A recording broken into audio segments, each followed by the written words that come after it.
In a magical cave, he wanted to be the master of martial arts, but a single lifetime wasn't going to be enough. To change his fate, he clung to an old legend he had once heard. In a sacred temple, a fierce dragon guarded a golden fruit of immortality. With a focused gaze, he realizes the legend of the golden fruit was real. So he stands before the mystical tree, ready to face whatever comes his way. And there it was, shining brightly, the famous fruit of immortality. The warrior looks completely worn out, but his mission was almost over. He finally manages to defeat the divine dragon and celebrates his great victory. Even though he's all beaten up, he forces himself to walk toward the sacred tree. With the fruit in hand, he believes he can continue his quest for ultimate power. Without a second thought, the guy goes and takes a bite of the golden fruit.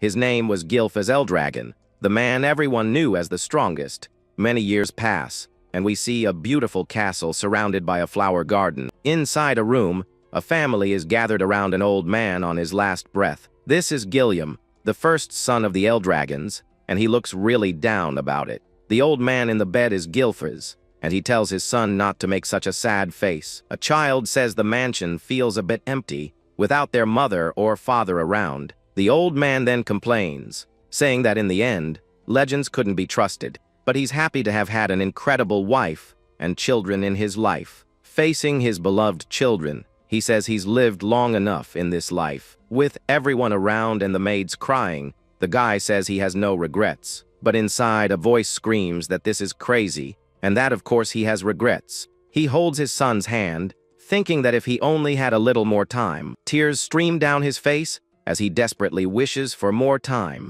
With his last bit of strength, he reaches out, as he hasn't yet become the master of martial arts. His son cries as Gylfazeldragon finally passes away. Or at least, that's what it seemed, because out of nowhere, a baby with golden eyes appears. The guy, now in a baby's body, wonders if he was sleeping, and his body feels super light. Looking at his tiny hands, he's startled to see they look like a baby's hands. With wide eyes, he can't believe those hands are really his. It finally clicks, and he understands what happened. He's become a baby. He tries to calm down, thinking it was impossible to put someone of his level through this. Lying in his crib, he's sure this isn't normal and wonders who did this. Then an idea pops into his head, and he starts to piece the situation together. He remembers the golden fruit he ate, and the dragon he defeated way back then. With that, he understands the fruit's effect wasn't immortality, but rebirth.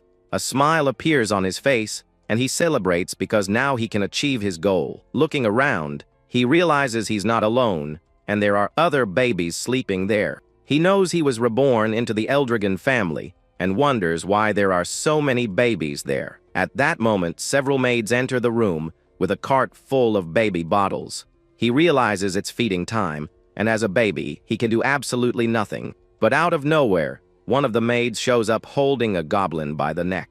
The other maids are confused, wondering what a goblin is doing there. Right after, the creature is used to fill a baby bottle with a red liquid. The strange substance splatters everywhere and ends up staining our hero's crib. He's in shock from the scene, not getting what had just happened. Soon, one of the maids picks him up to give him that strange potion. The woman then forces the bottle on him, and he realizes that stuff wasn't milk. The liquid had immense power, and he thinks it's dangerous to give it to babies. He sees the other children being fed and realizes just how dangerous this is. On instinct, the boy tries to resist but remembers he's just a baby now. Then he figures out that the liquid is ancient dragon's blood and gets really ticked off. Now he understands why they were diluting the substance to give to the babies. With a scared look on his face, he decides he needs to spit it out as fast as he can. The other babies spit it out on instinct, but he had already swallowed a little. But he suddenly changes his mind and realizes this could be an opportunity. If he absorbs the power of the blood, he might even surpass his past life. And with that in mind, he starts drinking the entire contents of the bottle at once. Not knowing why they're doing this, he decides he's going to take advantage of the situation. A great red energy begins to manifest in his body. With his eyes glowing, he shows that they shouldn't underestimate him at all. With a determined look, he warns them not to underestimate Gylfazeldragon. In a flash of light, he shows his full will to absorb that power. The maid holding him is shocked by the baby's crazy reaction. He absorbs it all to reach the pinnacle of martial arts he's always dreamed of. In his mind, he can see the image of an ancient dragon flying through the skies. Right after, he sees two dragons fighting as the energy is released. He's surprised because the power is being absorbed with great ease. In the midst of a power explosion, he concludes the situation is perfect for him. Back in his crib, he celebrates having managed to control all that power. He notices the other babies also survived because of their instincts. After all the effort, he feels very tired and ends up falling asleep. 7 years go by, and we hear someone counting very high numbers in the distance. We see a boy lifting a giant rock as he does his training. With a powerful kick, he easily sends the huge rock flying high into the air. Then he jumps and shatters the rock with just a single, precise punch. This boy is Zeke Eldragon, the former Gilfas, and he admires his new body. In a forest, it's explained that all living beings have a source power, and the dragon's blood that Zeke and the others drank had immense power. Because of that, all the babies gained bodies much stronger than normal. Zeke was the only one to absorb all the power, and the changes surprised even him. But even with all that power, he only managed to reach the 1-star level. The star situation is terrible, and he should have reached at least 4 by now. The body is like a universe with stars, and the more stars, the stronger you get. In his past life, Gilfas had reached 10 stars, and was the only one with that kind of power. 7 years have passed, and now he lives as the illegitimate son of the family head. His mother has passed on, and his father has never come to visit him, not even once. Thinking about it, he wonders how much time has passed, maybe about 1,000 years. Being reborn 1,000 years later was a surprise, and the world had become a test of survival. And the dragon's judgment ritual, where babies drink the red liquid, is proof of that. Only the babies who survive receive training as warriors of the Eldragon family. But looking at the maid in the house, he realizes something is wrong. He asks about the other babies, but the maid says she can't answer. The boy complains that he's been without a teacher for 7 years, and that there are only maids there. For now, the body is more important, and he can train just fine on his own. He then asks for information about the other children, but she refuses again. He insists it's just a family matter, but the answer is still the same. Annoyed, the boy asks if that's all she knows how to say to him. With a frightened face, the maid repeats that she cannot answer his question. He asks if his treatment isn't a bit harsh, but she ignores him. He figures out the maid is a 3-star fighter and decides to go to the forest. Zeke is bothered by the lack of conversation. Even after living together for 7 years, the maid simply ignores him, and he gets even more annoyed with the situation. He goes into the forest to continue his training and strengthen his body even more. The boy pulls a plant from the ground and observes it for a moment. Without a second thought, he eats the poisonous plant and makes a face at the bad taste. He complains about the taste but knows that it's also part of his training. With a serious look, he thinks that he needs to be patient to move forward. He feels a gaze following him and wishes it would finally stop. He calls out to whoever is watching him to come out and talk. Hiding among the bushes, he stays alert for any suspicious movement in the forest. A purple energy starts to appear in the forest, and he prepares for danger. Hidden among the leaves, he sees a strange creature and tries to identify it. He sees a giant boar with a purple aura and realizes it's a rage boar. He notices a black mist that didn't exist 1,000 years ago and gets curious about it. The rage boar slowly approaches and stares at him with its glowing eyes. The boy stands up and comes face to face with the creature, getting ready for a fight. The animal charges straight at him, ready to attack with its tusks. With a confident smile, Zeke prepares to face the enormous wild boar. He easily dodges the attack and positions himself to counter the creature. With a glowing fist, he prepares to hit the boar with all his strength. He lands a direct hit on the animal, defeating it with a single, powerful, and precise blow. Looking at his hand, he realizes that even with 1 star, his power is immense. He carries the boar on his back and concludes that the quality of the stars is important. Tired of being ignored, he decides it might be time to go on a journey. Hiding, a mysterious guy is impressed with the boy defeating the boar all by himself. Since his mother passed away early and his father doesn't care, Zeke didn't have a proper upbringing. The man finds the situation interesting, as the boy is an illegitimate son. With a smile, he disappears into the forest, leaving only a trail of light. Back home, Zeke prepares for his journey and packs his things. He senses the presence of 4 people and wonders what fighters want there. Hiding, he overhears the conversation and notices the country air is really clean. The boy notices they don't seem like bad guys, so it probably isn't a trap. He opens the door and asks what they want, and the guys notice the family symbol. One of the men steps forward and prepares to speak to the boy. The leader introduces himself and says they've come to take him to an important exam. Zeke is surprised and doesn't understand why he has to take an exam out of the blue. With a panicked expression, he can't believe what he's hearing. He yells that he wasn't taught anything and therefore isn't prepared for a test. In a new uniform, Zeke is thoughtful and didn't expect this turn of events. He never imagined he would return to the main house of the Eldragon family. He was taken by the guys, but not to live in the main family house. The golden dragon symbol represents the dragon's nest, a fighting school. Everyone in the Eldragon family dreams of getting into the nest and studies until they're 7 years old. The boy complains because he wasn't taught anything and doesn't know what to expect from the exam. But the exam was mandatory, which is why he was brought from the border to participate. He complains because he was planning to run away, and now all his plans have been ruined. Crouching in the courtyard, he watches the other candidates and feels a bit out of place. A blue-haired boy approaches and asks if he's okay and if he needs help. He introduces himself as Rangus and says he saw him looking worried about something. Zeke is surprised by the sudden approach and watches the boy carefully. He realizes the boy is shy but very observant, and that impresses him. He stands up and apologizes for his strange reaction to seeing the boy approach. Our hero introduces himself as Zeke and says his name was Rangus,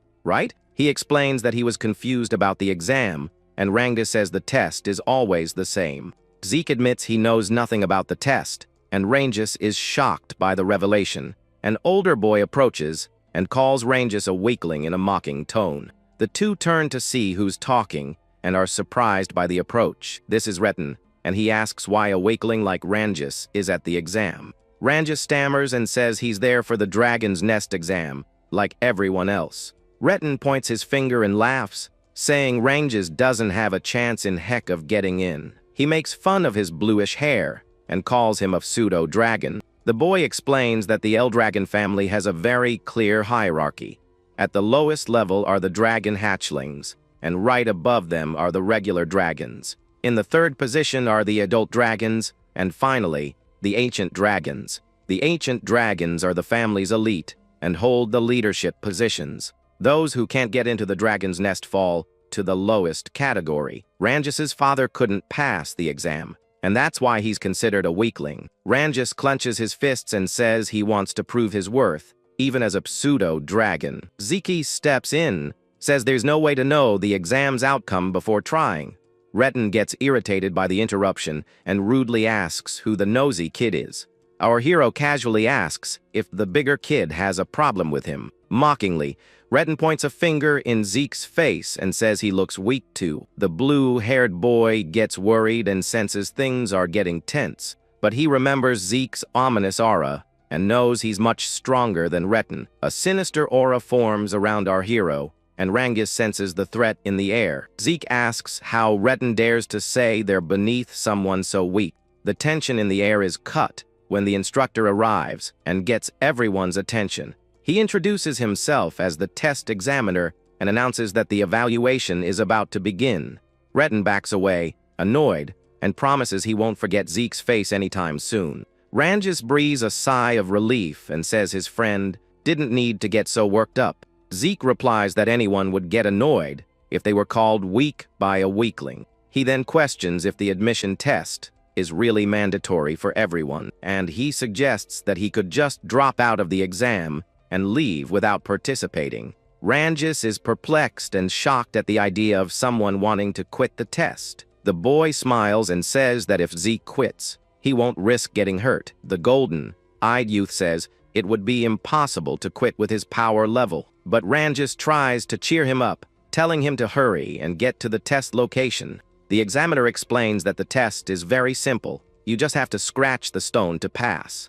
He says the candidates will only have 3 attempts to scratch the rock. The boy is surprised and comments that the test seems much easier than he thought. He thought he'd have to fight monsters or something dangerous after the blood ritual. Looking at the stone, he can't help but think the test is a bit lame. With a serious expression, the examiner shouts that the test can finally begin. A boy with a scared look on his face prepares and charges toward the stone with his sword. He hits the stone with all his might, hoping to cause some damage. The blue-haired kid turns his head and closes his eyes, refusing to see the result of the strike. The sword shatters into 1,000 pieces, and a red liquid immediately splatters everywhere. Zeke is horrified by the scene, and the other candidates also seem terrified. The examiner notes the failure and coldly asks if the boy wants to try again. The examiners smile and order the mess to be cleaned up, considering it a forfeit. With that,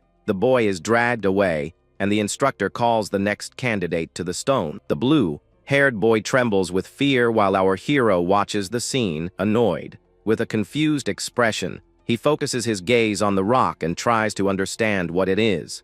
He notices the target is a regeneration stone that reflects brute force attacks. The young man hears from his friend that the material is crazy but can be scratched using power. With that, he figures out that energy control matters more than fighting skill. At that moment, a slight smile appears on his face as he understands the focus of the exam. Looking at the crowd, the boy notes that very few candidates will be able to pass this test, and so the test continues with another student crying in pain after failing badly. Right after, another guy leaves badly injured after trying to hit the rock with his weapon. The examiner just coldly jots down the results as the failed youths leave. It's our hero's turn, and his fearful classmate asks if there's any way to quit, but the golden-eyed boy walks calmly, telling his friend not to worry. The blue-haired boy stays behind in silence, watching his friend walk away with concern. Walking through the arena, the young man hears the screams of yet another student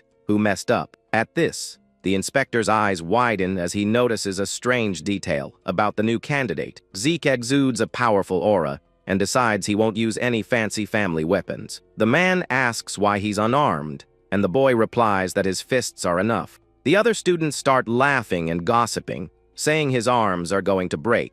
The fearful boy hears the comments and panics, imagining his friend getting messed up. He clenches his clothes in frustration, blaming himself for not holding his friend back more forcefully. Without caring about the noise, the instructor just makes a note on his clipboard and says to begin. The fighter touches the stone, analyzing the material, and realizes he has a lot to learn, but putting that aside, he readies his right fist with a fiery energy. In the stands, the blue-haired newcomer screams Zeke's name in desperation, trying to stop the blow. However, our hero moves forward without fear, with an excited smile and eyes glowing with energy. He then decides to unleash all his power, using the first form of a secret technique. An explosive punch hits the rock hard, creating a shockwave that cracks the ground around it. The collision generates a burst of golden light, crushing the surface as if it were paper. The impact unleashes a crazy gust of wind, and the fearful boy has to shield himself, impressed. Even the experienced examiner feels the wind and holds onto his clipboard to keep it from flying away. In the middle of the stirred-up crowd, another mysterious student smiles, thinking it was cool. When the smoke clears, everyone sees the destroyed stone, proving the blow was strong. The young fighter laughs at the situation while looking at his own injured arm and thinking about training. The entire stands fall into complete silence, and everyone stares at the boy in shock. That same bully from before breaks into a cold sweat upon seeing the raw power of the one he had mocked. At that, a blonde girl in the crowd cracks a smile, finding the newcomer interesting. As for the blue-haired classmate, he looks like he's about to faint from the shock of what he saw. Our hero stands there, smiling proudly, as the rest of the courtyard finally goes wild. The examiner is shocked to see the stone vanish, and thinks it would require a lot of power. At this, the man reflects on the boy's lineage and tries to remember where he saw the technique. With his arm torn up, Our hero approaches and asks how his results were. Without hesitation, the instructor announces his pass in a loud voice, and the young man smiles. The man then hands a green vial to the winner, who observes the item closely, but the inspector just smiles, asking him to clear the arena for the next ones. Walking down the stands, the boy grumbles that everyone is in such a hurry. At this, his blue-haired classmate grabs his hand excitedly, praising his friend's strength. Remembering the vial, the fighter shows the green liquid to his friend, wanting to know what it is. The fearful boy explains that it's just a standard healing potion, and our hero thinks. Analyzing the small bottle, he notes that it's not poison and guesses it's a spiritual remedy. These remedies are created using very hard to find materials and pure woods. They are potions made with mystical herbs and beast cores that heal and give power. But since they are very rare items, the young man doesn't waste time and downs the vial in one go. Instantly, a green aura covers his injured arm, healing the torn skin. Shocked, he realizes the family's drink is much better than the ones sold before. The blue-haired boy doesn't understand the surprise and says that healing a wound is no big deal.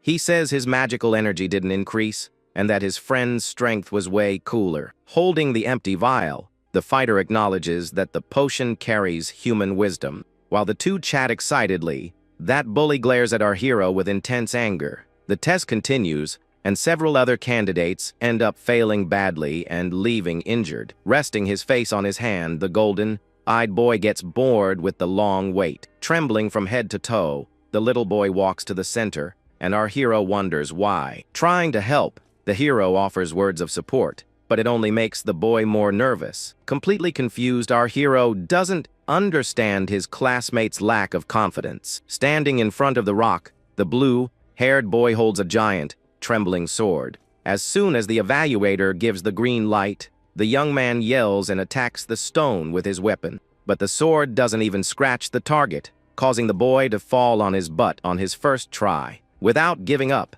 he gets up quickly and concentrates more power into his second attack. But the result is the same, and the poor candidate ends up sliding face first into the dust.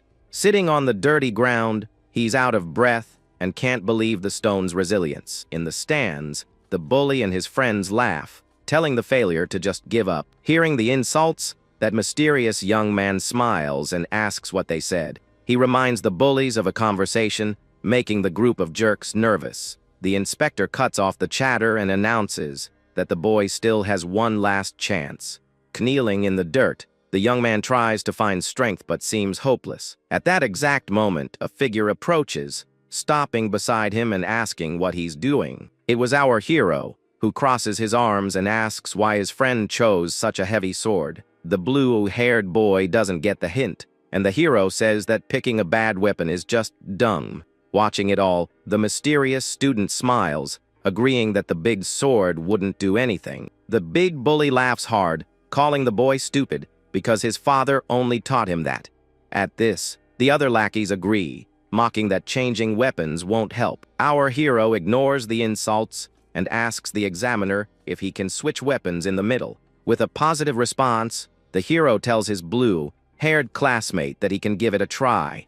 Then, with a confident look, he encourages his friend, asking if he's going to give up. The poor boy lowers his head sadly, remembering all his failures, but squeezing his own leg hard, the boy decides he won't surrender. He decides to try using the spear lying on the ground, and the hero looks at him with pride. The young man reflects on his past, remembering that his father never got into the dragon's nest. At this, he remembers when he was little and was bullied, being called a fake dragon. Even so, his father never held a grudge and always raised him with a lot of love. Holding the spear firmly, the student decides to prove that his training was worth it. The blue-haired fighter knows he would have failed again with the sword and trusts his friend. However, the boy is confused, not knowing how to use the new weapon, and our hero points forward. The hero tells his classmate to focus on the target and thrust the spear with all his might. He reinforces that the fearful boy just needs to deliver a straight blow to break the rock. A simple strike with a weapon he's never used shouldn't do anything, but the young man trusts in his new classmate's strength and focuses all his attention on the spear. With that, The boy decides to believe in himself and prepares his body for the attack. At that moment, he feels a giant energy flow through his body like never before. The boy lets out a fierce cry and hits the stone head on, creating an explosion. The big bully keeps laughing and mocking that a simple attack wouldn't do anything. But the blue-haired boy ignores the laughter and feels the spear become part of his body. With the force flowing, the tip of the weapon deforms the material and begins to pierce the rock. The final impact is devastating, and the entire target shakes, generating a gust of wind. All the bullies who were mocking before widen their eyes in total shock. Even the serious examiners are surprised to notice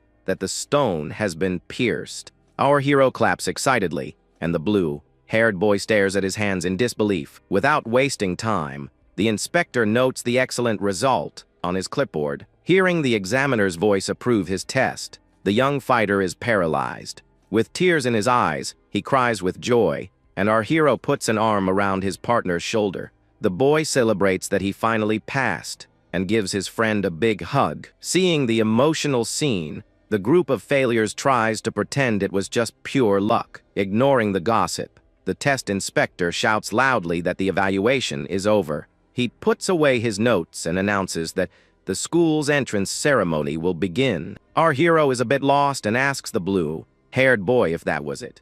His friend starts sweating and comments in a trembling voice about what they're about to face. The instructors clear a path and bow as an important figure approaches. A red-haired man with glowing eyes exudes a dark and frightening aura. The hero thinks the guy is really gloomy, and his classmate freaks out, saying it's the leader. Looking at that intimidating figure, our hero whispers that a block of ice would be better. And then his classmate panics and begs with all his might for his friend to shut up.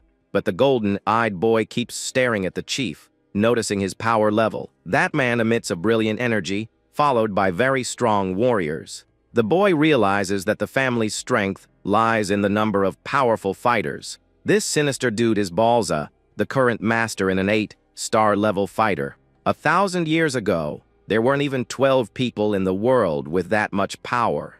Sitting in the stands, the blue-haired student gets nervous and says that he's his father. Without saying anything, the master walks to the front, and the instructors call for silence. The man stops in the middle of the courtyard, with a dark aura swirling around him like fire. In a deep voice, he orders all the young ones to strive to become the dragon. Hearing these cold words, our hero gets a serious look, not liking the guy. The presence of the 8-star warrior is so strong that the air becomes thick and heavy.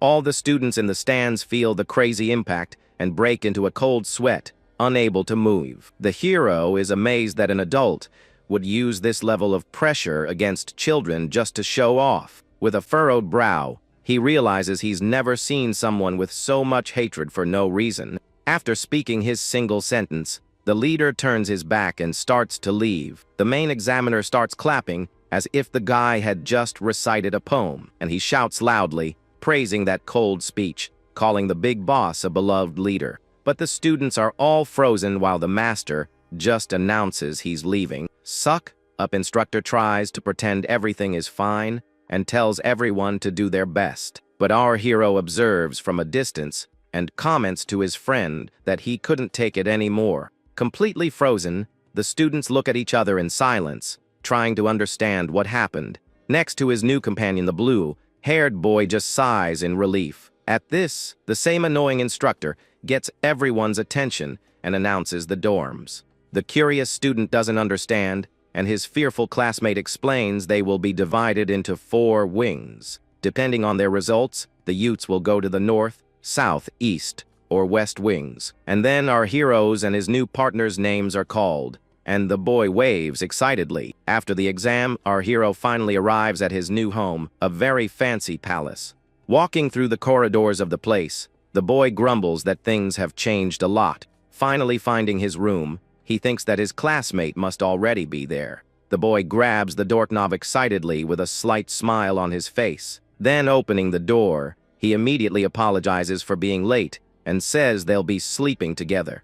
But suddenly, the smile vanishes from his face, and his expression turns to pure confusion. Looking inside the room, He can't believe it and finally reveals who is waiting for him. He can't help but laugh, recognizing his new partner from the exam at the table. His classmate agrees and comments that he was feeling a bit anxious in a new place. Entering the room, the hero throws himself carelessly onto the bed, wanting to know more, but his blue-haired friend laughs awkwardly at his companion's distracted face. Excited, our hero gives a shameless thumbs up, admitting he didn't hear any of the announcement. His blue-haired classmate advises that they should sleep early because training starts tomorrow. At this, the hero looks at the window, sighing, since his plan was to escape from that house. And the next day, the chaos begins with a student being hit by a rock. Our hero recalls the exam, thinking about the stones and that valuable green remedy. Then,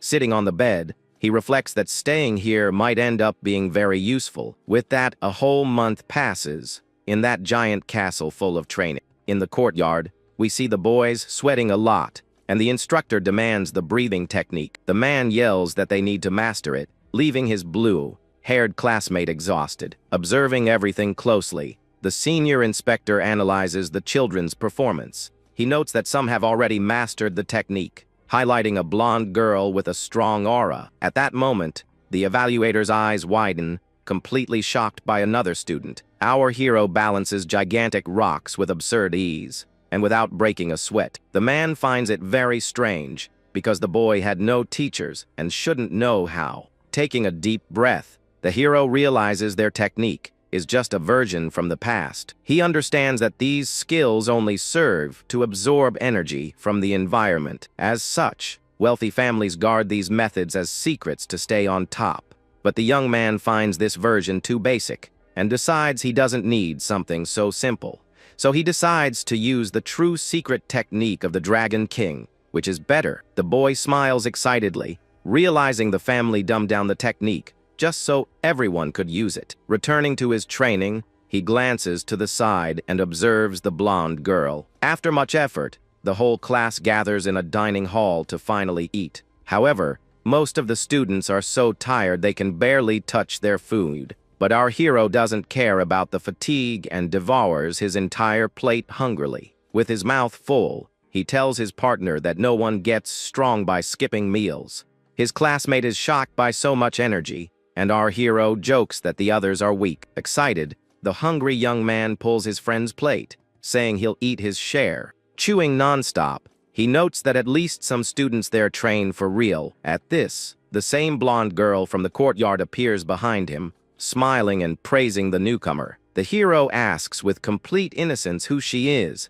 and his friend spits out his drink. Startled, desperate, his classmate whispers that she is the master's daughter and a candidate for leadership. The boy trembles with fear, warning that they shouldn't talk to someone so important, but our hero keeps a bored expression and couldn't care less about his friend's panic. With a firm gaze, the blonde girl asks if he really is the family's illegitimate son. She crosses her arms, wanting to understand how he managed to destroy the stone with his hands. The girl insists on the question, while the hero just cuts his meat and tells his classmate to eat. The mood gets a bit awkward, with his friends shocked and the blonde girl surprised at being ignored. But instead of getting angry, she cracks a smile, finding his attitude interesting. Sitting casually at the table, she offers him a position to become her servant. She confidently states that she can protect the young man, since illegitimate sons need help. With that, she proposes an alliance, where the hero would use his strength to help her. The blonde girl offers protection with a smile, but the hero keeps eating and refuses the offer. The girl is confused, and her blue-haired classmate starts to sweat from the attitude. At this, the blonde girl approaches with a serious look, wanting to know the boy's goal. She stares deep into the newcomer's eyes, asking if he wants to be the leader. Our hero notices a powerful aura around the girl, finding it impressive for her age. But the golden-eyed boy sighs, bored, and says he doesn't care about that. Angrily, the girl slams the table, and the hero stabs his knife hard into the wood. The impact of the small blade creates a large crack on the surface of the place. Suddenly, a colossal fire aura appears behind the boy, who smiles and gives a warning. With a bright and scary look, the young fighter claims that he is the strongest, The pressure is so crazy that the girl stands up in shock, with sparks coming off her body, breaking into a cold sweat. The golden-eyed blonde is surprised to realize she was overwhelmed. The blue-haired classmate tries to calm the situation while the hero goes back to chewing his bread. Very nervous, the master's daughter points to her chest, demanding a duel for him to obey. With his cheeks full of food, our hero is confused, leaving his friend desperate. Sometime later, students run through the corridors, saying a fight is about to happen. The extras gossip in amazement that the family's prodigy is going to fight a stranger. Arriving at the huge sand arena, the blonde girl is already waiting as the duo approaches. The fearful boy trembles all over, warning that the situation has gotten way too serious. Our hero doesn't care and finds it strange that his friend speaks so formally to someone their age. Desperate, the boy explains that his opponent is a genius who masters deadly lightning. With a blank expression, the hero confesses that he didn't pay attention to any of the explanation. Hearing such ignorance, his companion puts his hands on his head, completely devastated. Almost crying, the student begs his friend to be careful and give up on the idea. But the young fighter flashes an excited smile, commenting that not knowing makes everything cool. His blue-haired partner cries nervously, and our hero just says he never runs from a fight. Observing the dust in the field, the boy notices that his opponent is already ready. Standing imposingly, the blonde girl sticks her large sword into the ground and calls to him. With a firm stance, the girl impatiently yells, calling for the newcomer to get in there. The hero gives a confident smile and tells his classmate that he's ready to go. At this, his friend runs away, begging once more for the fighter not to meet his end there. Walking calmly across the sand, our hero asks the reason for the girl's strong will. Leaning on her weapon, the blonde girl replies that she needs to make the boy bow to her. With a very bored expression, the boy asks what her life has to do with him. The master's daughter looks dumbfounded, unable to believe the boy knows nothing. Then, she raises her hand and explains that there are 5 main candidates for the throne. The young woman imagines the silhouettes of her siblings, stating that they are all strong. Because of this, she needs to gather as much power as possible to defeat her older siblings. Our hero has a cloud of confusion in his head, finding this politics stuff boring. Holding the hilt of her sword, the blonde girl ends the conversation, saying she needs support. At this, the girl stomps hard on the dirt ground, kicking up dust. Our hero just calmly watches her action without showing any concern. Then his opponent leaps high, holding her sword and declaring she will defeat the newcomer. She attacks with all her might, breaking the ground, but the hero dodges the blow by taking a step back. The golden-eyed boy is impressed, seeing the blade pass close to his face. Without losing rhythm, the fighter spins her body, trying to land another blow. In the audience, the students are in total shock at her speed, swinging the weapon. Our hero keeps smiling as he dodges a brutal sequence of fast cuts. Other students praise the girl's energy control, noting the family's power. However, despite the compliments, the blonde girl grinds her teeth in frustration, not understanding. The girl tries several consecutive cuts, but the hero dodges all of them, striking poses. The warrior attacks again, and the newcomer jumps over the blade, making her angry. Watching from afar, his blue-haired partner is open-mouthed at the agility. The young fighter analyzes the movements, noticing it's a new and fast martial art. Annoyed by her opponent's distraction, the master's daughter tells him to shut up. The hero replies that he is paying attention while concentrating energy in his fist. With crazy speed, he appears right under the blonde girl's guard, preparing a punch. In the blink of an eye, the boy hits his opponent's body, creating a strong impact. The girl feels the full force of the attack in her chest. Shocked by the counter, she is dragged across the sand, trying to balance, while the audience can't believe it. The winner stands there calmly, and the students wonder who the newcomer is. Kneeling, the blonde girl wonders angrily why she misses everything when she's the fastest. The newcomer raises his index finger and states with a bored face that she is weak. Furious, she yells that he also has a low level, but the hero just shrugs. He calmly explains that you just have to observe your opponent's breathing and eyes.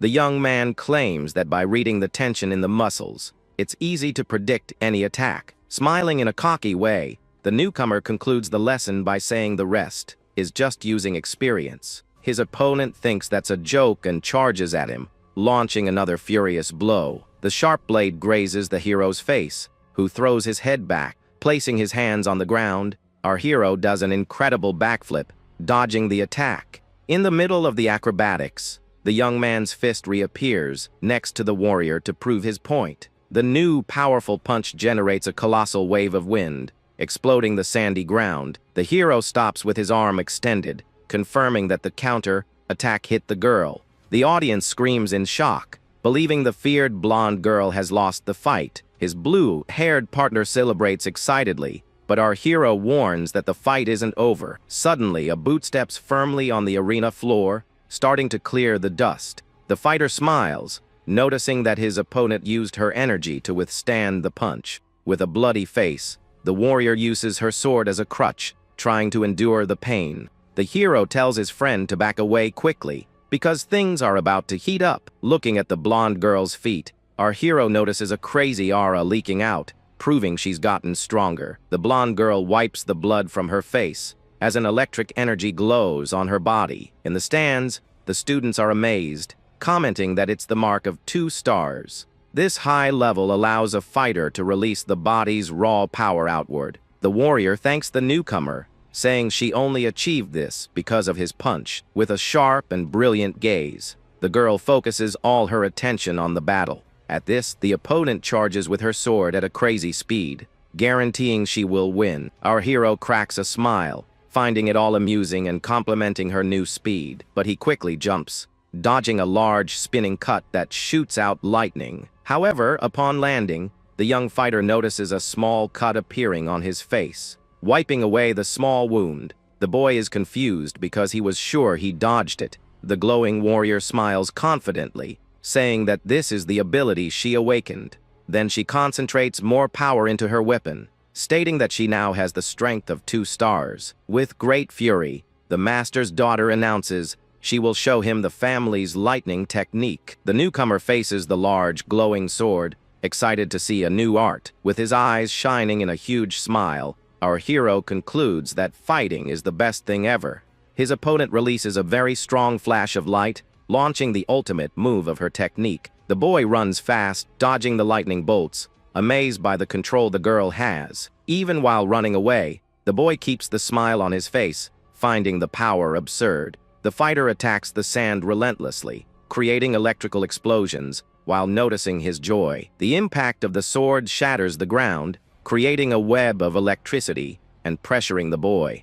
Spinning upside down, the boy notes that the level of the attacks has become more dangerous. Sliding across the arena, the fighter concludes that moving up a level makes a crazy difference. Safely in the stands, his blue-haired partner sweats, fearing for his friend's life. Our hero notices that her cuts are ordinary, but the electric aura on the blade creates power. The girl warrior keeps increasing her speed, and the newcomer becomes intrigued. The boy is sure he could launch a counter, attack, and end the duel quickly, but he leans his body back, dodging another bolt and wanting to see her limit. Seeing the newcomer's calmness, the girl gets angry, stating that he's too relaxed. Manipulating the magical lightning, the blonde girl attacks again, promising to wipe that smile off his face. Before the electricity can cause damage, the hero stomps on the ground hard, jumping away. But his opponent quickly predicts the escape, leaping into the air using a thunder technique. The newcomer is a bit startled to see the warrior shoot toward him like a bullet. The powerful blow finally lands on the battlefield with terrible brutality. Completely in shock from the impact, his blue-haired friend tries to jump over the wall. But as soon as the dust settles, our hero emerges, walking on the rebel, slightly injured. Without giving the boy time to rest, the blonde girl fires another bright lightning bolt. With great reflexes, the boy kicks a broken rock from the arena to act as a wall. His fearful classmate invades the arena, crying and begging the girl to stop the fight. However, the blonde warrior refuses the request, claiming that pausing a good fight would be an offense. His companion cries, asking the newcomer to give up because he's already badly injured. The blonde girl offers the boy a chance to give up and serve her, stopping the fight. But the warrior notices her opponent's pride and decides to finish it with all her power.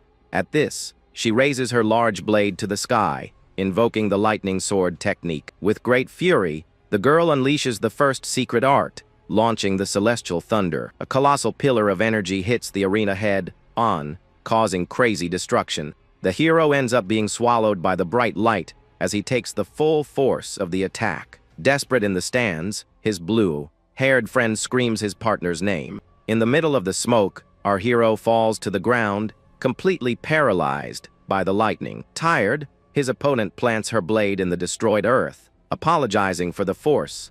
The blonde girl closes her eyes and takes a deep breath, declaring that the combat is finally over. But suddenly, an absurd burst of electrical energy erupts behind the young woman. Totally in shock, the master's daughter looks back, unable to understand what that was. The newcomer stands up, covered in lightning, thinking it's cool to discover the name of that aura. With a cocky little laugh, the boy faces his opponent, saying the secret is simple. However, he crosses his arms and shamelessly yells that he has no idea either. Hearing this utter madness, the blonde girl gets a blank look, trying to process it. The hero explains that he just took the attacks on purpose and suddenly learned how to use it. He details that he used a Dragon King breathing technique while taking the hits. The warrior listens intently as he says, the breathing technique reacted to her lightning. At this, the energy began to accumulate in his body, allowing him to control everything. With a smile, the young man deduces that his opponent's family must have a special body. The girl observes her weapon as the newcomer states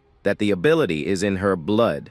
The boy is amazed by the discovery and thanks the girl for the training. Concentrating a lot of electricity in his hand, the fighter announces that the best part has arrived. Thanks to her blows, the hero reveals that he also managed to reach 2 stars. With a terrifying golden gaze, our hero makes it clear that the battle isn't over. Furious with her rival's evolution, the warrior charges forward with a new powerful cut, but the young fighter isn't fazed by the blonde's fury and cracks a confident smile. The energies collide in the center of the arena, generating a frightening explosion of lightning. Appearing in the middle of the light, the newcomer charges forward with everything, using his new enhanced body. He realizes the energy improved his muscles and made him so fast that his senses are going haywire. Feeling the extreme change, the boy comments that he'll need some time to get used to it. His blue-haired friend sweats in the audience, barely able to follow the movements. The girl attacks relentlessly, but the hero dodges every cut with absurd ease. Very frustrated with the humiliation, the young woman yells, accusing her opponent of messing around. With a friendly little laugh, our hero denies the accusation and says he's taking it seriously. He dives from the sky, landing a brutal punch on the sword, proving he sees her as a threat. The impact pushes the warrior back, forcing her to drag her boots on the ground. Stretching his arms, the boy decides it's the perfect time to end the combat. The blonde girl is confused as the newcomer thinks for a bit and decides to name the move something. While trying to keep up with the fight, the blonde girl gets lost in thought about the technique. In the blink of an eye, the hero cuts through the distraction, and his opponent's eyes widen as he disappears. Fully focused, the warrior mentally prepares herself to counter the special attack, but the fighter appears under her arm, landing a blow called Thunder Peak. The punch explodes right in the girl's stomach, paralyzing her body in the middle of the arena. Without wasting time, the test inspector lets out a shout, declaring the end of the match. The boy says it was a really good fight, laughing with his hands on his hips. Fallen to her knees on the ground, the young warrior is out of breath, feeling pain throughout her body. Trembling with pure humiliation, the master's daughter grinds her teeth, stating something. Sweating profusely, she refuses to accept defeat because her mission is to beat her siblings. The blonde girl imagines the image of a dragon while remembering her siblings' superiority. However, she is startled when the newcomer crouches in front of her and says the showdown was good. The boy smiles, extending a hand to the girl, confessing that the duel was really cool. With a joyful expression on his face, he says it would be boring if it was the only time. Hearing these calm and sincere words, his opponent's cheeks blush. She falls sitting on the sand, out of breath, while her new rival helps her up to start over. Very excited, Our hero guarantees with a big smile on his face that he already wants to fight again. Holding his hand, the girl cries, admitting that he is very strong and she lost. Hours later, in a dark dimension, the castle's examiners explore a rift. Some students in dark robes come face to face with an invasion of monsters. Using arms full of bones, the sinister monsters charge at the small group. In the midst of the darkness, an imposing warrior reveals his great power with an aura. A red shadow takes the form of a giant dragon, and the pressure crushes the air. At this, he delivers a strike with his heavy sword, hitting the beasts with impact. Shouting in anger, the warrior unleashes a deadly blast called the First Strike of Destruction. The power hits the enemies, tearing through time and space, disintegrating the spikes. A super intense glow cuts through even the arena stones, bursting every terrifying monster. After this show of destruction, the fighter sheathes his blade, ignoring the bodies. Terrified, a squad of inspectors passes right by the master, fearing his strength. Walking through the cracked portal, the powerful red-haired combatant displays his fury. As soon as the thick smoke clears, the boss with a vacant look listens to the report. Startled by the response, the guard shares a rumor about the young female candidate. Hearing this great news, the leader's footsteps echo through the vast hall. Swinging his royal cloak, he crosses his arms, awaiting the details about his daughter. With his head bowed, the messenger excitedly reports on the prodigy's great potential. But the dark leader becomes furious with the talk, wanting to know the girl's usefulness. Nervous, the poor instructor hesitates a bit and confesses that the fighter lost the match. Hearing the word lost, the master turns his back, demanding to know the winner's level. Hesitantly, the guard reveals the image of a young fighter, confirming the fact. The shadow of the golden-eyed boy flashes in the leader's thoughts, calling to him. The great leader remembers when our hero's mother was expelled from the family. She was a beautiful peasant who worked as a maid and won the master's love. The guard breaks into a cold sweat, remembering that the woman passed on during childbirth. Thus, he questions how a boy who grew up alone learned such strong techniques. Turning his back again, the supreme leader decides it's time to start the first test. Desperate, the inspector tries to warn that it's too soon and the students aren't strong enough.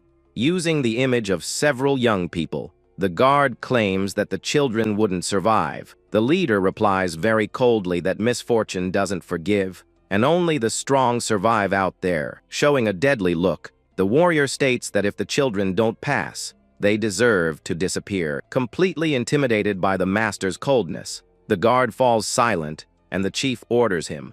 Hearing the name, the inspector is startled because the woman in question is very tough. With his cape fluttering, the leader walks to the center, ordering Freya to supervise. Very curious, the master thinks about the boy's achievements and decides to see for himself. The next day, our hero and the other students train with excitement in the arena. His blue-haired classmate punches the air, excited and sweaty, trying his best to keep up. Beside him, the young hero trains in a crazy way, lifting rocks and using his art. In the past, the 15th master created a super cool art to strengthen the family's bodies. Holding 3 huge stones, the fighter is confused to hear his partner's demand. Our hero sighs and says he has already learned the leader's lesson, and his friend almost has a fit. Completely calm, the boy points out that his partner's energy flow is wrong. After a lot of sweat, the hero finally destroys a large rock with ease. The boy notices his success and turns his head,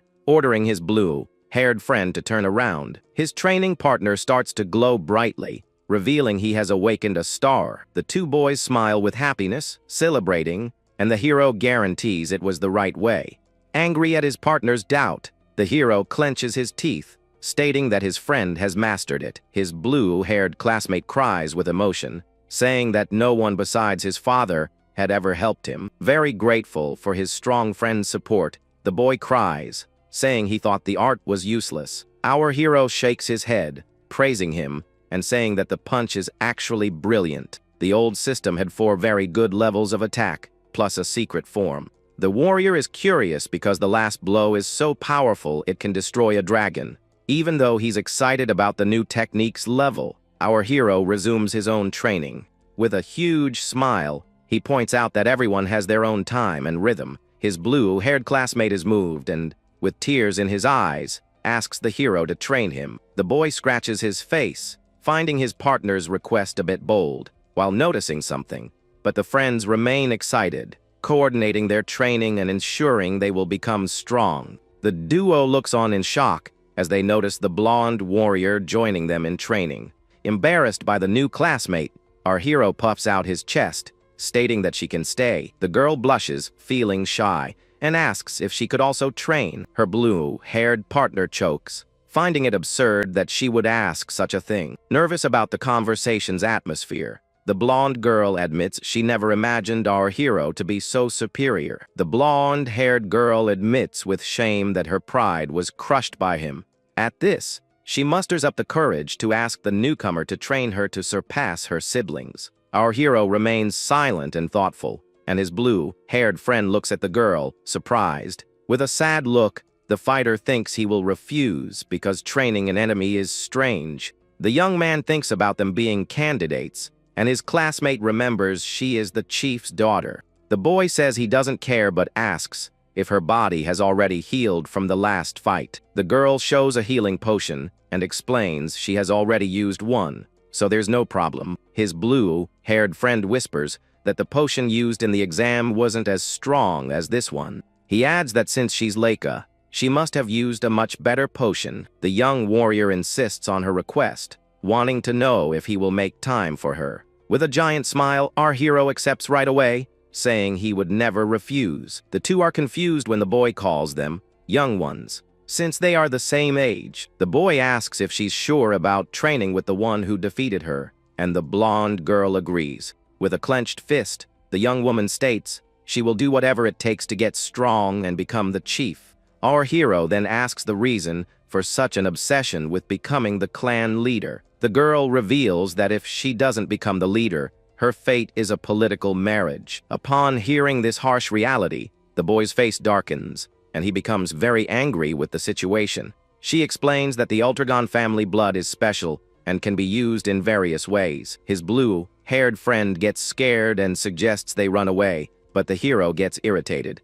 With his fist in flames, the young man yells that he will destroy all these family customs. At that moment, a powerful voice shouts, ordering everyone to get in position in the arena. The trio is confused by the interruption, and the boy complains about the terrible timing. Then, a woman with long red hair approaches, walking toward them. One of the instructors announces that from that day on, they will have a new teacher. The red-haired woman approaches the blonde girl and asks if her name is Leica, surprising the girl. With a focused gaze, the blonde-haired girl is shocked by the new instructor. At this, Leica lets out a scream and jumps back, startled by the woman's approach. The red-haired woman blinks, praising the girl's reflexes and the quality of her energy. The two boys are shocked for not sensing her presence and wonder who she is. The other instructors also comment in awe that their new colleague is very fast. The woman then introduces herself as Lady Frigga, a member of the Black Dragon squad. After that, Frigga turns to our hero and asks if he is Lord Zeke, and he confirms. She is intrigued that he isn't surprised, but the boy says it's not shocking. The instructor narrows her eyes, analyzing the young fighter with pure curiosity. With a confident smile, our hero comments that she has a cool fighting technique. Frigga thinks to herself that now she understands why the family head is interested. Our hero also analyzes the woman, thinking her stealth technique is cool, but his art is better. He notices her energy is concentrated in her legs and wonders what martial art it is. With her feet firmly on the ground, the new instructor prepares to start her first class. Frigga announces herself to the class, and all the students are in shock to see the famous Frigga. The inspector then reveals that she is a 6-star powerhouse, and everyone must learn from her. With this news, the students are shocked and wonder why someone so important has appeared. The red-haired woman replies that, of course, she will teach them, but then adds but with a confident smile, the instructor announces she will only teach those who pass her test. The class is desperate at the news of a surprise test being thrown at them. At this, she shows a crystal and says the test is to survive for a month on a mountain. The boys are scared just hearing the name, but our hero finds the name nostalgic. This place is a region full of venomous creatures and dangerous plants everywhere. Even touching a single blade of grass can be fatal for an ordinary person. The boy remembers training there in his past life and wonders if it's too soon. Frija explains that if the crystal breaks or is lost, they fail instantly. A student asks what happens if they fail, and she replies that they will be expelled. The instructor explains that the poison can be controlled with a special family technique. But Laika raises her hand and questions the teacher about the mountain's monsters. The woman coldly replies that they must defeat the monsters to avoid starving. Terrified, the students wonder if their martial arts can handle this. She then smiles and says they will have 5 days to train in one of the weapon arts. With a way to fight the monsters, survival should be easy, but there's a catch. With an intimidating look, the redhead warns that she won't be responsible for them. A boy asks if she will help in case of danger, but the answer is an explosion. Freyja says the weak are eliminated, and if they don't pass, they must accept their end. All the students are terrified by her words, and some begin to cry. Our hero wonders if the family has changed and remembers a much kinder past. Clapping her hands, the instructor announces that she has talked enough and will distribute the manuals. The students start grabbing the books, and his blue-haired friend is unsure which one to pick.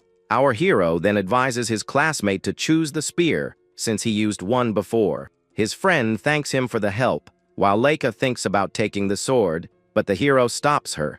Pointing his finger, the boy confidently says that his blonde classmate should choose fencing. The girl is confused by the advice, and the young man explains that it will help her. The girl decides to trust his advice, and our hero smiles, satisfied with the choice. After everyone has taken their manuals, the instructor announces they have 5 days to train. With a sinister smile on her face, the teacher warns that if they don't train, they will meet their end. The students hold their books tightly, feeling the weight of responsibility and fear. The red-haired woman suddenly stops and says she remembered one more important thing. She reveals that the older students will also be there to steal the newcomers' crystals. The upperclassmen are shown, and the teacher explains that the mountain is big, so they might not even meet. Waving a handkerchief, she says goodbye and wishes them good luck, as the upperclassmen will be hunting them. His blue-haired friend panics, yelling that besides the monsters, they'll also be attacked. Laika worries because the upperclassmen are 2-star or higher, and most will meet their end. Our hero agrees with her and shouts to everyone that if they can't do it alone, they should form groups. He explains that forming teams is not forbidden, and it's better to have more people for hunting. With a cute smile, the boy says that, of course, he will enjoy the challenge alone. The blonde girl is unsure if he can do it, but the young man already calls everyone to eat. Then 5 days pass, and the sun rises over the mountain, showing that the test has arrived. Already in their uniforms, the students look nervous, and the blonde girl comments that the weather is nice. Another group of students appears, and one of them agrees with the girl, saying the day is perfect. In front of everyone, the red-haired instructor prepares and, with a serious look, asks if they can begin. Just then, the blue-haired boy nervously remarks that the time for the test has finally come, and the blonde girl agrees. Terrified, the young man wonders if it's really okay for a guy like him to travel alongside her. He feels insecure, remembering he's just a commoner with no stars, but then he hears a familiar voice. Surprised, the spear-wielding boy turns around and breaks into a huge smile upon seeing his 2 old friends. The blue-haired girl is completely starstruck, saying she can't believe she'll be in a group with a noble. Beside her, the other blonde boy maintains a very calm posture and simply agrees with his friend. But the blonde warrior firmly states that she doesn't care about bloodlines, only about abilities. Hearing their leader's words, the young ones grip their weapons with determination, ready to give it their all. Full of energy, the blue-haired partner promises to fight hard and not be a burden to the team. The 3 friends form a great team, while the blonde girl trusts in everyone's potential. At that moment, the hero approaches with a smile and confirms that he'll be taking this entire test alone. The girl panics, thinking his calmness is absurd, and swears she's shaking with nerves. A bit confused, the protagonist tries to understand the reason for their fear, since there are many strong students there. The three youths stare at their classmate in shock, thinking he's a huge exception to the normal rule. Looking at the group, the blonde girl asks if the hero also thinks the boys are strong, and he confirms it. The boy praises the leader's judgment, stating that she gathered the best students in the entire class. With a finger raised, the fighter guarantees that with good offense and defense, their test will be easy. Suddenly, the redhead woman appears in style and notices that the students have formed their teams. The instructor praises their tactic, since not everyone has mastered their weapons, and announces that the event is about to begin. Holding the shiny object, the professor reminds them that their mission is to survive for 1 month on the mountain. She points out that they just need to have the little magic crystal in their hands on the final day to pass the trial. However, the redhead leaves a somber warning, explaining that all the crystals in the test are exactly the same. With a cold look, our hero gets the message and realizes that stealing is totally fair game. The woman points her finger and says that right after they go in, the upperclassmen will begin the hunt. In the shadows, the older students lurk and laugh, thinking that taking things from the rookies will be very easy. Hearing this, the small squad gulps, feeling the immense pressure of the challenge approaching. Without wasting any time, the beautiful woman swings her arm forcefully and shouts, ordering the test to begin. In that instant, a huge crowd of kids runs desperately into the great forest. Running ahead, the blonde girl demands that her partner survive, and the hero wishes them good luck. The young leader calls her squad, and the small group moves forward together, ready to face the danger. But our protagonist decides to stay put near the professor, simply waving goodbye to his friends. The instructor looks at him, confused, warning him that he should go too, and the boy agrees, laughing at the situation. The boy apologizes, saying he got distracted, and the woman notices that he doesn't feel any fear. Walking in a relaxed manner, the hero says his goodbyes, and the professor finds his attitude very strange. Soon, night falls over the mountains, and the atmosphere at the camp grows colder and more tense. One of the guards crosses his arms and comments to the redhead that this challenge was too harsh for them. The man explains that few children have awakened stars, and they have no combat experience. The proctor sighs, wondering who will pass the test, but the leader tells him to stop worrying. She assures him that the venomous creatures in the area are weak, not exceeding a 2-star level. With a confident smile, the woman vows that the class will be fine, and the guard calms down at her words. The redhead woman smiles in a very sinister way, thinking she'll release that dangerous something later. The proctor hears the professor muttering and asks what she said, but the woman smiles, hiding her idea. Just then, the redhead shouts an order, and the group of upperclassmen students rushes into the great forest. Watching the dust settle, the instructor gives a malicious smile, wondering how many will survive. In the middle of the dark woods, 2 upperclassmen run excitedly, eager to hunt the little freshman. Hidden in the bushes, an older girl aims her crossbow, noticing a target right in front of her. She smiles confidently upon seeing our protagonist walking alone and completely unprotected. Another upperclassman holding a large hammer appears, laughing and thinking the freshman's attitude is just foolish. With a predator's gaze, the archer aims carefully and prepares to strike without any mercy. Without losing a single second, the upperclassman fires a super fast arrow straight at her target. The projectile cuts through the wind, passing through branches and flying straight towards the young hero's face. But to the upperclassman's total despair, a hand appears, catching the arrow in mid-air with extreme firmness. With a giant smile on his face, our protagonist excitedly states that he was waiting for them. The 3 older students are completely in shock, unable to understand what the boy just said. Before they can even think, the boy dashes forward, closing the distance and terrifying the small group. Showing a wild expression, the young fighter invites them all to play together there in the woods.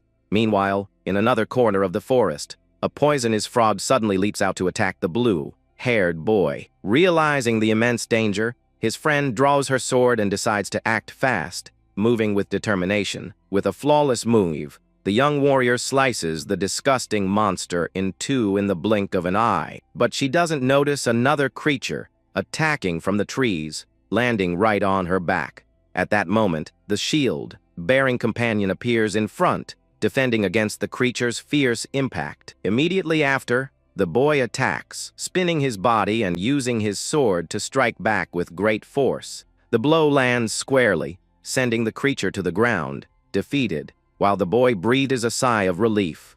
Nearby, the blue-haired partner uses his spear to pierce another animal, making his friend very proud. The trio regroups near the carcasses, and the swordswoman highlights their great teamwork. Turning their heads, the group is amazed to see the blonde leader standing casually in front of a pile of monsters. The group praises the warrior, and she smiles shyly, reminding them that it's all easy because she's a 2-star fighter. The leader then notices her colleagues' progress, as the boy with the shield and the swordswoman have awakened their first star, but the spear-wielding young man hangs his head sadly because he hasn't yet achieved the same feat.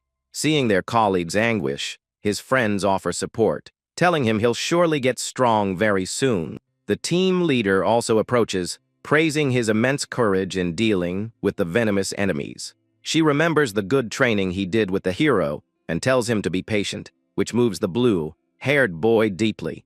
Feeling the mood gradually change, the blonde fighter looks at the sky, noting that it's better to head back to base. The sun begins to set slowly, coloring the entire dangerous mountain with a beautiful, bright orange hue. While walking through the dense darkness of the forest, the youths hear a strange noise coming from the bushes. Everyone immediately stops walking, and the small team stares into the dark woods with great apprehension. The blonde girl's expression changes, her face hardening with anger as she asks what that intruder is doing in their territory. Soon, a boot emerges from the woods, breaking the tense silence with a voice full of irony. The three young ones are startled, instantly recognizing who is spying on them in the great forest. A much older boy appears, smiling maliciously, knowing that his clever disguise has been discovered.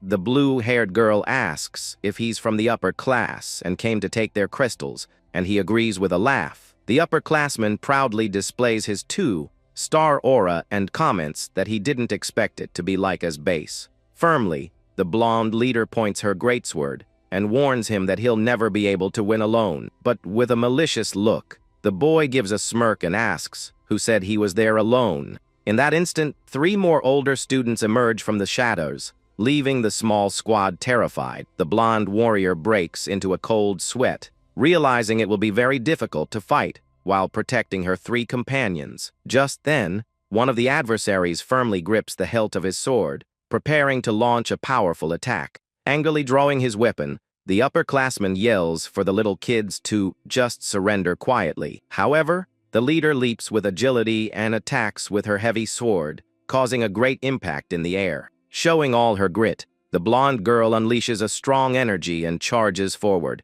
shouting to protect her team. Meanwhile, the blue-haired girl crosses swords with another upperclassman and tells her friends to hang in there. Nearby, the boy with the shield defends against a strong spear attack, using all his body's strength. The spear-wielding boy is also under a lot of pressure, trying to withstand the harsh blows with great difficulty. The enemy attacks mercilessly with a sword and yells for the rookie to hand over his crystal right now. In a flashback, the frightened colleague wonders what the method is for defeating stronger fighters. Sitting on the ground, the boy explains that he hasn't awakened his star yet and is very afraid of being attacked. The protagonist clenches his fists excitedly and just tells him to give up, leaving his partner shocked. Looking at the landscape, the boy explains that without stars, it's impossible to beat someone at a much higher level. Confused by the explanation, the blue-haired colleague listens intently, trying to understand that logic. The hero raises his fingers, reminding him that the dangers on the mountain are at most a 2-star level. With a nice smile, the fighter guarantees there's a simple way, and his friend asks what the secret would be. The young man is told the technique is to simply exploit an opening, as that can turn the tide against enemies. Amazed, the boy asks how he would find this opening, and his companion replies that he must endure. With a sharp gaze, the protagonist advises that his partner must endure taking hits until the rival makes a mistake. The boy is startled and his friend points out that being very weak makes it impossible to create your own advantage. Gripping his clothes tightly, the blue-haired colleague breaks into a cold sweat and asks if he can really endure all that pain. The fighter warns him very seriously that enduring is a must, or else victory will be a pointless dream. Hearing the harsh words, the young man finally understands the weight of the advice and accepts the difficult reality. Pointing his finger, the hero assures him that against regular people, his friend can hold his own and asks him to calm down. The companion lowers his head, very discouraged, and our protagonist notices that he has no confidence. Annoyed, the fighter shouts, telling his colleague to believe in himself more so he can become much stronger. With his finger pointed forward, the experienced friend decides to pass on one last essential piece of advice to the boy.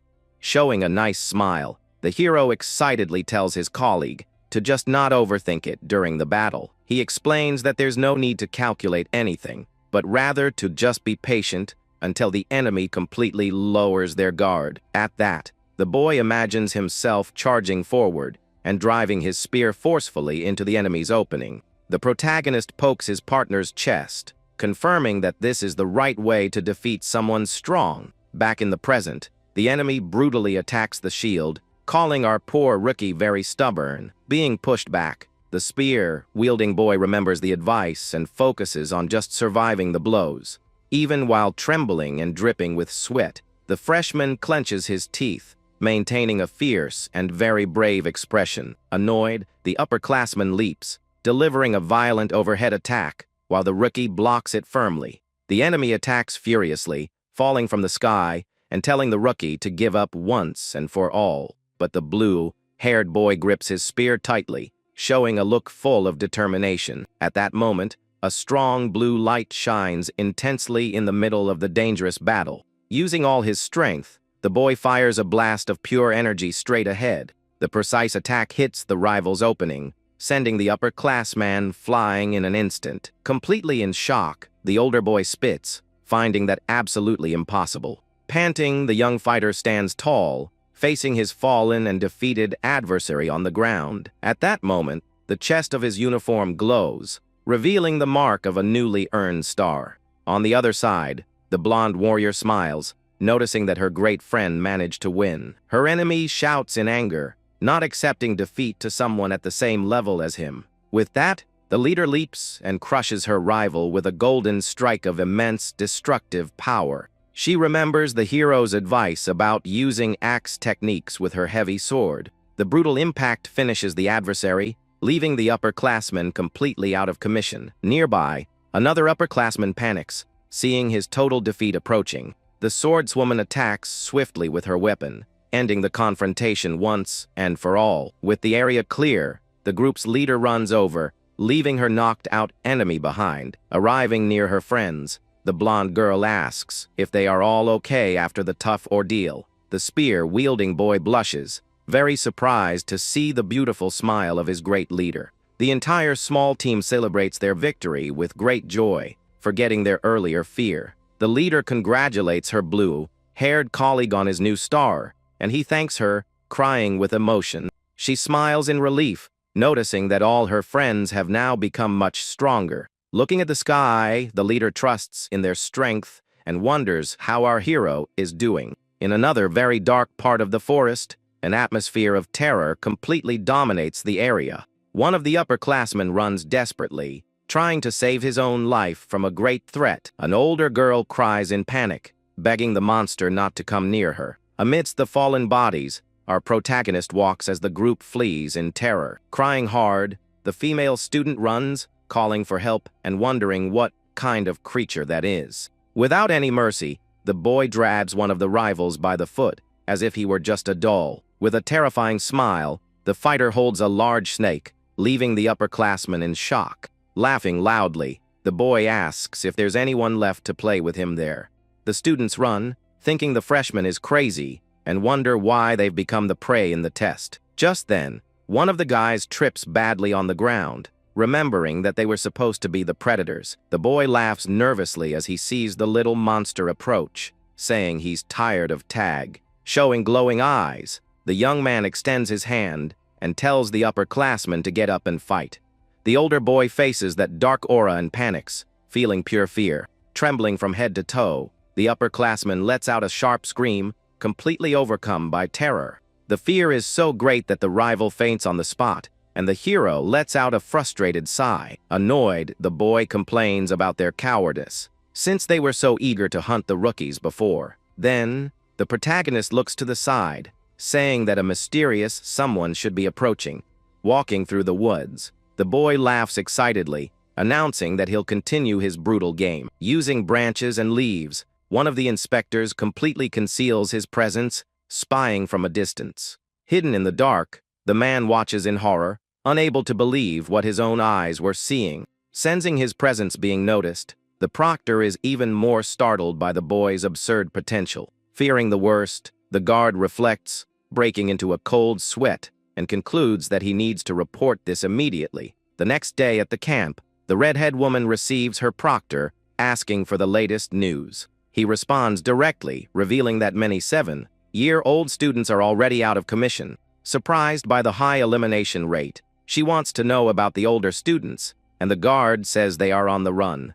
The man's report leaves his colleague and the other instructors at the camp even more terrified. The inspector isn't ashamed to tell the truth, but the guards tremble at the shocking news. With her arms crossed, the leader demands to know what kind of monster the upperclassmen are running from. The instruction for the area was to only have weak things, but the proctor points out that they're fleeing from siege. In a dark forest, the scene returns to the protagonist running excitedly after the upperclassmen. Everyone at the base is stunned, wondering if it's not absurd for the hunters to become the prey. Worried, the man states that the hero's attitude is unprecedented, but fears the master's reaction. His aura completely ablaze, the boy frightens the proctor, who swears he's seeing an absolute monster. The redhead agrees that the boy is a prodigy of strength, but remembers how strange he seemed at the beginning. Tapping her chin, the instructor realizes the irony of the boy,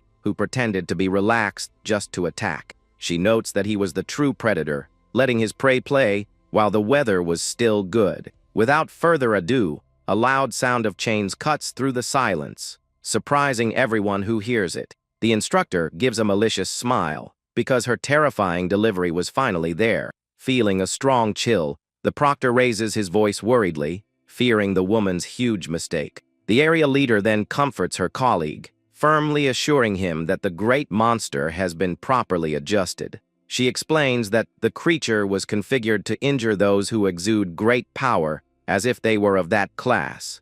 Choking on the report, her colleague discovers that the huge monster was the real final test for that boy. A tremendous cage hiding that mystery highlights everyone's terror, while the redhead simply ignores it. Looking back, the camp leader gives the final order, authorizing the great gate to be opened.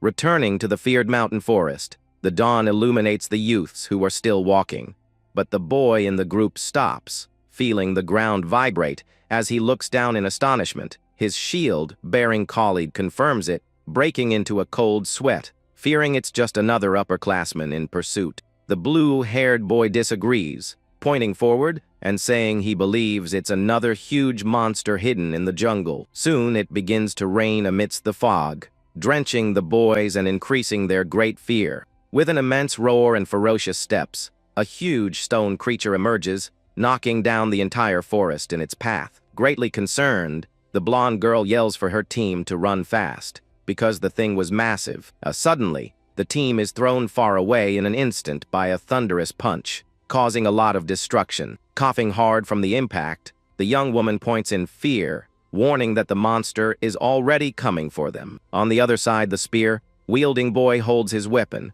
sweating bullets, thinking a golem of that level would be unbeatable. Revealing its rocky and very frightening face, the great creature exudes an immense, fierce, reddish light. Walking alone and bored in the forest, our young hero reflects, thinking the event would be easy. Sitting casually on a huge pile of defeated upperclassmen and monsters, the dark-haired freshman lets out a sigh. Looking at the fallen kids, the boy rests his chin on his hand, frustrated because the great test was far too easy. Showing a super beautiful landscape, a new morning illuminates the entire enormous, dangerous mountain. Noticing a stranger monster, the protagonist jumps down from his mountain of defeated foes. Looking to the side, he notes that little monsters of this class haven't appeared in over 1,000 years. The young man gets curious, wondering why it would appear right there, since it was something for the professors to handle. He concludes that the instructors released the little monster on purpose, wondering what they wanted with it. With a huge smile on his face, the protagonist gets excited, thinking the event has finally gotten fun. All fired up, he dashes forward at high speed, wanting to fight the three-star-class beast. In the meantime, his swordswoman friend attacks the giant stone monster with all her great fury. The impact of the sword hits the stone beast, but the monster doesn't even move a millimeter back. The shield-bearing partner backs away in terror, not understanding how the girl didn't even leave a scratch on the beast. Advancing without any fear, the boy uses all his strength, hitting his shield with great anger. Seeing that it caused no damage, the blonde leader moves away, realizing that this level was super dangerous. Taking some distance, the warrior unleashes a new, super fast magic attack she calls lightning. The blow hits the creature, causing only a crack, and the leader notes she can only damage its shell. Barely breaking a sweat, the leader gets a cold chill, realizing that creature is just shy of a 2-star class. Standing still, the young blue-haired girl despairs, asking her blonde companion in fear what they should do.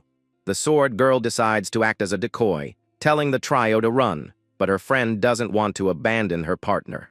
Gripping her weapon tightly, the girl calmly explains that if they stay, they'll only get in the way of her strategy. But before they could finish their conversation, the huge creature focuses on its target, letting out a thick smoke from its mouth. Sweating profusely, the leader admits to her friend that none of them would be able to put a decent scratch on the beast. Clenching his fists with all his immense determination, the boy with the shield steps in front of his partner. Startled by his action, she asks her friend what he's doing and doesn't understand his strange stubbornness. The two companions announce together that they won't run and will help the leader with whatever they need to do. Facing the immense golem, the three of them look forward, willing to face this tough challenge all together. Very happy with their good attitude, the blonde girl gives a small smile, accepting that they'll fight together. Preparing to advance, the young man with the shield shouts with determination as they get into their positions. The blonde girl draws in energy, concentrating it all in her sword as she glares with a deadly look, ready to fight.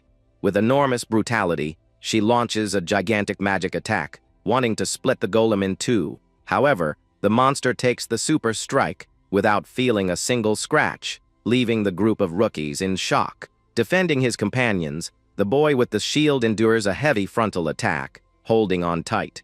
Trembling from the harsh impact, he feels his arms weakening but tries not to retreat a single centimeter. Quickly, the swordswoman and the blue-haired boy attack the monster, wanting to help amidst the onslaught. While they distract the big creature, the leader jumps very high, ready to deliver her next big blow. Concentrating an enormous power in her sword, the blonde girl shouts with a tremendous golden determination. Then, the leader's attack comes down, fiercely driving a sword into it and unleashing an overwhelming power. A huge boom echoes throughout the dense forest, destroying many of the large trees nearby. The others watch in fear at the enormous explosion, hoping it was the final blow. Exhausted from the huge effort, the girl breathes with extreme difficulty, almost falling to her knees. The blue-haired boy worries about his friend with the shield, but he soon appears, supported by the girl beside him. With everyone okay, the group breathes a sigh of relief, wanting to return to base, but a terrible noise approaches. Menacingly, the creature's hand descends in a devastating punch, while the blue-haired boy defends with his spear. The golem grabs the blonde girl with crushing force, making her gasp for air as the blue-haired boy shouts. In great pain, the leader closes her eyes, admitting her big mistake for having lowered her guard. Shocked, her blue-haired friend runs to help, saying she can't believe the golem withstood the blow. Desperate, the spear-wielding young man runs forward, shouting for the huge monster to let his partner go. In the blink of an eye, the huge stone beast throws the blonde girl far away, launching her body against a tree. All her friends scream the blonde's name in terror, thinking that was the end for their brave leader. From the brutality of the throw, her body breaks an entire tree trunk, causing a great gust of wind. The leader falls, injured, and everyone runs towards her while the golem continues to pound the ground. The huge monster roars deafeningly, using its immense body to smash the ground. Hurriedly, the team rescues their leader and runs with her, injured, wondering where that beast came from. In the midst of the immense confusion, a very excited and laughing voice echoes, catching everyone's attention. Their eyes widening, the team partners shout, perplexed and relieved, upon hearing their friend's name. Our protagonist lands in a very cute pose, jokingly asking what that rock was. Looking up, the hero recalls that he felt something bad earlier when he saw that huge lightning flash. Thrilled by the glow, he recognized the energy technique and ran desperately towards the battle. During his run, he worriedly wondered how long the team could hold out against a 3-star. Determined to get there, the hero clenched his fists, focusing all his power to use the skill he had learned. Concentrating the force in his hands, the boy dug his fingers into the ground, wanting to test his explosive magic. In a brutal impulse, the magic destroyed the earth and launched the fighter, breaking everything in his path. Flying low, the protagonist let out an insane roar, leaving an absurd trail of destruction behind him. Breaking countless trees with just his own body, the beast cut through the air like a true rocket. Smiling, the boy pats his own head proudly, thinking the technique suited his body perfectly. The magic of the dragon arts he read about was seen only as very simple and pure movements. The boy admires the strength he's gained, excitedly stating that his body has become a perfect weapon for attacks. But focusing his attention, the fighter returns to the danger, realizing he had no time to lose. Bleeding quite a bit, the blonde leader looks at him, sighing with relief and surprise, along with her blue-haired friend. With a huge smile on his face, the protagonist strikes a cool pose, checking if everyone was okay. Anxiously, the blue-haired girl points to the stone golem, warning the hero of the immense danger he was in. Finding the giant beast amusing, the warrior jokes and comments that he's never seen a living pile of rocks.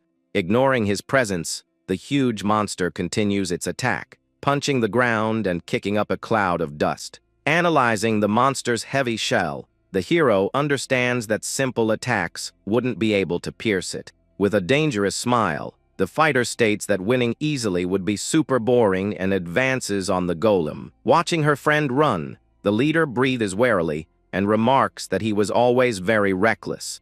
Getting close, the warrior faces off with the giant beast, which brings both of its large hands down on him with full force. Looking up, the hero puffs out his chest, realizing that the golem's strength was indeed something terrifying.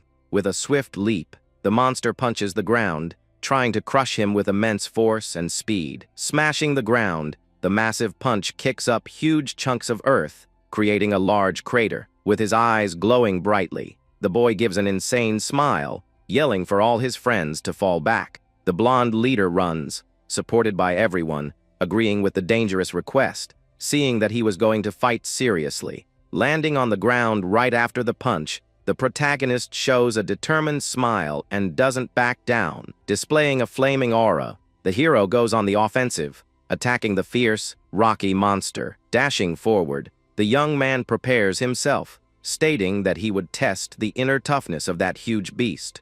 Nearing the creature, the fighter does a jump, flipping backward with enormous power ready in his leg. The boy's leg hits the beast, creating a flash of massive power as he declares it the first dragon art. A great explosion of light erupts, tearing the golem in half as the hero relentlessly focuses his attack. Stopping on the ground, grinning from ear to ear, the boy celebrates, noticing that his crazy plan worked. With the forest glowing in the background from the great energy released, the warrior finds it all marvelous. Just then, time rewinds to the redhead instructor shouting and confirming with the proctors what the test rule was. Laughing hard, the professor claims they will redo the test because they were the ones who got taken from by a single rookie. Resuming a serious posture, the instructor turns and sighs, telling the boy to wipe that smug look off his face. In front of two large closed doors, The pair stops next to the guards and awaits the moment of their grand entrance. With her hands on her hips, she again asks him to focus, as they were about to face the master himself. At that moment, the hero calmly recalls the immense terror this man caused his many adversaries. Terrified by the master's violent past, she warns that she doesn't want to see her best student become a victim. Soon, the handle turns with a creak, and our boy puffs out his chest, ready to face the man. They come face to face with two family proctors, protecting the other door with care and great determination, holding the swords at their waists. The guards hear the redhead woman's footsteps asking for authorization to pass. Entering the grand hall, the woman opens her mouth, apologizing for the interruption as the hero walks in. The huge room is filled with magic books, while the protagonist reflects on his attitude in front of the leader. Showing his huge angry face, the Lord sits in a large golden chair with a pen in his hand. The hero bows slightly, showing great respect for that human monster in all his immense glory. Bored, the freshman remains very neutral, saying he no longer cares for those questions full of beating around the bush. Surprised and ticked off by the kid's enormous audacity and lack of respect, the chief's pen trembles with irritation. Relaxed in his casual way, the hero claims that since they only said to survive, he saw no restrictions. Desperate, the instructor cries, gulping, as she turns to give him a major scolding. Horrified by his lack of manners, the professor throws her arms down and shouts, questioning what he was thinking. Hidden in the shadow, the Lord's malevolent essence begins to leak out, showing an infernal image. Unable to withstand the weight of this crazy energy, the redhead woman doubles over, feeling her own stomach churn. Showing he is unfazed by that oppressive monstrosity, the young man just calmly looks around the place. Huffing with irritation, the little fighter asks the leader not to make threats, because it's an annoying attitude for a strong guy. Completely shocked by this extreme bravery, the master's stern face freezes, his expression widening even more. With their knees on the floor, the pair faces the master as the boy asks if the whole lecture was just about that. Taking all the focus, the freshman doesn't tremble, questioning the big revelation about fighting with those guys. Extremely nervous, the white-haired lord unloads, wanting to know the boy's reasons for becoming such a prodigy. With an immense silence filling the room, our young man turns to the side, calmly thinking about his reason. Excited about the answer to be given, the hero just raises his voice, laughing and saying he was just strong for no reason. Their eyes falling silent at this extremely absurd revelation, the pair finally reflects without fear. Accepting this huge nonsense, the leader admits he was very wrong, offering our boy a fine reward. Distraught, the instructor screams out in pure desperation, asking the master what on earth was happening. Looking at the beautiful morning light, he explains everything about that prize and the beautiful books within. The gleaming items attract attention, as that place holds very precious things from all over the world. An inspector warns that the Eldragon family's things were very secret, and that no one could see or take them. The boy pays no attention, asking to take everything, and leaving the beautiful redhead red with so much anger. But ignoring all his craziness, the chief wags his fingers towards the exit and tells them to go already. Taking quick steps, the redhead grabs the boy and pulls, wanting to get him away from this long talk. Forcing his arms slightly, she says she's flattered and takes the poor guy away before the scolding. In the meantime, the boy digs in his heels while being dragged and hears the leader make a nice invitation. Staring with a frightening expression, the boy says that with these annoying rules, he won't get good at this. A flash of light fills the entire room, leaving the leader stunned as he thinks about his bold words. In the background, hallucinations seem to fly like red dragons, wanting to play with the golden beast. Slamming the door quickly, the instructor cuts off the strange atmosphere, saying the tests are over, showing the glow in the landscape. The castle was absurdly huge for just one man who wanted peace. Tapping her nails near the room's door, she yells, asking what the boy's idea was with that. Mustering enormous courage, he doesn't react to all the shouting, just remembering how boring it was. He agrees with the talk, saying there was no reason to be too affectionate, since he was an absent father. With a hand on her chest, she raises her fingers, curious about the sheer audacity of his words. Scenes of the castle appear, showing the entire huge and shiny place. Trying to understand that boy. Puffing out his chest, the boy responds, stating there's no great mystery there in his life. The instructor lets out a long sigh, maintaining her calm and beautiful pose without saying much. Reflecting on the absurd power the young man must wield, the professor recalls the stories that surrounded them. Completely silent, she internally questions the limit to which the family would let things continue this way. Tapping her own boots, she walks, promising to look up that freshman's file as soon as she could. Later, she guides the boy, asking what he will choose from all that grand magical treasure. Arriving in the room, he sees how wonderful the place is, noting that it had a very awesome collection. Placing his thumb near his neck, the boy replies that he has his eye on a bunch of magic books. Curious about the knowledge he lost over time, he points his hand and grumbles, missing his old fights. His friends arrive, smiling broadly, and the blonde girl jokes with him, asking if her partner was okay standing there. Jumping excitedly, the blue-haired boy raises his fists, cheerfully stating that he loved the test's gift. Seeing everyone arrive, the young man agrees, not believing the entire base was there at the big door. A guard instructs and explains that the rules of the place were strict, but nothing too harsh on the group. Catching his attention, his partner points to the hero, saying she'd prefer the other reward he won. With a cute laugh, the warrior states he wants the sacred manuscripts to understand all the mystery in the air. He analyzes how the place can help with everything, pointing out there's a lot of good stuff in the entire, huge building. Showing all her confidence in him, the girl laughs, believing in the young man who helped her in great danger before. A guard returns to give the prizes guidelines, telling them to watch the clocks and not stay all day. Dashing off, the entire team agrees, ready to see the surprises and the magical secrets. A friend teaches them to focus on reading and the whole plan so they would have maximum time without any mess. Arriving with a sigh, our hero assesses the many shelves filled with countless great tales. Eyeing the shining stars, a blue-haired colleague points out the decorations, admiring the beautiful event. Looking at the huge ceiling, the boy is impressed with the grandeur of the whole shining place. Smiling broadly, the hero comments that he wants to see if there's any useful knowledge around.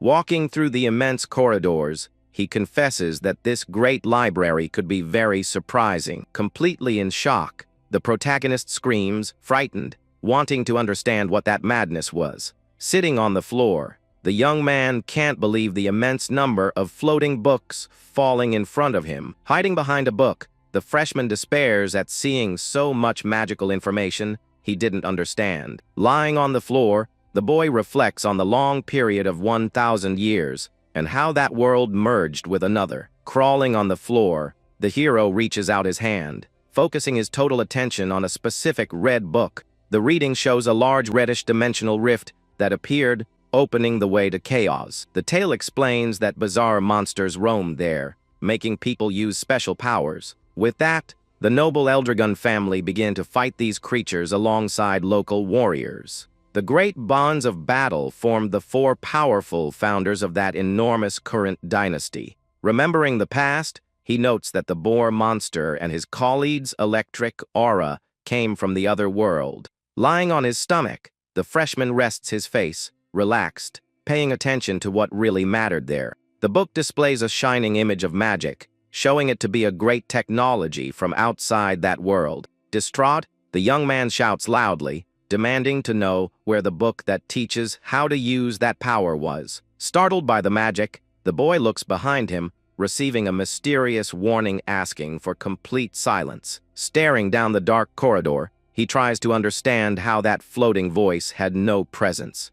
Crossing his arms, the hero deduces it's just a voice technique, since he didn't feel any other aura. At that moment, the boy hears a noise and sees a large, shining book flying in his direction. Terrified, the freshman cowers on the floor, seeing a crazy storm of books flying all over the room. Amazed by the power, the young man smiles widely, noticing the threads of energy moving things magically. Flying after the book, the protagonist shouts excitedly, demanding that the owner of the power show themselves. Hidden on the large balcony above, a mysterious man controls the golden energies in complete silence.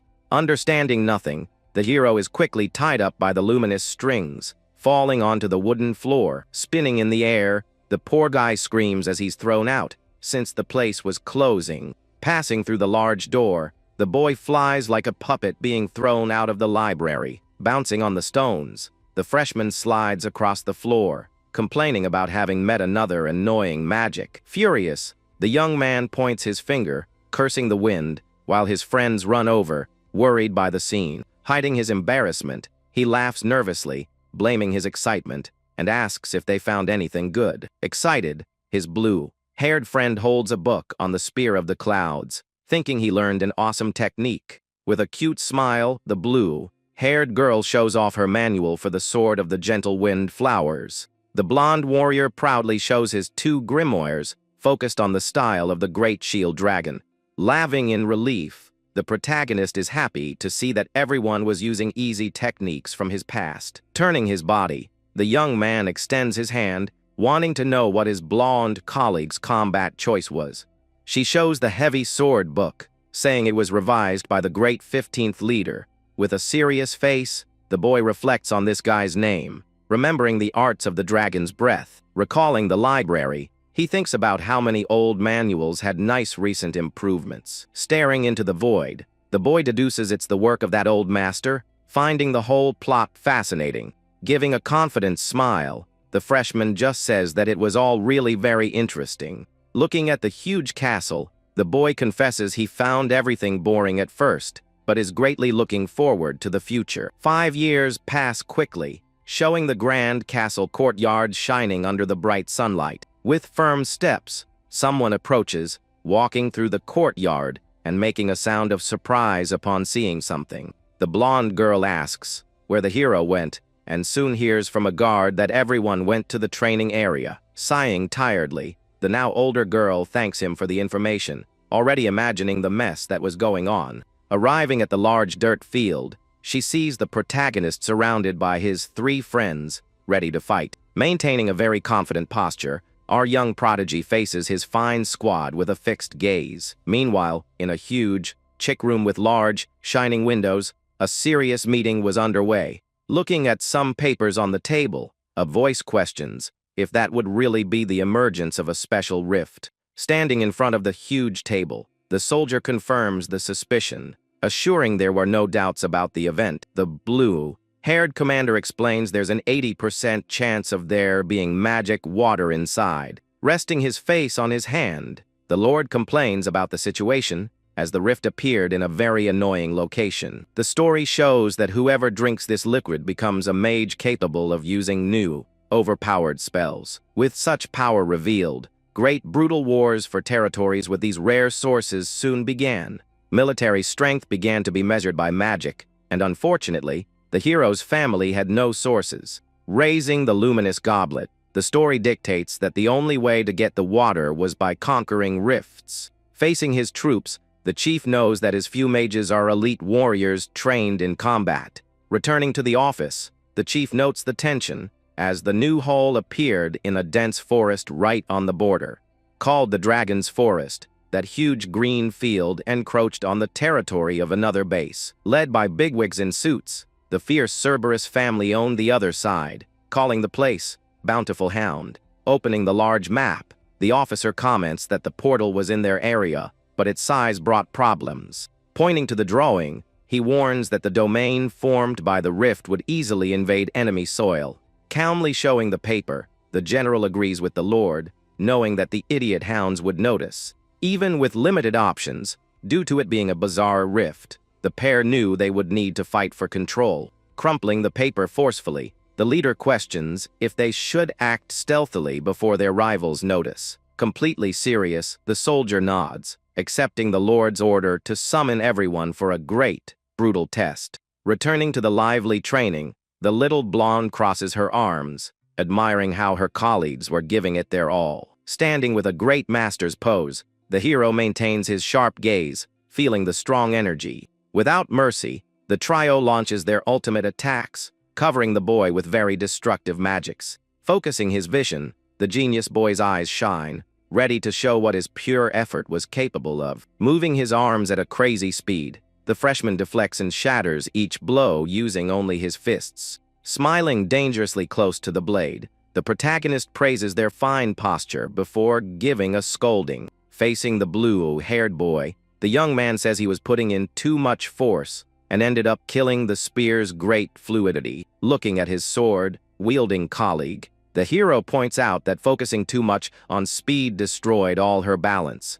Turning his face to the boy with the shield, the prodigy confesses that his raw defense was actually good. Beckoning them with his hands, the freshman complains about the blonde colleague's lack of offense and tells them all to come again. Watching from afar, the instructor is thrilled with the incredible scene, finding it all an insanely crazy sight. In disbelief, the woman thinks it's crazy that the boy is tanking those beautiful spells without using a single drop of aura. With an absurd block using his arm, the protagonist shouts that this was all the purest and most beautiful training. Flexing, the boy shows off his very ripped physique, proving that the training had made him as hard as a rock. The blonde girl puts a hand on her head, complaining that the boy should stop fighting while they're talking. The two students stop their attacks, panting and impressed with the absurd defense without using aura. Getting very serious, the girl warns that the prodigy isn't human, remembering his monster nickname. Launching the trio far away with a single blow, the hero asks if the young woman came to train or to pass on a message. Crossing her arms, the warrior warns that soon they will face students from the other areas. Hearing this, the blue-haired boy and his colleague's eyes widen in fear, knowing that day would inevitably come. Raising her hands, the little blonde confesses she doesn't know many details about their next test. Curious, the protagonist points his finger, wanting to know where she gets so much information. The woman explains that she just has to observe the professors, but the boy says he never paid much attention to that. Sighing, the warrior tells him to be very careful, reminding him of a certain dangerous rival from the West Wing. Walking slowly, the genius boy thinks about this other strong candidate for leader besides the two of them. With a very excited smile, the freshman just mutters that he finds it all very interesting and waits eagerly. A few days pass, and the grand castle courtyard soon fills with various students gathered in the area. In the middle of the crowd, the boys break into a cold sweat, whispering fearfully about the real reason they were all there. Leaning against the old stone walls, some upperclassmen just await the big announcement in pure silence. Observing his surroundings, the prodigy notices that they gathered all the years, and the blonde girl confirms his great suspicion. Just then, a loud noise catches everyone's attention, making the warriors look towards the main entrance. With firm steps, a beautiful woman with pink hair appears, telling everyone to shut their mouths. Feeling the commander's strong presence, the kids obey instantly, swallowing hard with so much fear. Satisfied with the peace, the Cape Chief announces that in exactly 3 days, a big event would begin there. Maintaining her pose, the superior reveals that they will face the strong students from the other bases in the area. With a wide smile, the protagonist gets very excited about the idea, while his colleague trembles with fear. Pointing her hand forward, the commander dictates the rules, demanding full force in the upcoming duels. In the crowd, the cadets break into a cold sweat, commenting that fights like this only happened in their big final exam. Without giving many details, the pink-haired woman just promises a very special mission for the grand winners. His golden eyes shining, the young prodigy is interested right away, imagining it's something very valuable. The woman explains that it will be a grand tournament with 7 strong representatives chosen from each area. Questioning the choice, the leader soon warns that the fighters will come from all the classes present in the courtyard. Hearing the rule, one of the upperclassmen gets indignant, thinking it's absurd to put little kids in this tournament. With a big ego, the guy claims that the rookies are nothing but a bunch of useless kids, being too weak to fight. Turning her back, the pink-haired woman waves her hand, not caring about the words, and tells everyone to decide on the team quickly. Catching their attention, the upperclassman imposes an order, saying that the older students will take all those spots. Stomping her foot, The little blonde steps forward, blocking the guy's plan by ensuring she has the right to fight. With a mocking smile, the older boy recognizes the noble, finding her great stubbornness very amusing. Keeping her calm, the warrior corrects the loudmouth, reminding him that what mattered there was only strength. Stomping on the dirt ground, a beautiful energy shines, quickly covering the young fighter's entire body. Displaying the magic, the little blonde reveals 3 radiant stars on her chest, smiling in a very intimidating way.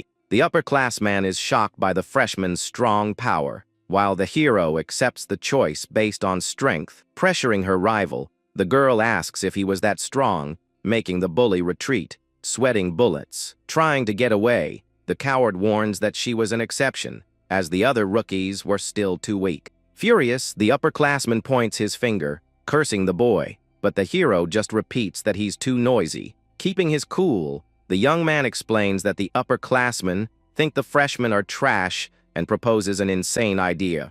With a maniacal smile and a fiery aura, the hero suggests that everyone fight until only the 7 strongest remain. Frightened, the upperclassman refuses the idea, finding it too violent, but the prodigy quickly ignores the complaints. Gesturing, the freshman suggests holding an open preliminary for any student who wants to fight in the tournament.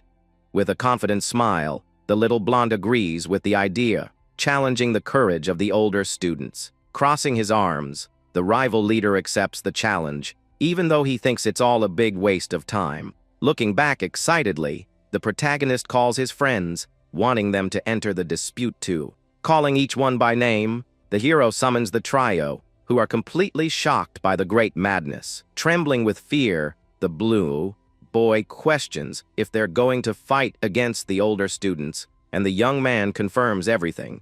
Not understanding their fear, the freshman remembers their intense training, while the girl feels a strong pressure. Just then, the noble blonde tries to call more people, but the rookies break into a cold sweat, knowing they don't stand a chance. Sighing, the prodigy is disappointed by their lack of courage, as facing strong opponents teaches so much.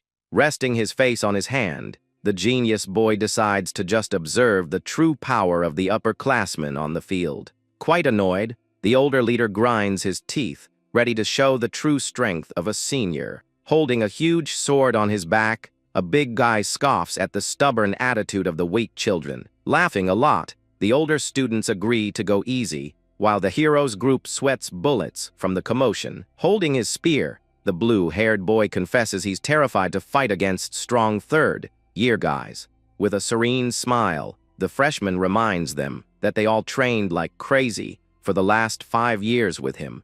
Pointing his finger with confidence, the boy encourages the group, asking them to believe in themselves more. Feeling the motivation hit hard, the trio grips their large weapons tightly, accepting the dangerous challenge. Losing his patience, the big guy advances with his heavy sword, promising to put everyone in their proper place. Watching from the sidelines, the other students are shocked and confused by all the madness happening there. Quickly, the blue-haired boy defeats the bully with ease and wonders if that guy was really that strong. Crossing his arms, very satisfied, the young warrior praises the incredible performance of his worthy team. Observing the fight, the hero praises the spear-wielding boy, noting how good he got at deflecting rival blows. Looking to the side, the protagonist cheers for his colleague's incredible technique of rapid flower cuts.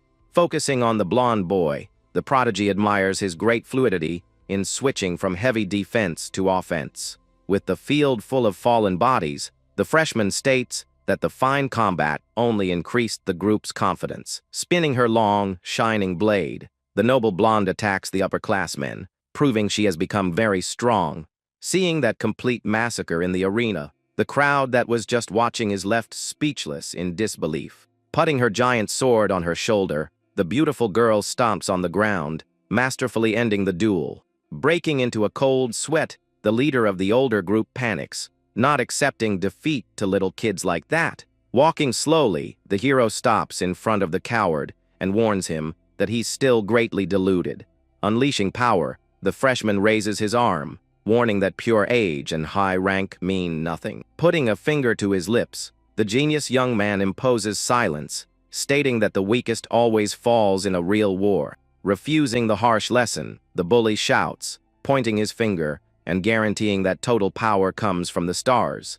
With a dangerous, killer smile, the boy runs a finger across his neck, reminding him that anyone can be taken down. Staring at the pure terror in the coward's eyes, the prodigy states that the great beauty of fighting is always winning. Completely furious, the guy throws his honor in the trash and threatens to attack with everything to avoid becoming a joke. Tired of so much talk, the boy calls his rival to the duel, wanting to see what he knows about martial arts. Extending his hand with a very intimidating look, the prodigy tells the coward to show the fruits of his hard training, grinding his teeth with pure rage. The older boy can't take the humiliation and immediately goes on the attack. With a great leap, the upperclassman tells him not to be underestimated, preparing a shining punch with a strength technique, dodging the punch with great ease. The genius boy counters the blow, taking the rival down with just one impact. Launching the big guy far away, the freshman maintains his intact pose, creating a gust of wind in the arena. With a nice, excited smile, the warrior gives a thumbs up, praising the losing guy's good training. Looking from afar, we see the bully kneeling on the ground, totally humiliated, while the victor remains standing, crossing her arms. The noble blonde agrees with the scene, finding it funny that he praised the guy after taking him down. Meanwhile, at the other training base, the courtyard is covered with defeated cadets groaning in great pain. Spinning a green blade in his hands, someone sighs deeply at how easy it was to take the guys down. Sitting on the back of a loser, the leader of the West Wing complains that everyone there is weak and useless. Turning his face, the snobbish young man rests on the defeated, while one of his soldiers approaches the area. Standing with her hands behind her back, the green-haired woman announces that the entire selection for that base was complete. Introducing the chosen ones, the story focuses on the firm gaze of one of the rookies qualified for the tournament. Resting his weapon on his shoulder, the leader notices something good and sees that the first-year cadet had 3 stars. With an excited smile, the chief praises the boy's great skill, promising to welcome him to his team. Breaking into a cold sweat, the cadet bows, thanking him emotionally for being recognized by his master so soon. With a cocky pose, the blue-haired boy lifts his face while his partner dictates that their base will never lose. Talking about the reward, the woman states that completing this very special mission would change everyone's course. Rising gloriously, the warrior leads his troop, aiming to take the top seat of that castle. With a gaze full of ambition, the lackey gives a malicious smile, greatly desiring prestige in his leader's wake. Focused on her work, the advisor approaches the chief, wanting to reveal some new and very interesting information. Whispering in his ear, the woman reveals that the noble blonde will be part of the official selection for the East Base. Annoyed by the gossip, the boy scratches his head, complaining about that annoying brat who always crosses his path. Leaving everything behind, the boy walks through the courtyard, guaranteeing that his side would crush the noble's talent. With a very excited smile, the faithful servant agrees with his words, already aiming to complete the special task. Spinning his blade in an exotic way, the blue-haired boy vows to prove his enormous talent to his entire family. With a malicious face, the selfish leader ends the conversation, vowing to take the highest throne once and for all. Inside a giant coliseum, a huge crowd of students gathers for the start of the long-awaited tournament. In the stands, the upperclassmen from the East Wing look down on the first years with a major air of superiority. Surprised by the number of people, the blue-haired boy comments that all the halls have gathered a lot of students there. With that, the young man says that the number of people is already quite reduced, which leaves the blonde girl confused. He then remembers that those who drop out are called pseudo-dragons, just as his father taught him. Seeing her friend's serious expression, the noble blonde girl notices that he is acting exactly like his father used to. But to cheer up the group, the girl says that they were chosen as representatives and should be proud. Suddenly, an upperclassman approaches and asks the protagonist why he is being so quiet and still. Crossing his arms, the hero explains that he was being quiet to gauge the power of all the students there. The upperclassman is very impressed and praises the young man for being able to do something so incredible. Kneeling before the genius, the former rival admits that things have changed a lot since their big fight. Excited, the upperclassmen run through the courtyard, assuring that their entire group has changed its old way of thinking. After the battle, the former leader understood that he is also part of that group, becoming a great ally. Shouting excitedly, the upperclassman now has great respect for the strongest, becoming a huge fan of the hero. Seeing the whole scene, the boy finds it all very strange but sees no problem with his rival's change of heart. Analyzing the overall power level, he notices that aside from his group, everyone else there is at the 3-star level. But suddenly, his glowing eye focuses on someone special, revealing that there are much stronger people there. The prodigy then notices a very confident guy, who seems to be one step ahead of the other students. Besides him, another purple-haired guy also shows a special power with his very snobbish gaze. At this, the leader of the West Wing is curious to see what special techniques will be used in this tournament. Seeing so many powerful opponents, the blue-haired young man puts a hand on his head, feeling the immense pressure. Out of nowhere, a tall, blonde woman jumps on the girl's back, excitedly shouting her full name. With the sudden noise, the protagonist turns his head to the side, curious about all the commotion. Squeezing her friend's face, the older girl asks if she's okay and if anyone has been bothering her. At this, one of the blonde girl's friends asks who that strange woman is who suddenly appeared. The girl then introduces her cousin, named Sandy Typhona, the daughter of the head of the great noble family. Upon hearing the girl's last name, the trio of first years are left with their jaws dropped, knowing she's from a major family. Then the cousin asks who those kids are, and the girl replies that they are all her companions.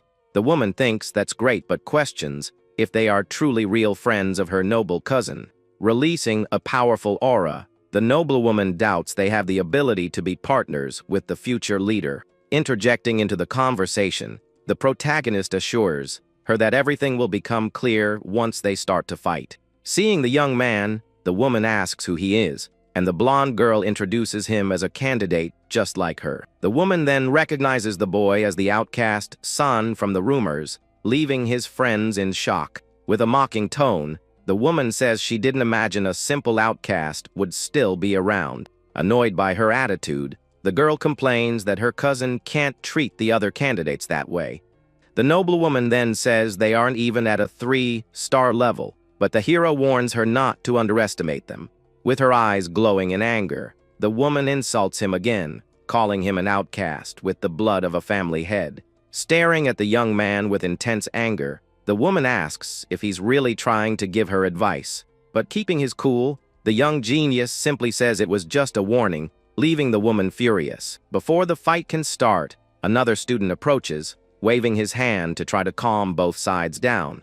The representative from the North Wing appears, asking them not to cause trouble for the other teams there. At this, the blue-haired boy is shocked while the hero just turns his head with a very irritated look. The noble blonde girl tells the guy not to interfere, but he warns that the big battle is about to begin. In the stands, the students from the North Wing comment on the commotion happening down below. Suddenly, one of the army captains turns to the crowd, preparing to start the event. With a fiery aura, the captain shouts for attention, making all the students turn at once. With a focused gaze, the trio of first years prepares to hear the instructions for the grand tournament. At that moment, the blonde girl and her cousin also turn towards the center of the arena, attentive to the announcement. Side by side, the hero and the representative from the North smile, eager for the great competition to begin. Then, the captain of the Golden Dragon Troop introduces himself to everyone as the great instructor of that place. Standing in the middle of the arena, the captain officially declares that the great battle will now begin. He then explains that the competition will be an elimination tournament between the 4 annexes in 1-on-1 duels. The annex that defeats 4 opponents first will be the grand winner, and the fighting order cannot be changed. Finishing the rules, the captain warns that the order of the fighters is an important part of the strategy. In addition, those chosen in the tournament will receive a special mission, and the hero immediately smiles with interest. Whoever completes the task will make a great contribution to the noble family of the Empire's royal dragon. And that contribution is a huge step for any candidate to become the new head of the noble family. Now, to decide the matchups, the captain asks each representative to take a stone from inside the box. Being called first, the representative from the West Wing walks confidently to the center of the arena. Approaching the captain, the white-haired young man puts his hand in the box to grab one of the stones. With the stone in his hand, the young man stares at the item that will decide his team's future in the tournament. After he takes his stone, the captain tells the snobbish young man to return to his place in the arena. Seeing the young man up close, the noble blonde girl is a bit startled as she recognizes the student's face. Returning to his team, the West Wing's leader gives a malicious smile, full of confidence and ill intent. The hero then asks if she knows him, and the girl confirms that he is the successor she had mentioned. The young man's name is Vanille Fafnald El Dragon, one of the candidates for the position of head of the great family.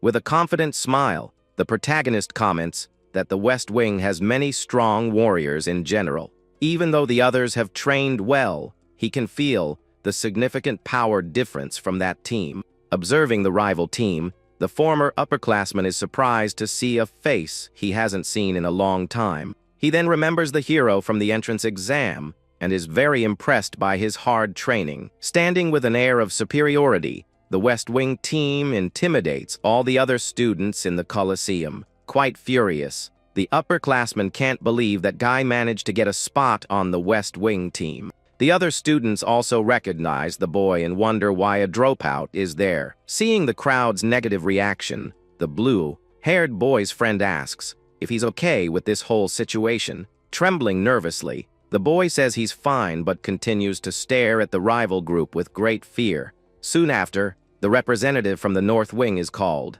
and the confident young man announces that it's his team's turn. Next, the captain calls the representative from the South Wing to pick his stone and decide his fate. With a snobbish look, the boy from the South takes his stone, and the captain calls the last team from the East Wing. The blonde girl nudges the hero and tells him they're calling him, but the boy is very confused and doesn't understand. She then says it's obvious the strongest would go, but he thinks the focus should be on the newer members. But the blonde girl reminds him they are the same age and pushes him forward, making him go without complaining. Outraged, the girl's cousin shouts, asking why the outcast is going instead of the noble candidate. The blonde girl explains that he is the strongest, but the older one doesn't accept it because he's not at a 3-star level. The woman then reminds her that this is a battle of succession, and the girl asks her to just trust them. With a confident smile, the young noblewoman assures her that all the members of her team are very strong. Ignoring the argument, the captain asks the representatives to put their power into the stones. The young genius holds the stone in his hand and prepares to channel his great energy into the object. All the other representatives do the same, and the stones begin to glow with very different colors. The guy from the West Wing holds his red stone with a snobbish look, already thinking of himself as the grand champion. Just like the others, the hero's stone also begins to glow with a strong, intense blue light. With that, the captain announces that the first battle will be between the East and North annexes of the Coliseum. The second great battle will be fought between the powerful teams from the West and South Wings of the Academy. Looking to the side, the hero's team observes the fighters from the North Wing, who look quite imposing. One of the older fighters stares at the rival group with a very intimidating look of pure hatred and contempt. Scared, the blue-haired boy asks if that guy is also a student, and the blonde girl confirms it with him. Very nervous, the girl can't believe she's going to face her cousin in the very first big battle. On the other side, the older girl warns that this is a good chance for her cousin to wake up to reality. Pointing at the girl, the woman guarantees she will crush the entire team, so she remembers her place. Releasing a great aura of lightning, the young woman accepts her cousin's challenge and heads into battle. Excited for the match, the hero greets his rival, saying he's looking forward to the great combat. Facing each other in the middle of the arena, the two representatives can't wait to finally be able to fight. Annoyed, The West Wing leader sits down and grabs his sword with a look of pure boredom and contempt. Meanwhile, the South Wing team watches the whole situation with a curious and slightly apprehensive look. The captain then officially announces the first battle between the East and North annexes of the Academy. With weapons in hand, the heroes' team prepares for the first round of the Grand Selection Tournament. Clenching his fists, the former rival shouts that he will definitely secure a victory for his beloved team. But the blonde girl worries if he'll be okay, as the boy seems too nervous to fight. With the fighters in position, the captain asks if both sides are ready for the combat to begin. The former rival and his opponent face off in the middle of the arena, ready for a great exchange of blows. The captain then lowers his arm and gives the signal for the official start of the first battle of the tournament. With a loud war cry, the young man charges forward, preparing his first punch with great force. Crossing his arms, the prodigy watches the fight, very curious about the outcome of that first duel, but the boy quickly boasts that his victories are always absolute, which really irritates his friend. The hero turns his face back to the fight, trying to ignore his teammates' annoyed reaction. He then explains that, in terms of skill, the rival fighter isn't much different from his teammate. The girl agrees with the analysis but remembers that this is the first time they are fighting in front of everyone. Furthermore, the great pressure of representing the team could end up hindering their teammates' performance. With a confident smile, the genius knows that there is an exception to this rule of pressure and nervousness. The blonde girl's cousin and the representative from the north seem completely confident and without a hint of fear. He then notices that the two are already close to reaching the powerful and rare 4-star level. In addition, the blonde girl's cousin uses similar techniques, which will be a good experience for the girl. Suddenly, the fighter from the East Wing falls to the ground, defeated, and the captain announces the North team's victory. In shock, the next fighter begins to tremble with fear, but the blonde girl tries to calm her teammate down. A short time later, the second confrontation also ends with a victory for the North Wing in the Grand Tournament. Devastated, the two losers apologize to their leader for getting carried away in the arena. Hurt and crying, the two feel bad about the loss, but the captain tells them not to worry. With an encouraging smile, the hero reminds them that this is a place for them to test their strength in combat. This lesson will serve as experience for their future on a real battlefield. But since the team has already lost twice, the next confrontation becomes even more important. Seeing his friend's nervousness, the boy tries to motivate him, but the blue-haired kid asks him not to make things worse. With his sword glowing, the upperclassman from the North Wing prepares for combat with an intimidating aura. The warrior's gaze leaves the blue-haired boy completely terrified of his next big opponent. Crying and trembling, the boy complains that he has never faced upperclassmen as scary as that one. Despite his fear, the boy prepares to fight while his leader takes a deep sigh at the situation. To calm the young man down, the hero asks what weapon his big, strong opponent is using. Looking at his rival, the boy notices that he uses a sword to fight, which makes him much calmer.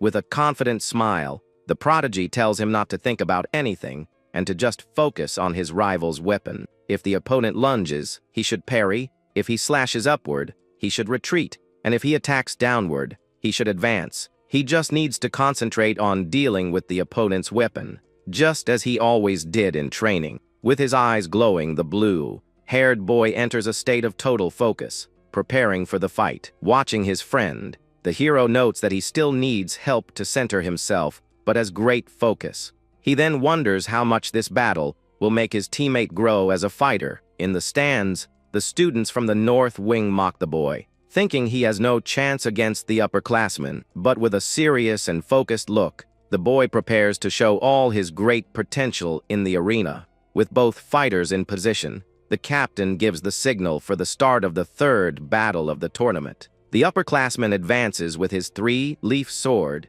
using a quick and direct attack on the boy. With his eyes sharply focused, the young man prepares to counter the powerful blow from his great opponent.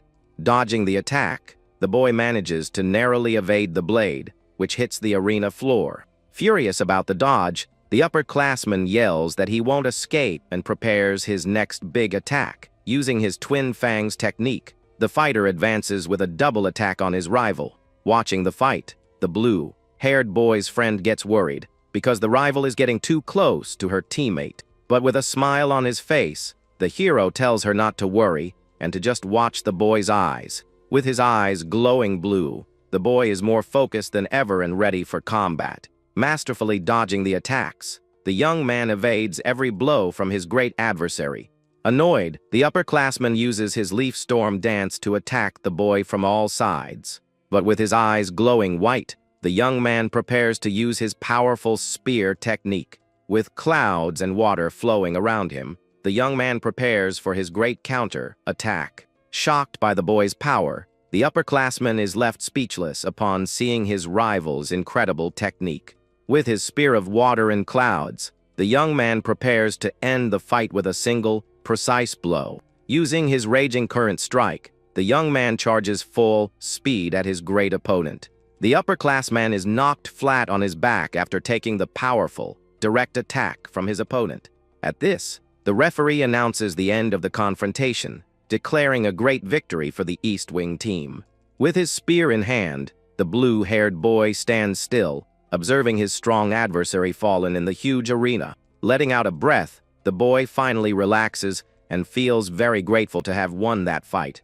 Watching the scene, the hero breaks into a big smile, seeing his teammates' wonderful success. Then the whole team gathers with confident looks, ready to turn the tables once and for all. Starting with that fine first victory, the group managed to gain momentum and continue winning their fights. With her sword in hand, the blue-haired warrior also secures a victory in the 4th round of the event. Right after, the blonde boy with the shield shines in the arena and defeats his rival in the 5th combat. Arriving at the 6th match, the blonde swordswoman smiles, eager to finally be able to cross swords again. On the other side of the arena is her older cousin, who stares at her with a very serious and focused look.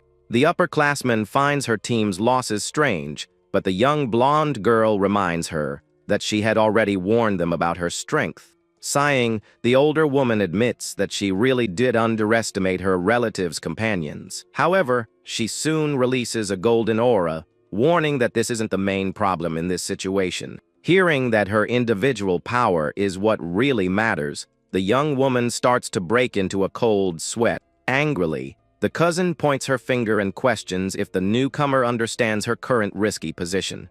With a confident smile, the blonde girl affirms that she understands all of this very well and prepares to fight. At that instant, the prodigy observes his great friend with a very serene look, knowing her potential. Stomping her foot on the ground, the warrior firmly declares that she hasn't given up on becoming the great leader. Pointing her blade forward, the girl confidently declares that she can defeat her relative in combat. Unfazed, the older fighter just gives a sharp look, accepting the newcomer's great challenge. In the blink of an eye, the opponent charges forward, tearing across the arena like a true bolt of golden energy.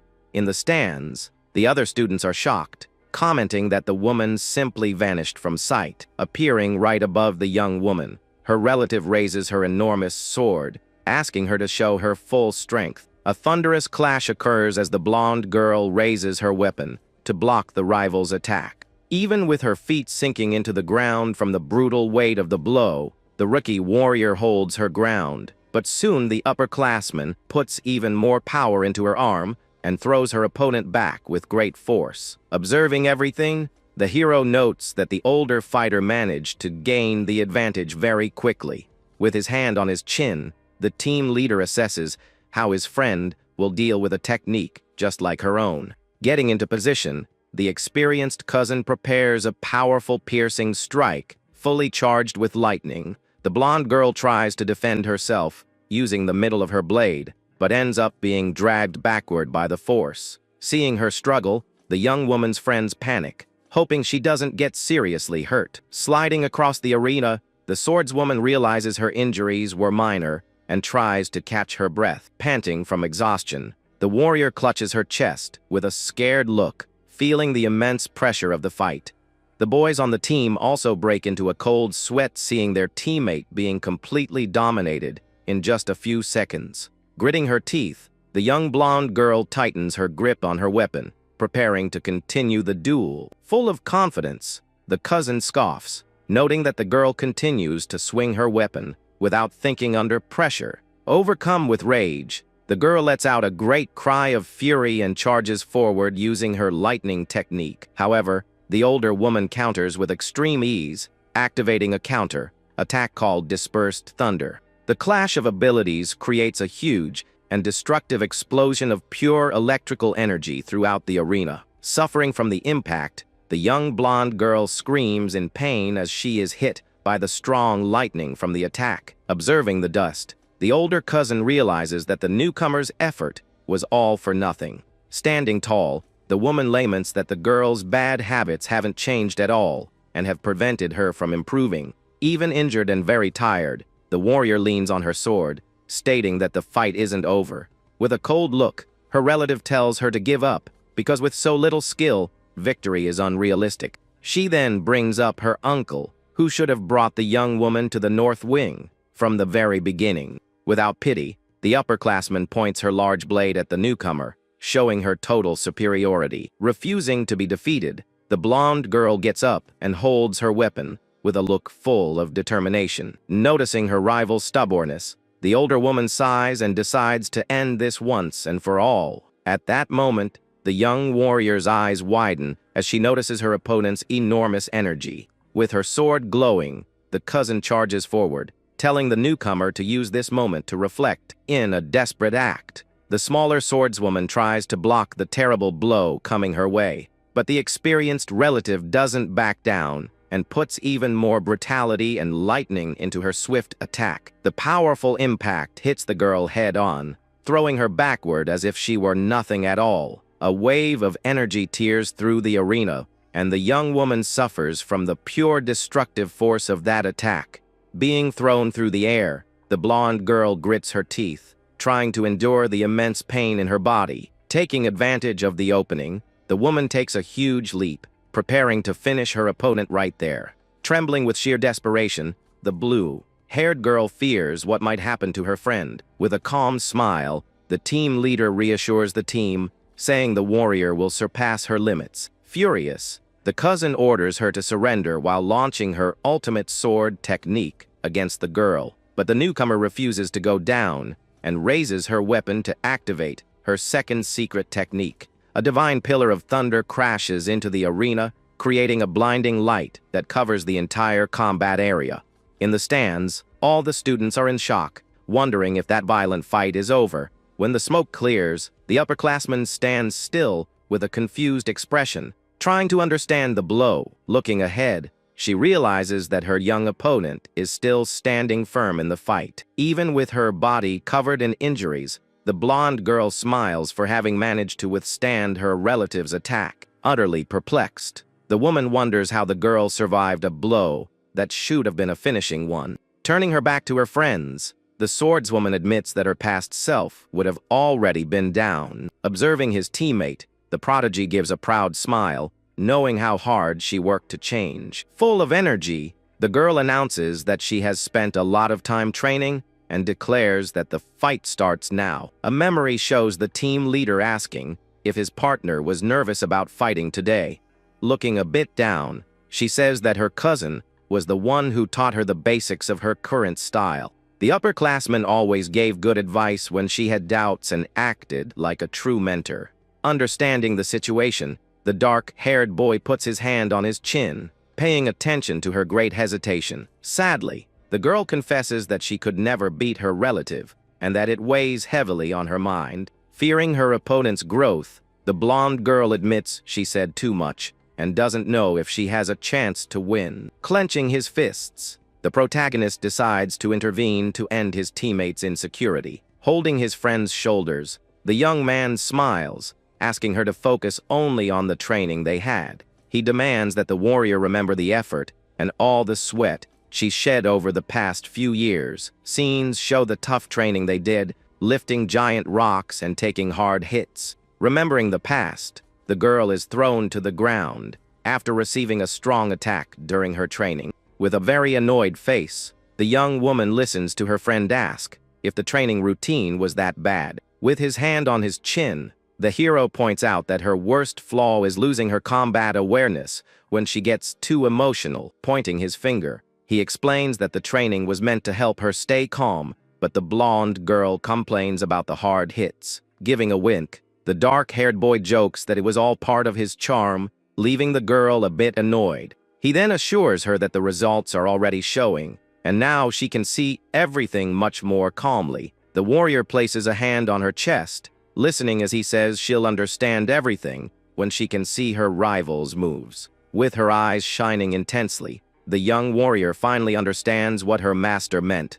With a huge smile, the leader guarantees with absolute certainty that this new combat awareness will change everything. More relieved, the girl listens to him brag about giving great lessons as the strongest fighter there is. With a slight smile on her face, the blonde girl thanks him for the support, saying she feels much calmer now. The leader smiles excitedly, saying that the rival using the same old technique will be an excellent opportunity. Pointing his finger very confidently, the prodigy gives his final instruction for the battle. He tells the girl to carefully watch her relative's technique, just like they always did in training. Observing the older woman from a distance, the girl focuses on learning her moves to become even more powerful. Wiping the blood from her own face, the newcomer reveals she spent the entire fight paying attention to the moves. In a fighting stance, the girl reveals she endured all of that just to finally be able to see the attacks. The older fighter is completely confused, unable to understand what the girl's statement means.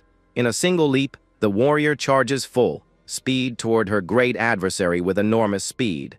The girl's divine sword soon glows intensely as it cuts through the air, preparing a powerful magic attack. The upperclassman's eyes widen in shock as she realizes her opponent has significantly slowed down her own rhythm. The woman raises her weapon just in time and manages to defend against the strong electric blow, starting a direct clash. Breaking into a cold sweat, the upperclassman is shocked, not understanding how the girl managed that move. With a strong aura and an intense gaze, the newcomer activates her thunder needle, firing lightning in all directions. Caught completely by surprise, the woman takes the frontal attack and is pushed back with great force. With a big spin, the blonde girl leaps over her relative, who can't understand this sudden change. Taking advantage of her position from above, the warrior attacks with a strong flash, making her relative suffer from the blow. With a beautiful smile, the newcomer explains that she can now see the perfect rhythm and will use it to her advantage. Clutching her chest, the woman argues that it's impossible for someone to copy a technique so quickly. From the stands, the female students are jaw-dropped, cheering loudly for their friend's beautiful change in attitude. Satisfied, the hero smiles, thinking it's great to fight against similar techniques, while his blonde teammate tries to understand the improvement. Pointing excitedly, the prodigy explains that the girl mastered the technique in the middle of the duel. Her companions listen to the explanation that before, the girl would get flustered and could only see her own weapon, but now she has finally matured and has the complete calm to observe the steps of any strong opponent.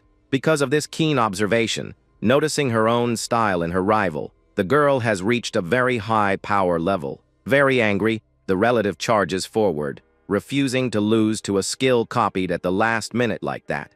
Gritting her teeth, the young woman focuses all her new power into her arms and goes in for another confrontation. The clash of blows creates a brilliant impact, kicking up dust. Using the swift thunder ability, shaken by the immense concentrated power, the veteran fighter ends up being thrown back in the arena. In mid-air, the woman's eyes nearly pop out, not believing she is being surpassed by the beginner. Advancing with her glowing sword, the newcomer shouts that she focused a lot on her physical conditioning. With an almost insane lightning-filled gaze, the girl announces she will use her own main technique. She then brings her blade down with full force, creating a colossal explosion of magical power in the arena. Hit head-on, the older cousin lets out a loud scream, feeling the full force of the blow. The force of the attack is so great that it ends up destroying a large part of the massive arena floor. Panting from exhaustion, the blonde warrior tries to catch her breath after expending her energy. In the midst of the smoke, the upperclassman tries to stay on her feet while letting out a weak, tired laugh.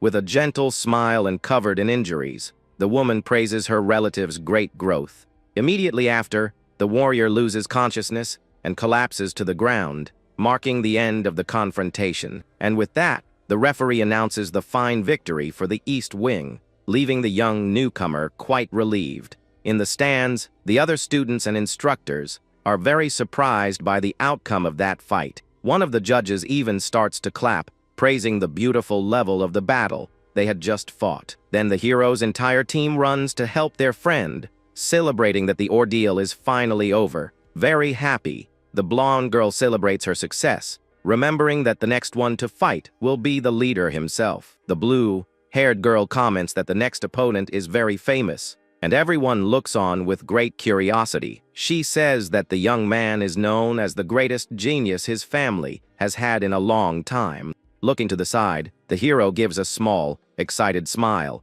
noting that the guy seems to be very skilled. The blonde girl warns that the adversary is on a completely different level from the other fighters in the tournament. On the other side of the arena, the well-dressed genius holds his sword with a very elegant posture. At this, the referee announces that the East team has already won, but the duels will continue until the end of the list. Hearing this unusual new rule, the hero and his blue-haired partner are left completely dumbfounded. One of their friends complains that this is very strange, since the score only required 4 victories. Narrowing his eyes, the prodigy realizes that there is something very suspicious happening in the tournament. Staring at the battlefield, the young man wonders what the true objective behind this rule is. But his rival on the other side of the field just gives a slight wink with a very confident smile. Ignoring the bureaucracy, the boy just takes a step forward, not caring much about the details. With a big smile, the hero states that the only thing that matters is the chance to fight in the arena. Seeing the newcomer's excitement, the well-dressed warrior maintains his expression of mockery and superiority. The rival comments that his team has already lost, but he's very excited to be able to go head-to-head with the hero. Walking to the middle of the field, the leader asks if the guy was that eager for the combat. Confirming this, the well-dressed boy says it's curious that he's leading the team with such strong people in it. Pointing his finger snobbishly, the genius boy says this situation has left him quite intrigued. Despite the provocations about his power level, the dark-haired boy remains completely calm and serene. Holding the hilt of his sword, the rival states that it's impossible for a weak newcomer to lead upperclassmen. Because of all this doubt, the well-dressed boy really wants to test the newcomer's real skills. Understanding his rival's intentions, the leader smiles, saying that the two of them seem to think alike. The hero also compliments his adversary's strength, since the guy is called the great genius of the century.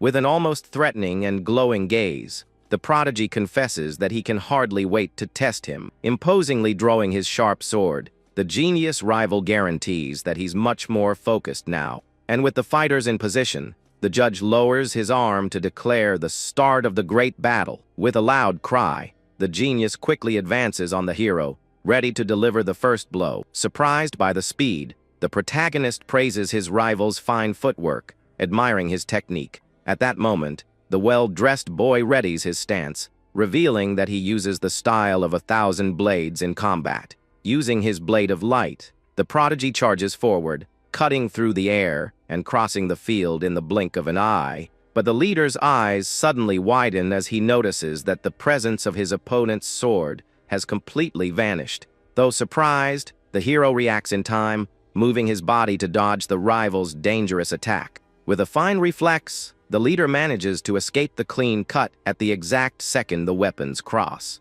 Caught by surprise, the well-dressed boy is completely shocked to see that the newcomer managed to avoid the blow. At this, the genius backs away and realizes that his strong opponent dodged the attack with great ease. Smirking, the rival admits he was absolutely certain that his beautiful cut would land squarely. Excited, the hero gives a confident laugh, praising the strength of the blow and asking the genius to send more. The swordsman then accepts the challenge, preparing his wave blade technique, which creates trails of water. Very excited, the dark-haired boy smiles, realizing that the trajectory of that sword's tip is impossible to read. But the rival creates a strong, furious torrent on the ground, forcing the protagonist to take a huge leap upward. Paused in the air, the leader admits it was a good move and says he didn't want to get caught so early in the battle. With a challenging smile, the hero draws his own sword, warning that he also knows how to use the blade of light.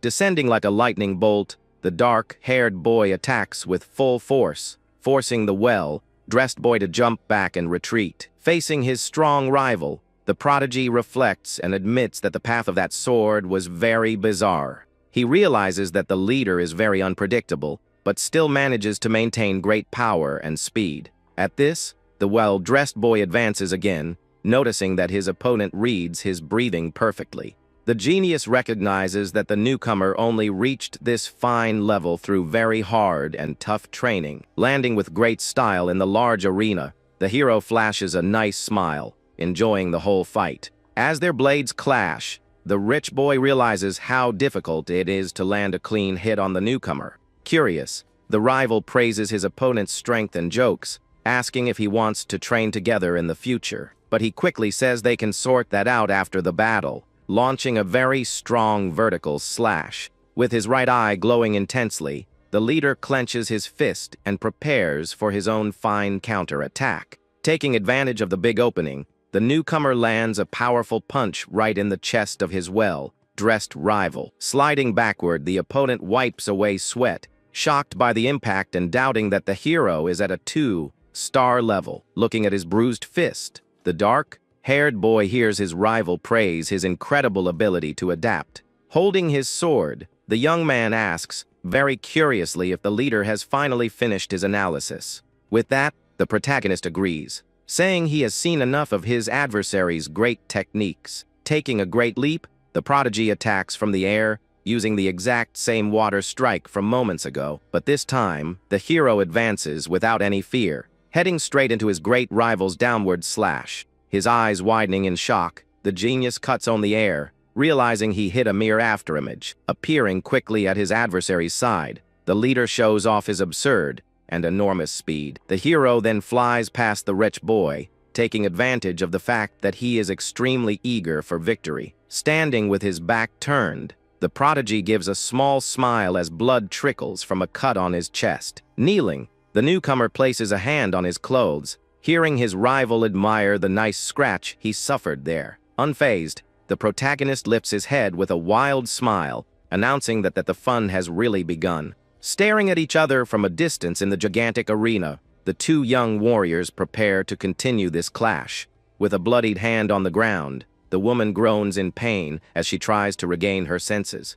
Lying in the arena, the older cousin opens her eyes, completely confused, not knowing where she is. At this, the instructors run to help the upperclassman, who sits up on the ground, assuring them she's fine. Holding her bruised chest, the fighter looks down, finally accepting her tough defeat. Looking at her relative fallen on the ground, the young warrior has an expression of great guilt, but the older warrior just gives a beautiful, sincere smile to her combat opponent. Crying, the blonde girl apologizes for the injury, and her cousin says that her team is the one that's sorry. Then the entire rival team bows in respect, acknowledging that the newcomer was far superior there. Smiling, the cousin motivates her teammates, asking them to train hard and win next time. Excited, the team agrees with the order, while the upperclassman asks about the other match of the event. Pointing to the side, a boy says in shock that an incredible battle is still happening. Her eyes widening in pure shock, the woman can't believe what she's seeing in the arena. A huge and brilliant slash of energy tears across the battlefield, frightening the entire large crowd. Crouching, the well-dressed genius holds his blade, while summoning 5 swords of pure energy. Breaking into a cold sweat, the woman deduces that the arrogant boy is using all his strength in the combat. With a wild smile, the hero prepares himself as his powerful adversary charges forward with everything he has.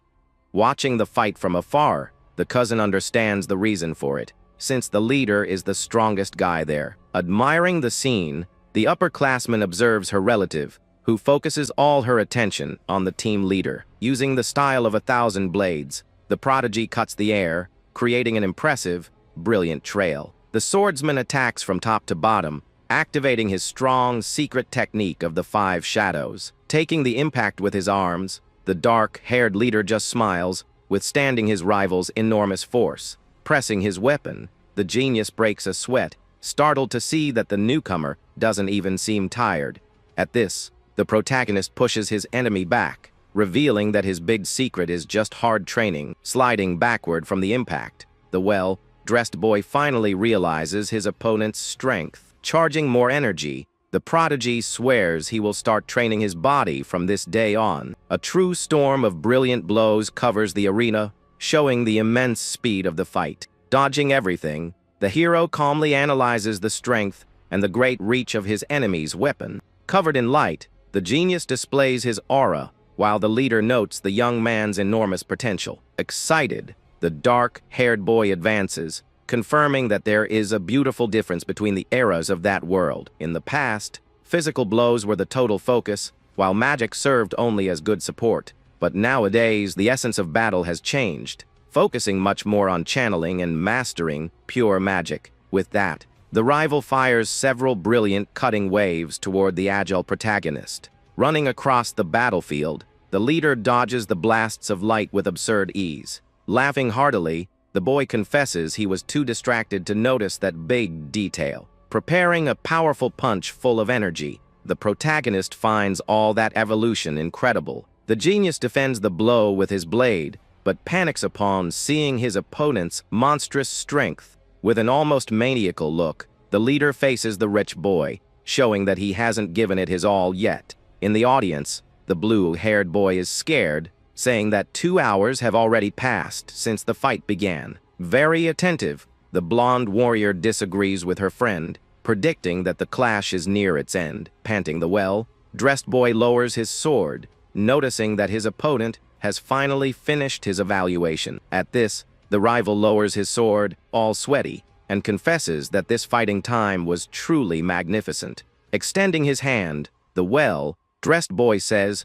he will show his full respect for the lessons he learned there. Very excited, the hero raises his bruised fist, promising to show a new technique as a great gift. With that, the protagonist quickly draws his own sword, glowing with a very intense golden aura. Seeing this, the rich boy gives a big smile, admitting that he now understands why he couldn't win. But he quickly announces that he will fight until the end, releasing the incredible secret, art of the 1,000 blades style. At that moment, the great leader takes a huge leap upward, escaping from that giant field of pure energy. Paused in the air, the dark-haired boy prepares his glowing punch, activating his dragon, slaying combat art. Then a monstrous rain of flaming fists falls from the sky, heading straight for the opponent in the arena. The absurd impact shatters the stone floor, and the strong shockwave throws the other students far away. The blasts of light continue to fall non-stop, while the crowd runs desperately, fleeing the danger. Withstanding the pressure, the swordsman tries to stay on his feet, facing that giant energy fist falling toward him. At this, a colossal explosion of light takes over the entire arena, kicking up dust and destroying everything there. Protected behind a shield, the students are terrified and shocked by such destructive power. Shocked by the scene, the blonde girl tries to look through the smoke, asking who the grand winner was. With that, the match referee enters the arena, announcing very seriously that the great contest is over. In the midst of that enormous cloud of dust, we see the blade of the rival's sword lying broken on the ground. Thrown to the ground, the well-dressed boy smiles, exhausted, admitting that the newcomer possesses a totally absurd strength. Standing with his arms crossed, the hero listens as the instructor declares the East Wing as the grand winner of the duel. In the stands, all the students break into a total panic, unable to believe that the great genius lost the battle. Staring at the debris, the referee announces that the next fight will begin as soon as the arena is fully repaired. At this, the hero's friends arrive with their eyes shining, praising his incredible victory against the rich kid.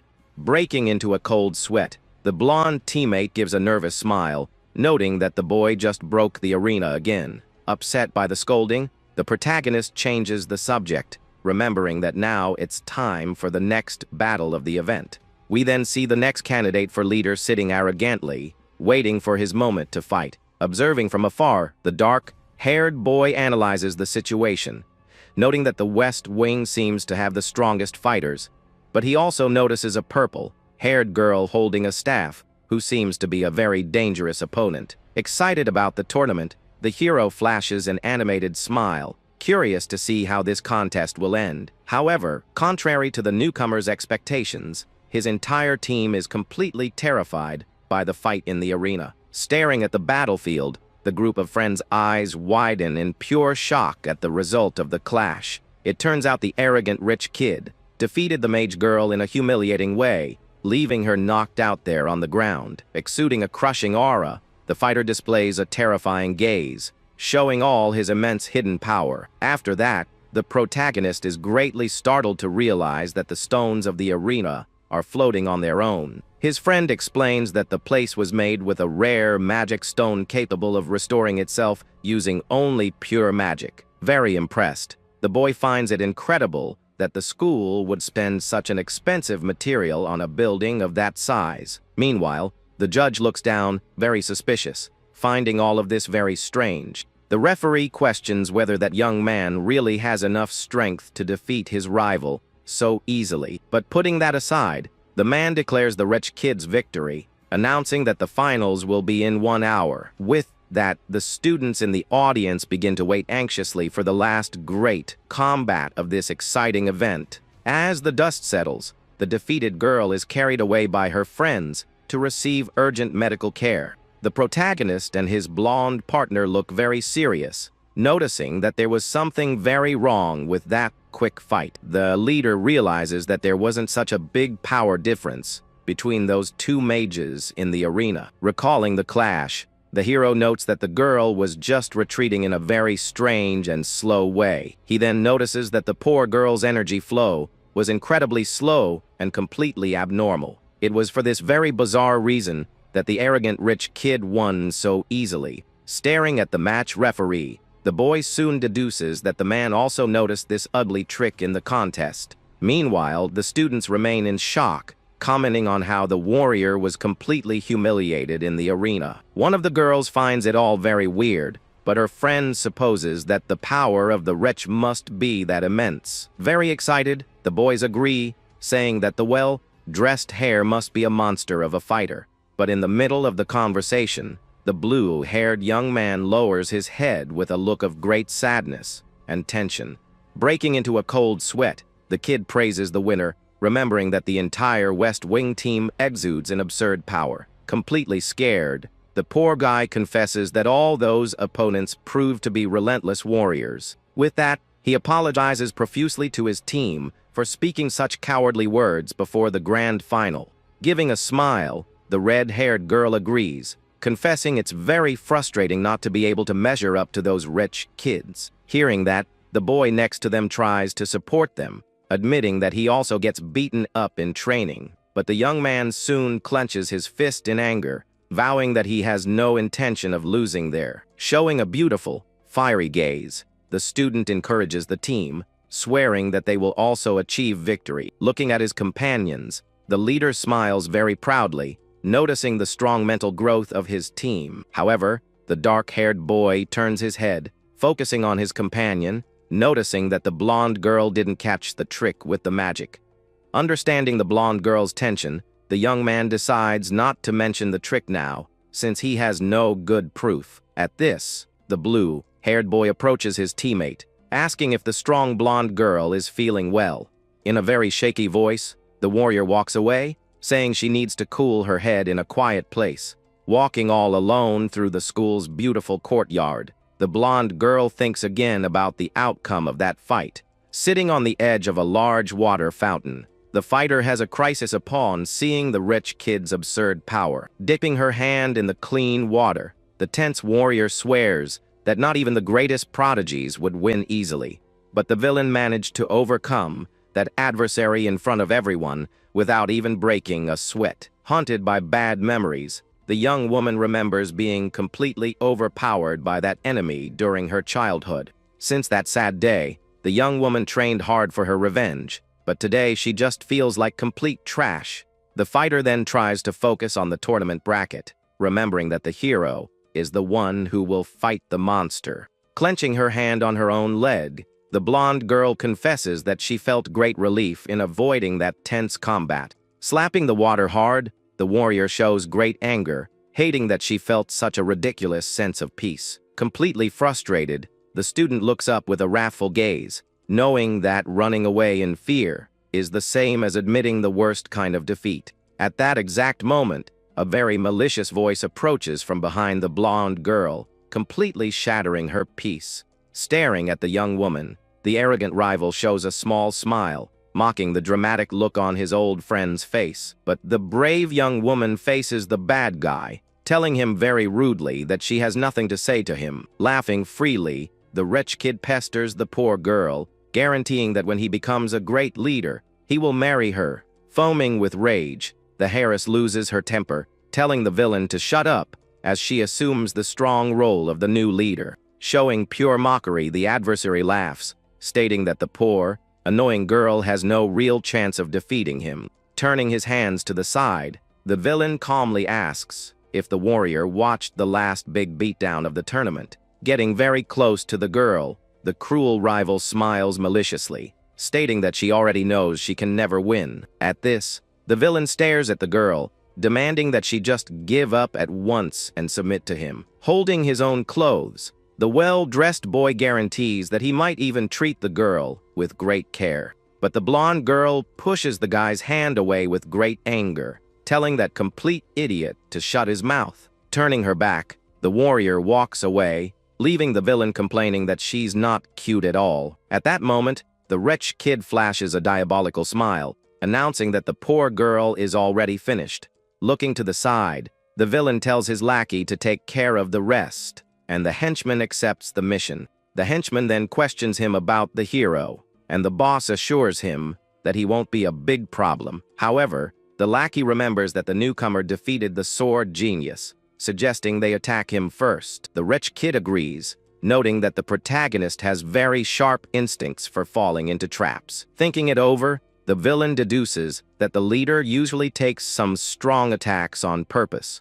Then the bad guy smiles, stating that they can set a trap during the big match. Immediately, the green-haired henchman smiles, asking what happens if the hero wins anyway. Touching the fountain's water, the arrogant one swears he would never lose to the newcomer, even without cheating. And so, the two cheaters remain very confident, having pure certainty of a great victory. Returning to the arena, the rookie fighter breaks into a cold sweat, knowing that his East team is the weakest group. He trembles greatly, noticing that the Great West Wing team has a completely elite lineup. Totally desperate, the poor guy clasps his hands, doubting they have any chance of winning. But at that moment, a very strong punch hits the boy squarely, startling everyone in the stands. It turns out the hero gave his partner a knock on the head, calling him a complete idiot. Rubbing his bruised head, the young man hears the leader question where that fine spirit went. Pointing his finger, the dark-haired boy gives his teammate a stern talk,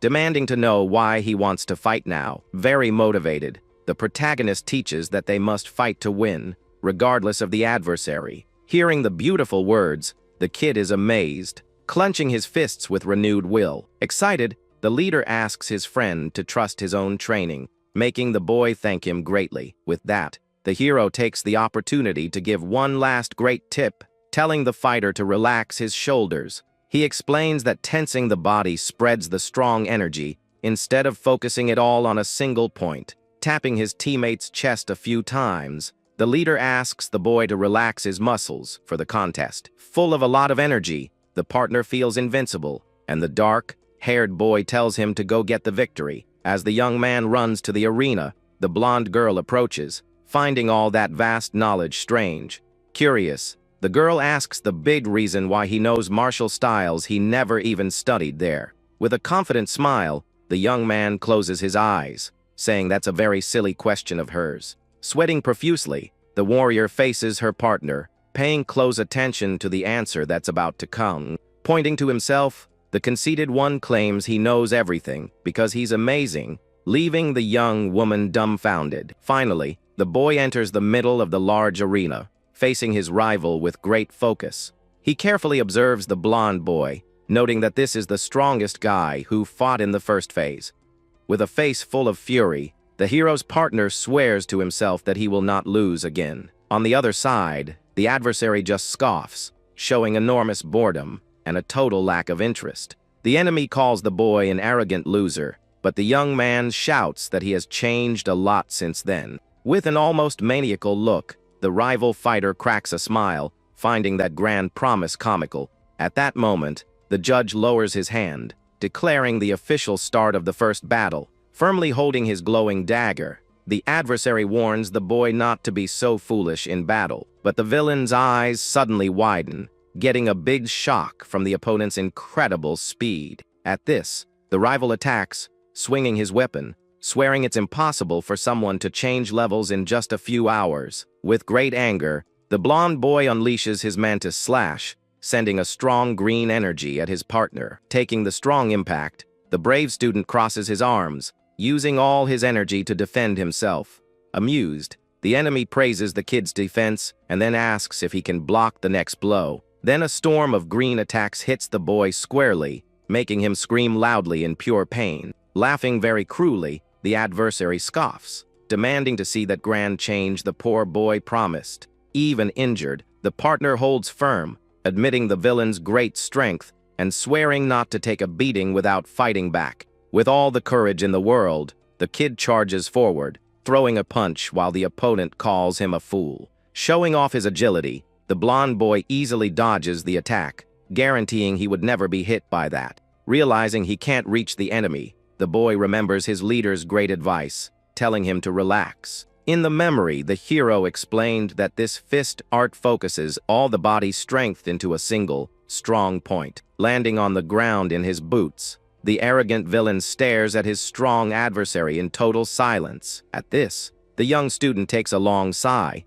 relieving the tension in his body and going for broke. Annoyed by his posture, the rich kid charges with great fury, calling his brave opponent a piece of trash. But maintaining an enviable calm, the protagonist's friend stands motionless, just waiting for the right moment. Furious, the enemy unleashes his powerful B-flash, piercing the boy's body with his sharp weapon. Taking the terrible blow to the chest, the kid gives a sly smile, announcing that he has finally caught his rival. Completely in shock, the light-haired villain panics, not believing his adversary's absurd audacity. Holding the dagger's blade, the boy summons a fist of pure golden fire, preparing his counter-attack. Letting out a huge cry of pure will, the brave student unleashes the punch using the powerful art of force. The gigantic ball of energy hits the rich kid's face squarely, creating a beautiful explosion of pure light. From the brutality of the great impact, the villain's body is launched far away, flying across the entire giant arena. At this, the other rich kids in the audience's eyes widen in shock, as the referee declares the end of the match. Observing the epic scene, the black-haired great leader and the blonde girl flash a beautiful smile of great pride. Being very firm, the judge in the black cape finally opens his mouth to announce the name of the grand champion. Enveloped in a huge cloud of dust, the coward's defeated body stops on the ground, destroying part of the wall. Knocked out and with his mouth open, the rich kid lies in the rubble, hearing the East Wing take the well-earned victory. Sweating a lot from exhaustion, the strong young man has a very perplexed look, almost doubting what he just did. Then a great emotion fills the brave boy's chest, making his face turn bright red with pure joy. Very excited, the champion raises his fist in the air, celebrating his team's first and epic victory. Opening his eyes with great difficulty, the opponent tries to babble something, denying this harsh defeat. Sitting in the rebel, the coward trembles greatly, asking miserably if he really lost the fight. Holding his broken arm, the blonde boy looks back, begging for help from the great members of his strong wing. Kneeling before the arrogant boss, the poor guy starts to apologize for his immense weakness. But without even blinking, the cruel villain uses his dagger and sends his defeated partner flying far away. Observing all the unprovoked aggression, a pink-haired girl breaks into a cold sweat, scared by so much malice. Facing his lackeys, the fearsome leader orders them to crush their enemies in the next clash with a malicious look. Terrified of their crazy leader, the other fighters in the group shout, affirming that they will do this good service. The protagonist's friend shouts his teammate's name, giving great support for the next big battle. At this, the red-haired warrior appears very confident, while the villain stares at her with a superior look. To the side, the match observes seriously, announcing the second great fight of the day. Then, without wasting any more time, the fighter advances with her glowing sword, and the referee authorizes the start. With a focused look, the girl invokes her art of the red fire sword, showing all her will. She then unleashes her powerful spark cut, creating a gigantic trail of pure yellow energy. On the other side, the adversary prepares to defend, holding his spear very firmly. With a spin of his spear, the young man blocks the blow, creating a huge explosion of pure energy on the spot. But the enemy's blue energy seems to be much stronger, easily overpowering the young woman's attack. The young man then reveals his art of the Great Chaos Spear, showing his very serious expression. Using his furious piercing attack, the opponent throws the girl into the air with great ease. In great pain, the young woman falls to the ground, coughing a lot and holding her chest after taking the big hit.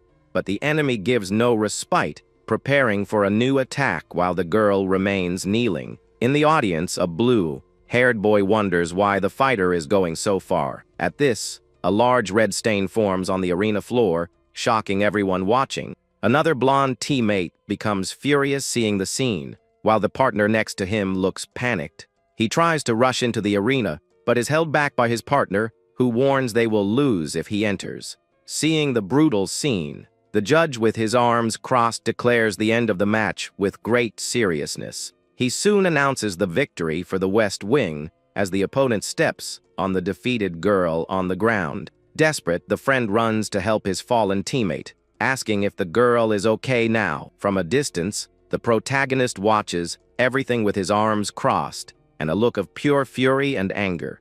With a stern face, the leader tells the girl to hang in there, swearing he will resolve the situation. Then, all the friends from the East Wing gather to help their injured companion in total desperation. The dark-haired boy questions if that wasn't an over, the top move by the adversary, looking very concerned. Very angry, the winner of the first fight yells at the enemy, demanding a good explanation. He questions the reason for so much brutality, but the opponent just stares at him with great contempt. Looking back, the winner of the match asks what the big problem is, with a very cynical look. He then explains that he did whatever it took to win, since that was a real combat. But the young man and his blue-haired teammate shout back, stating that it was a huge exaggeration. With a cruel smile, the enemy calls them both knave, saying there is no mercy in a real fight. At this, the leader of the rival wing appears behind the fighter, who swears to always crush all opponents. The blonde girl then asks if this order came from the boss, but the young man just tells them to forfeit the fight. He also says the referee didn't stop the fight, so he just crushed the girl's fighting spirit. With great anger, the blonde girl stares at her friend's adversary with a look of pure hatred and contempt. At this, a person starts walking toward them, complaining about all the noise they were making. The enemy then advises the team to worry, because they will all suffer the same fate soon. But the protagonist takes a step forward, agreeing with what the guy from the West Wing just said. At this, another adversary appears, offering the hero's team a chance to forfeit and leave the tournament. With a very arrogant smile, the swordsman points his weapon at the next fighter from the East Wing. He then calls the blue-haired boy to the arena, who seems very surprised by the challenge. The adversary scoffs, telling the boy not to say his name and asks if he's going to forfeit soon. With a cruel smile, the swordsman threatens to do the same thing he did to the girl, or even something worse. He then finishes the taunt by calling the blue-haired boy a big and beautiful weakling. Seeing the scene, the blonde girl gets very angry, but her partner assures her that everything is fine, and he will fight. Clenching his fists very tightly, the young man says he will not run away from this battle, no matter what. And in front of his teammates, the young man faces his rival with great courage, preparing for the clash. Pointing his finger with determination, The student swears he will surpass his enemy right here, today. The opponent just scoffs with boredom, questioning what that poor guy just said to him. As the injured girl is carried out of the arena, the other students watch the beginning of the next fight. Standing in the middle of the arena, the boy holds his spear firmly but seems a bit nervous. Breaking into a cold sweat, and with a worried look, the young man faces his adversary very tensely. But suddenly he hears the leader's voice in his mind, wondering how that's possible right now.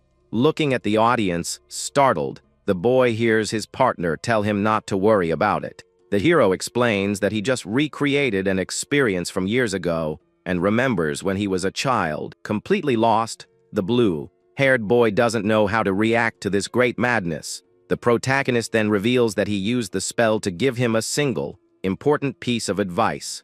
Curious about the tip, the young man pays close attention as the leader quotes a good old saying. The phrase says that the clouds move calmly and the water flows completely freely in the world. The young student is very confused by the word, clouds. Not understanding the meaning of that saying, the dark-haired boy then repeats the phrase more calmly with a very confident smile, his arms crossed. He finishes by telling his partner to think about it whenever he is in any kind of trouble. At this, the referee gets the boy's attention, who apologizes for taking so long to start the fight. With a new look, the young man holds his spear more firmly, ready for his great battle.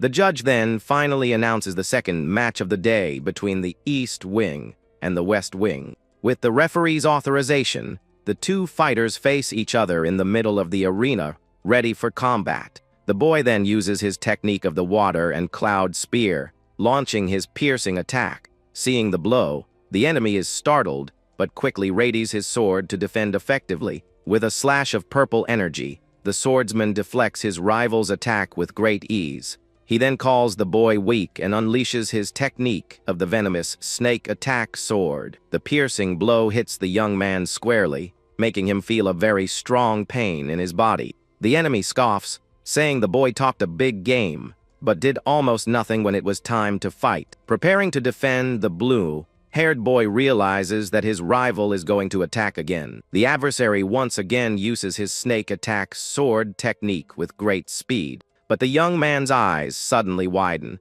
getting a big shock from a strange detail in the air. The opponent uses his shrimp crawl trail, making his attack curve. Being hit from the side, the young man screams in pain as a cut opens on his stomach instantly. He then realizes that the blow curved in the air, and that's why he couldn't defend in time. Laughing loudly, the enemy demands a reaction and tells the boy to try to counter-attack if he's able. Even injured, the young man fills with courage and swears he will be able to fight on equal terms. Using his technique, the young man unleashes the flowing clouds and running water to defend himself now. With a very malicious smile, the rival plans to end the fight in a very humiliating way, but the purple energy attack hits the young man with absurd and very fast force in the chest. With that, the poor guy is launched far away, screaming as the enemy tells him to fly away from there. At this, a large explosion happens where the poor young man just took a hard fall. In the audience, the blonde girl and the other friends are in shock at the beating their teammate is taking in the duel. Coughing heavily, the fighter tries to lean on his spear to avoid passing out there on the arena floor. He realizes that all of his movements are now being used against him by the villain. Laughing at the situation, the young man states that his specialty is precisely using counter-attacks. With great difficulty, the hero tries to get up, but the opponent guarantees he is far superior to him. Then the coward grabs the boy's hair, saying that a fake dragon's son is just trash. He continues the insults,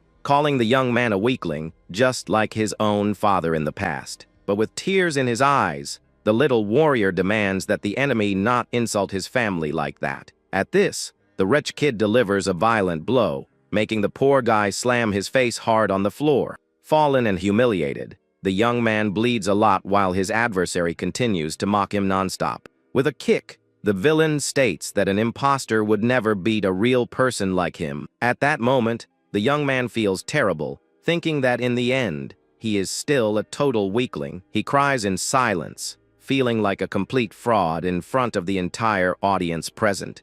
Suddenly, He remembers a calm day fishing with his father in the river of his distant village. Very happy, the little boy says he loves fishing and hears that he's just like his old dad. The man explains that he loves to look at the clouds and the water while waiting for the fish to bite the bait. He teaches that the clouds pass calmly and the water flows, making human problems disappear quickly. With a gentle pat on the head, the father peacefully watches the horizon with his beloved little son. Returning to reality, the injured fighter smiles, remembering that he must just flow now in the fight. Meanwhile, the referee observes the scene in silence, waiting for the outcome of that beatdown in the combat. But the villain grabs the boy's clothes, shouting that this will be the definitive end of the line for him. With his fist glowing, the rich kid swears that his opponent will end up just like his father in the end. He tells the young man to crawl on the ground like the trash he is, while staring at him with great fury. At this, the vision of nature returns to the young man's mind, showing the gentle flow of the great blue river. With a fluid movement, the hero's arm deflects the punch in a very impressive and calm way. He uses the energy of water to move lightly, surprising his attacker in the middle of the arena. Completely in shock, the adversary screams, not understanding how he missed that fatal blow. At that moment, the boy moves away with agility, leaving his rival talking to himself there in the center. Observing everything with a smirk, the judge seems very interested in the young man's change. Finally, the young man stands up with a glowing aura and a look of pure, renewed determination. Completely shocked, the sword villain breaks a cold sweat, shouting that this is completely impossible to happen. At that, the blue-haired youth grips his spear, revealing he has reached an incredible 3-star level. Trembling with anger, the rich kid grips the handle of his weapon, swearing he won't accept a fake fighting on equal ground with him. Shouting with all the fury in the world, the coward charges forward, preparing his powerful sword style. Without wasting time, the opponent launches a giant slash of purple energy toward the hero with malicious intent.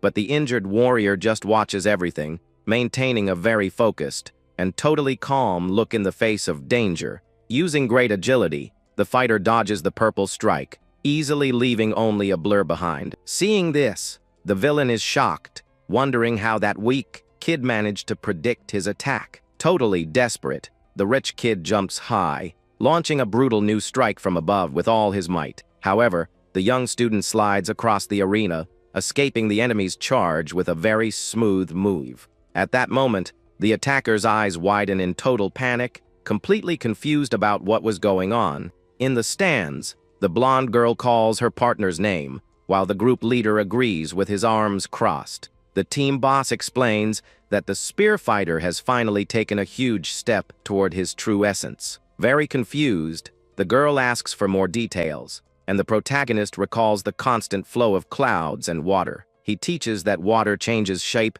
and absorbs enemy strength, while the youth dodges another strike in the arena. Smiling, the great hero praises his partner, stating that he mastered this technique beautifully in this combat. Impressed, the partner notes that the boy evolved very fast, even without fully realizing it all out there. Exuding a glowing aura, the warrior student shows immense concentration during the clash. On the other side, the opponent trembles with rage, glaring at the ground and cursing heavily at that bad situation. Losing his mind, the villain attacks, swinging his sword everywhere and telling his opponent to stay far away. Being very fast, the spear boy ducks, dodging the purple strikes with surprising ease. At that, the youth uses the handle of his weapon to block the attack, easily knocking the enemy's sword high into the air. Creating a massive explosion of water, the boy counters the offensive, completely breaking the rich kid's guard. Seeing the opening, the black-haired leader smiles widely, explaining that water isn't always this calm. In that instant, the energy flow in the arena suddenly changes, gaining a much more destructive brute force. Gathering all the liquid energy into his spear, the hero prepares an extremely powerful counterattack now. Facing danger up close, the coward screams in despair, unable to understand the opponent's new strength. Taking a firm step forward, the young warrior raises a massive wave on the floor of the great fighting arena. Completely surrounded by the waters, The villain tries to protect himself as the violent current rushes against him. With a fierce look, the blue-haired boy dictates that no one will ever be able to resist his flow. Unleashing a massive water dragon, the fighter hits the villain's chest, launching him high into the air with everything he has. Taking the brutal hit, the rich kid takes heavy damage, and his eyes roll back, totally knocked out by the force. At that, the opponent's body crashes to the ground, breaking the entire floor as the evaluator declares the end of the fight. The referee declares the East team as the winner, making the injured boy blink his eyes, very confused by it all. Barely believing the result, the kid hears his great friend running and shouting his name from afar. Very surprised, the rookie warrior hears his blonde partner cheering, saying that the battle was pretty incredible. Then all his classmates run to hug the boy, celebrating the victory and his new level of strength there. Realizing what happened, the winner lets out a huge yell of pure emotion, wondering if he really defeated the enemy. Crying with pure joy, the youth is praised by the girls, still amazed that he beat that bad guy. At that, he remembers all the times he was humiliated by that same arrogant rich kid in his past.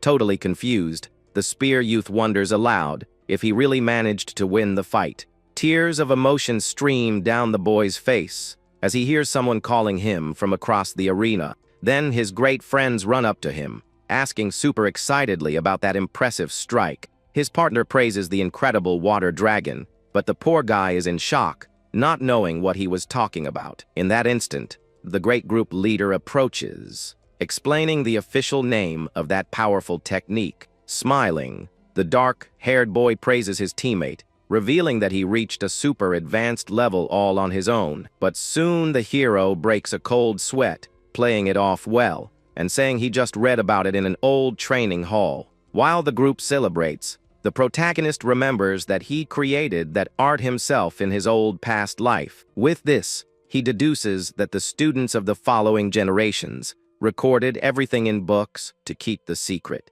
Looking on with great pride, the team boss smiles happily, seeing the enormous talent blossoming in his partner. At that, the black-caped evaluator gets the group's attention, telling them to stop chatting in the arena. Gaining extra motivation, the other two team warriors bump fists, swearing to do their absolute best. However, their great rivals from the West Wing get furious, completely renewing their intense fighting spirit. Unfortunately, in the fourth big fight, the beautiful blue-haired girl ends up being defeated by a very close margin. Watching everything from afar, a green-haired fighter observes the competition with a very focused look. Soon in the fifth duel, the shield friend manages to secure a hard-fought victory, coming out completely battered. Being supported by the spear hero, the brave winner smiles in relief for managing to turn that game around. The blonde then comforts her sad partner, reminding her that the tournament is won by whoever scores 4 points.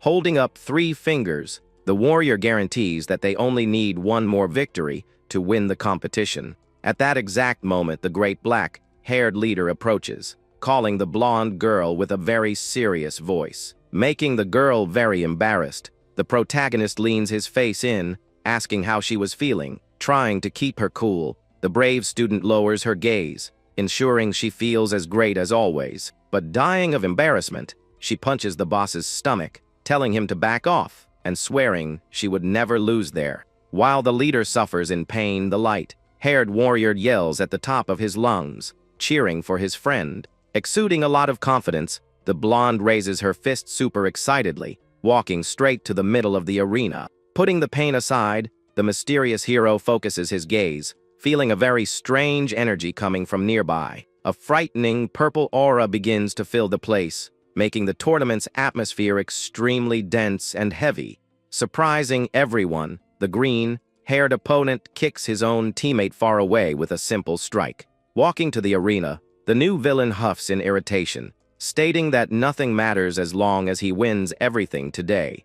Pointing his huge blade, the evil guy swears up and down that he will make things go back to normal real quick. Unintimidated, the heroine flashes a beautiful smile, guaranteeing that she will be the one walking away with the victory in the end. At that, The two skilled opponents glare intensely at each other as the referee authorizes the start of the sixth match. Moving at a totally absurd speed, the enemy charges with everything he has, forcing the girl to defend herself instantly. The bad guy reveals a powerful yellow electric aura on his weapon, surprising the girl with so much brute force.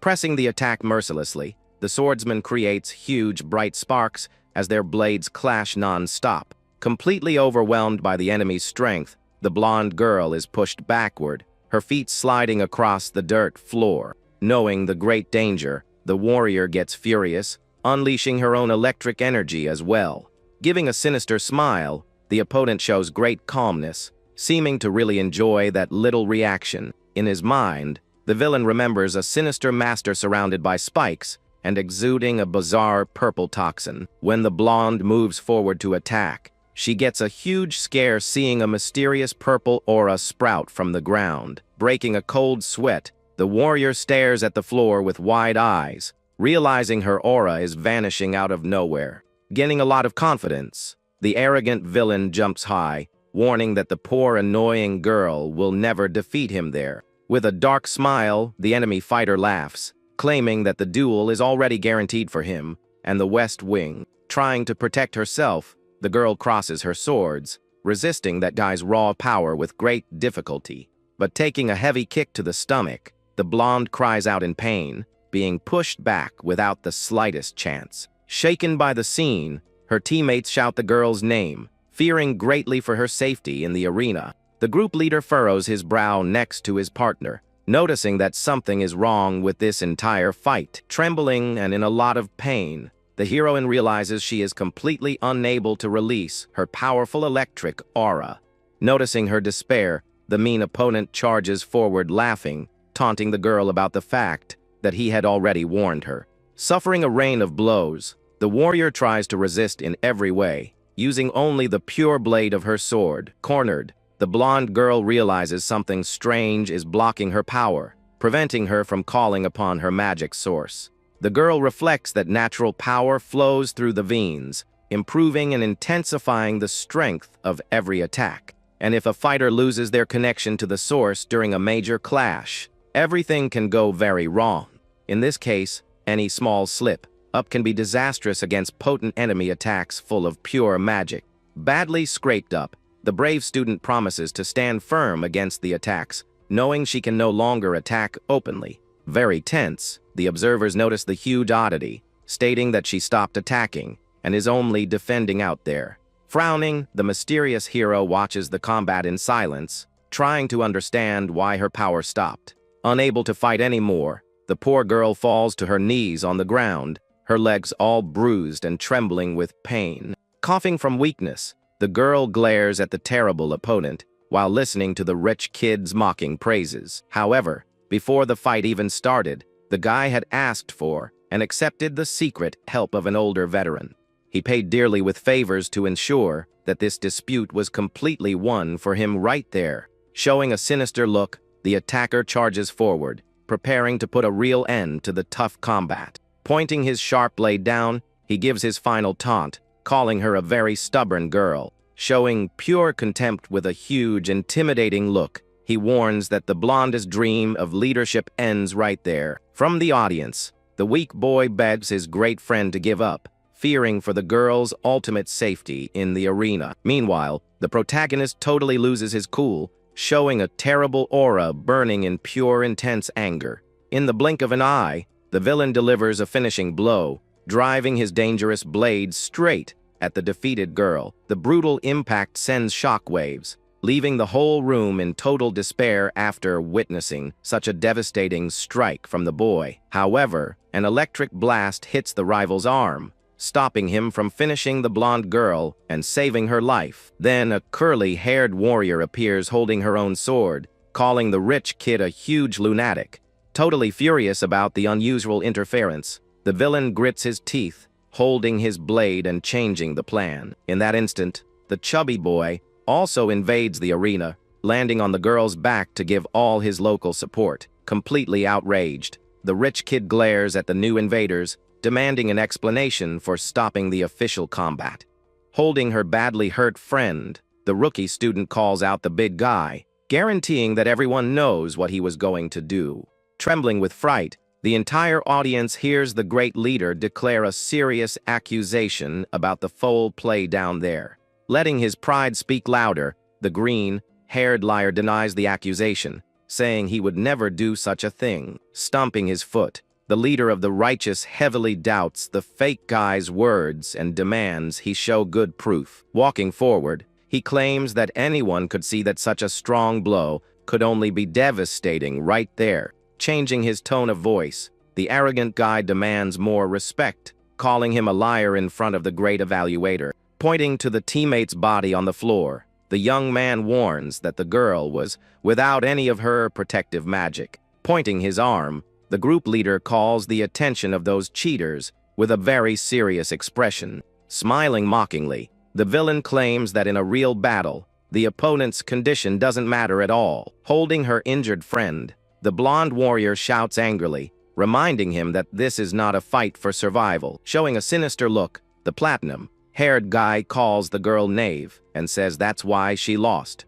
With a very stern face, the justice seeker counters, saying that his team is not there to play elimination games.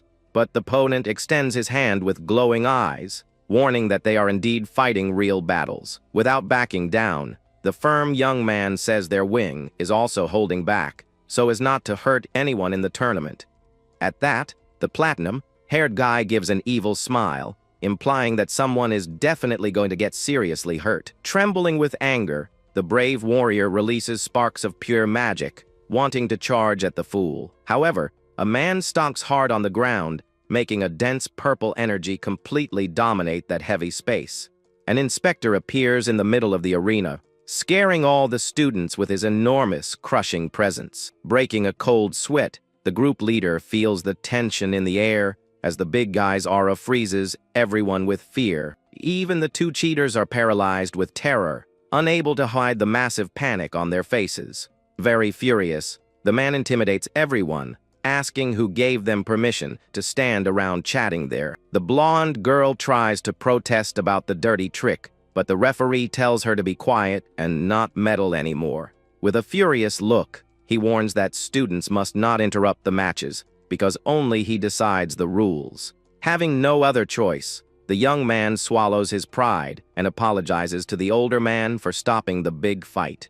Then the referee declares the victory for the West Wing, ordering all the intruders to get out of there right now. With his injured teammate in his arms, the leader asks his blonde friend to pick up the sword that fell on the ground. Leaving the arena, they meet the rest of the team, who ask totally desperately about the girl's health. Trying to calm the situation, the partner says he gave her a recovery potion and is going to take her to the infirmary. The true protagonist apologizes for the trouble, but the big guy smiles, saying it was no bother at all. Looking at the hero, the leader notes that the young boy was also ready to invade the battlefield. Walking away, the young man finds it very bizarre that his teammate was defeated in such an absurdly easy way. With that, he remembers the previous fight, strongly suspecting that those villains are plotting something very dirty. Sad to see the girl's bruised face, the friend asks the protagonist to be very careful when his turn comes. Listening to the advice, the young warrior makes a very stern face, agreeing as he stares at the great arena. Entering that huge field, the young man raises his hand, thanking his dear team for their concern.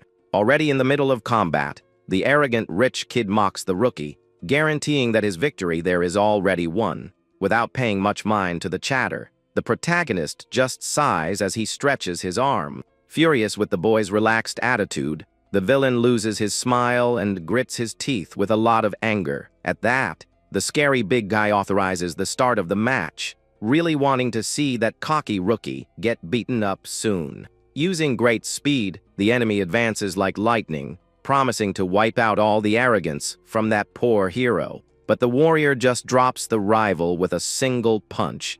Witnessing that shocking scene, the friends in the audience widen their eyes, completely failing to understand what happened.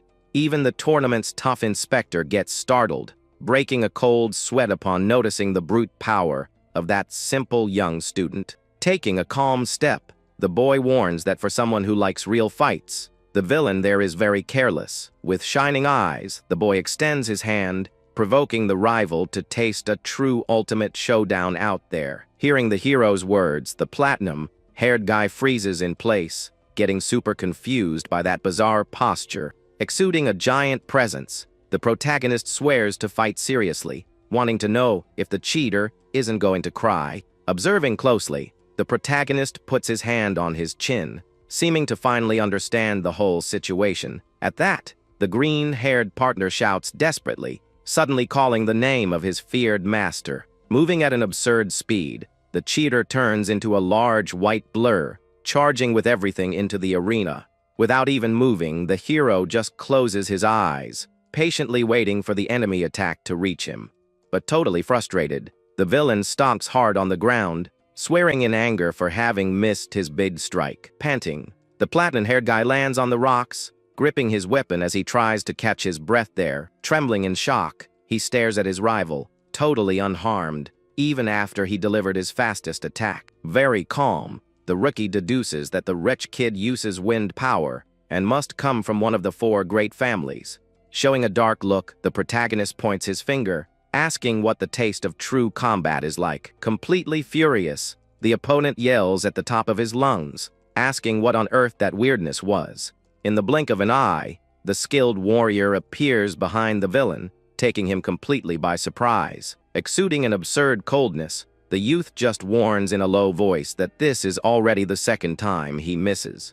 Taking an invisible and super strong hit, the platinum-haired guy is thrown forward, spitting out saliva. Sliding across the arena, the enemy panics, wondering how a mere student did this to him. With his pride wounded, the guy refuses to accept that he is being humiliated and dominated in such an easy way. But before he even turns his face, the rookie already appears in front of him, landing a solid punch to the stomach. Showing a scary look, the warrior warns that this cheater feels way too safe around here. Giving no chance to defend, the protagonist chains a brutal combo, landing a heavy knee strike on the rich kid. Feeling extreme pain, the opponent's eyes widen as he coughs heavily from the absurd impact. Losing all his strength, the cheater falls to his knees, taking heavy damage right on the arena floor. Counting on his fingers, the hero states that it has already been 3 times, leaving the kneeling villain totally confused. With an empty look, the boy points down, warning that he is counting the times the enemy has already been defeated. Trembling with fear, the light-haired boy imagines that in a real fight, he would have been taken out a long time ago. Holding up 3 fingers, the justice seeker claims that the only reason that Punk is still breathing right now is the tournament rule, so he kicks the guy's chin, warning that the pause from real battle is over for good. Suffering a violent impact, the arrogant guy goes flying like a ragdoll, bouncing several times on the hard dirt. In the audience, the blonde girl watches the entire dispute, breaking a cold sweat, totally in shock over that massive beating. Very tense, the group leader realizes that this has already stopped being a simple school tournament fight. Reflecting calmly, he concludes that his friend was just playing around and taking it very easy in the previous duel. Exuding a huge distorted aura, the hero proves to be the very definition of unfairness in that place.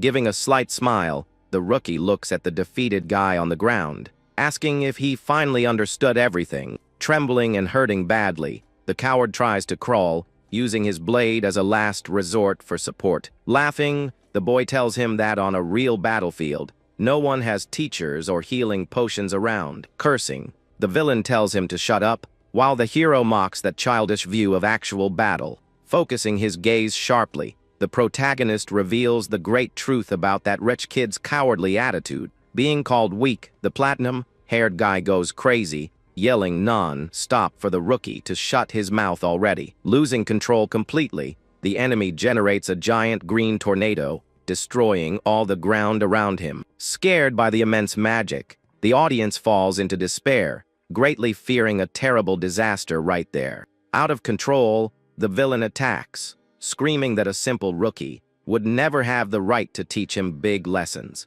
Without losing his swagger, the hero cracks a smile, finding that frustrated young boy's rebellious phase quite funny. The hero warns that he will be his opponent, asking the villain to unleash all his massive frustration there. Extremely irritated, the rich kid attacks with his fan, telling the rookie to stop acting like a know-it-all. Using a secret technique, the cheater launches powerful wind blades, forcing the boy to jump. Sweating heavily and completely desperate, the opponent mentally begs to land just a single hit. Creating a large crater in the arena floor, he focuses all his strength, hoping to at least scratch the hero. Watching everything, the gray-haired leader explains that the ground breaks because of their famous wind magic. He shares that the members of this noble family possess an elemental power that is totally invisible to the naked eye. Hearing this, the blonde girl thinks this ability is very dirty, while her friend agrees that it's pretty overpowered. Very tense, the teammates break a cold sweat, rooting hard for the young warrior's safety in the arena. Back to the fight, the rich kid is panting and indignant, not understanding why he's missing so many strikes. Walking with his eyes closed, the protagonist says that dodging is quite easy if you just follow the airflow. Approaching effortlessly, the rookie notes that the cheater's guard is completely wide open once again. Biting his lips in pure fury, the platinum-haired guy prepares his blade, telling the kid to stop playing around. But the dark-haired warrior dodges with the greatest ease in the world, driving the villain absolutely crazy. Seeming to float in the arena, the justice seeker displays an absurd calmness, while the enemy only slices the wind. Receiving several insults, the relaxed hero just sighs, mocking that famous rebellious phase. Turning his back, the rookie asks if the rival has calmed down, receiving harsh threats as an answer. Playing the teacher, the warrior says that this stubborn willpower is admirable in a real fighter. At that, he dashes at surreal speed, landing a very brutal punch straight to the opponent's stomach. Looking at the boy closely, the hero states that the rich kid's body crossed its limit a long time ago. With the villain falling to his knees, the justice seeker recommends ending the fight soon to avoid extra pain. However, the cheater flashes a huge insane smile, grabbing the hero's leg with a strong dark magic. Ignoring that trick, the protagonist notes that the boy really wants to take things to the absolute limit there. A sinister purple energy covers the field while the platinum-haired guy lets out a huge laugh, looking like a madman. Very disappointed, the hero just asks why he's laughing out of nowhere since the battle is already over. Interrupting his speech, the villain guarantees that the rookie was already done for and swings his weapon with great force. For the first time in the fight, the protagonist shows a look of doubt, feeling that something very different happened. Using his ultimate move, the cowardly student launches a gigantic typhoon of air capable of destroying everything. But right before the wind hits, the young warrior notices a bizarre, toxic magic stuck to his neck. Blocking the strong blast, the justice seeker crosses his arms, being harshly dragged backward non-stop. Shocked by the big scene, the team members panic, seeing their skilled friend take a hit. However, the group leader comments that the hero's eyes have changed a lot, leaving the girl very confused. In the stands, the mysterious student in black approaches, praising the gray-haired leader's great knowledge. At that, the injured blonde girl appears, walking with the help of her red-haired friend, cheering up the blue-haired crybaby. Very relieved, the partners smile while the tough girl asks if her dear friends are okay. Sighing from exhaustion, the hurt young woman apologizes for the huge scare, trying to lean on her teammates. Taking advantage of the pause, the anxious blonde boy asks if the girl can explain their friend's sudden change. Sitting on the step, the warrior reveals that her magic block must have happened to the hero just now. Leaving everyone shocked, the young woman mentions that the teammate defeated in the first fight had also acted very poorly. With this, the group realizes that the rivals use a dirty, toxic trick, and the protagonist fell into the same web. Frightened, the blue-haired boy deduces that his friend can no longer use any magic in that duel. On the other side of the arena, the enemy laughs hard, mocking the rookie for underestimating his great power. With a furious look, the opponent sighs, guaranteeing he will make sure the warrior never dares challenge him again. At that, the rich kid shows off his fan, preparing a new wind technique to finish the fight once and for all. Thus, he uses his secret art, creating a massive dust typhoon to destroy the entire arena. But the hero just crouches into a very strange fighting stance, staring at the ground without any concern. Completely unhinged, the platinum-haired guy yells for the rookie to disappear already as he launches his final attack. As a result, a giant gale charges with everything toward the skilled, totally defenseless fighter. Desperate at the scene, the blue-haired boy shouts his friend's name, praying for a great miracle. However, the justice seeker clenches his fist tightly, getting ready to resolve everything in a simple way. Ignoring logic, the hero charges alone against the typhoon, landing a direct punch right in the middle of the attack. Seeing that bizarre scene, the enemy is in shock, unable to believe that the boy stopped everything with his hand. With a massive boom, the warrior's punch dispels all the wind magic with surreal ease. Kneeling on the ground, the cheater is left reactionless, asking why the rookie can still move. Breaking a cold sweat and totally pale, the platinum-haired guy trembles with fear, understanding nothing about that bizarre situation. In the audience, the teammates watch everything amazed by the unexpected turn of that great fight. Jaws dropped, the partners keep looking, unable to believe their friend beat a typhoon with a punch. But the blonde girl gives a slight smile, saying the poison seems to have zero effect on the warrior's body. Back in the arena, the hero exudes a dark aura as he cracks his knuckles, ready for the next phase. Fallen on the ground, the villain still wonders why that guy didn't lose his magical powers. Showing his hand, the protagonist stares at the purple aura of the toxin, trying to analyze its real composition. With a calm look, the boy confirms to himself that this magic is indeed a very strong poison. Hearing this, the rich kid yells that it's impossible and the poison should be completely undetectable there. The rookie then explains that this trick only activates with the use of power, and that's why everyone else had lost. Next, we see an image showing how the purple toxin infected the blonde boy during his fight. Flashing a smile, the hero praises the enemy for managing to poison him before he noticed the big trap. The platinum-haired guy claims to know about the power seal and therefore asks how the rookie still managed to use the punch. Flexing his bicep, the justice seeker warns that poison doesn't work on a trained body and the seal doesn't affect him. Very offended, the villain glares at his dagger, repeating the word useless with a tone of pure disbelief. He then yells with his chest aching, asking if the hero thinks his toxic masterpiece is something useless. The protagonist asks if it was the rival who made the poison and notes that the toxin doesn't affect his own body. Then he commends the idea of passing the poison through power, praising that guy's impressive creation. But before continuing, the young warrior stares at the opponent with a very serious and challenging look. Next, he shouts with all his might that this dirty trick simply doesn't work on him right there. Shocked, the enemy yells that the hero detoxified himself using his nose, leaving the audience confused. The rookie explains that in the end, everything depends on strength and the villain still has a lot to learn about battles. Having nothing to say, the cheater just stands still, staring at the ground with a totally empty look. Raising his head, the rich kid asks in a low voice what on earth just happened in that arena. With a calm gesture, the protagonist asks if the opponent is finally satisfied with the big fight. Gritting his teeth, the enemy feels enormous humiliation for having lost in such a shameful way. At that moment, the villain remembers that he was forced from an early age to become the leader of his noble family. Since he was little, the light-haired boy heard his mother talking about the importance of his great mission. She pressured him, saying that without fulfilling this duty, he would have no reason to continue existing. Even the other students at school commented that all the family's candidates were great geniuses. However, the boy felt like a complete failure, unable to use his great family's wind magic. Because of this, his dear mother mistreated him, calling him useless for not mastering something so simple. But during his solitary and endless studies, the boy finally discovered his true talent. This special talent was his great and bizarre natural aptitude for creating dangerous poisons.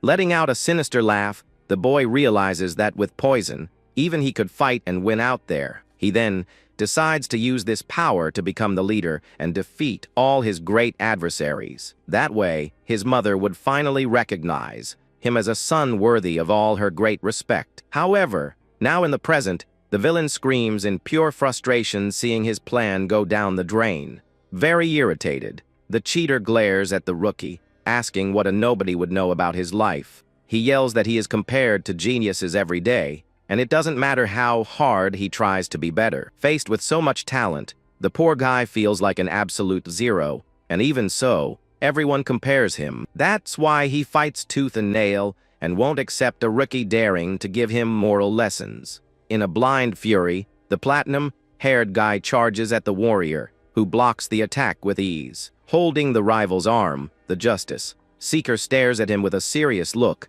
unfazed by that show. In this way, the enemy tries to use his dagger to break free, but the protagonist doesn't even flinch at the threat. Desperate, the rich kid unleashes a massive wave of poison, trying to break loose from his opponent's grip. In the audience, the teammates grow tense and worried about that purple poison cloud in the arena. The gray-haired leader watches everything very seriously, wondering what kind of bizarre kid that rookie was. The villain yells that he doesn't care about using poison as long as he manages to win the fight in the end. With an insane smile, he guarantees he will never lose as long as he has poison and prepares his ultimate trump card.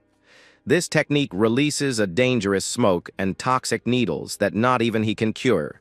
Going this far, the boy is certain that this time his opponent will finally be defeated for good. But the hero appears right in front of him, holding the dagger, and asks if that was his last trick up his sleeve. Completely in shock, the enemy turns pale, unable to believe the rookie survived the dangerous smoke. At that, the protagonist tosses the dagger aside while the platinum-haired guy falls to the ground with no reaction at all. Exuding an intimidating aura, the warrior stares at the rival on the floor, who starts trembling in pure terror. The rich kid's eyes widen, breaking a cold sweat, unable to look away from that terrifying figure. Then the rookie steps closer and grabs the coward's collar, lifting him with an absurd amount of strength. Staring at the boy up close, the justice seeker tells him to listen carefully to his words. He then warns that this rich kid got everything wrong about the true meaning of being strong. Understanding nothing, the platinum-haired guy just stares at the hero with a face full of doubt and confusion.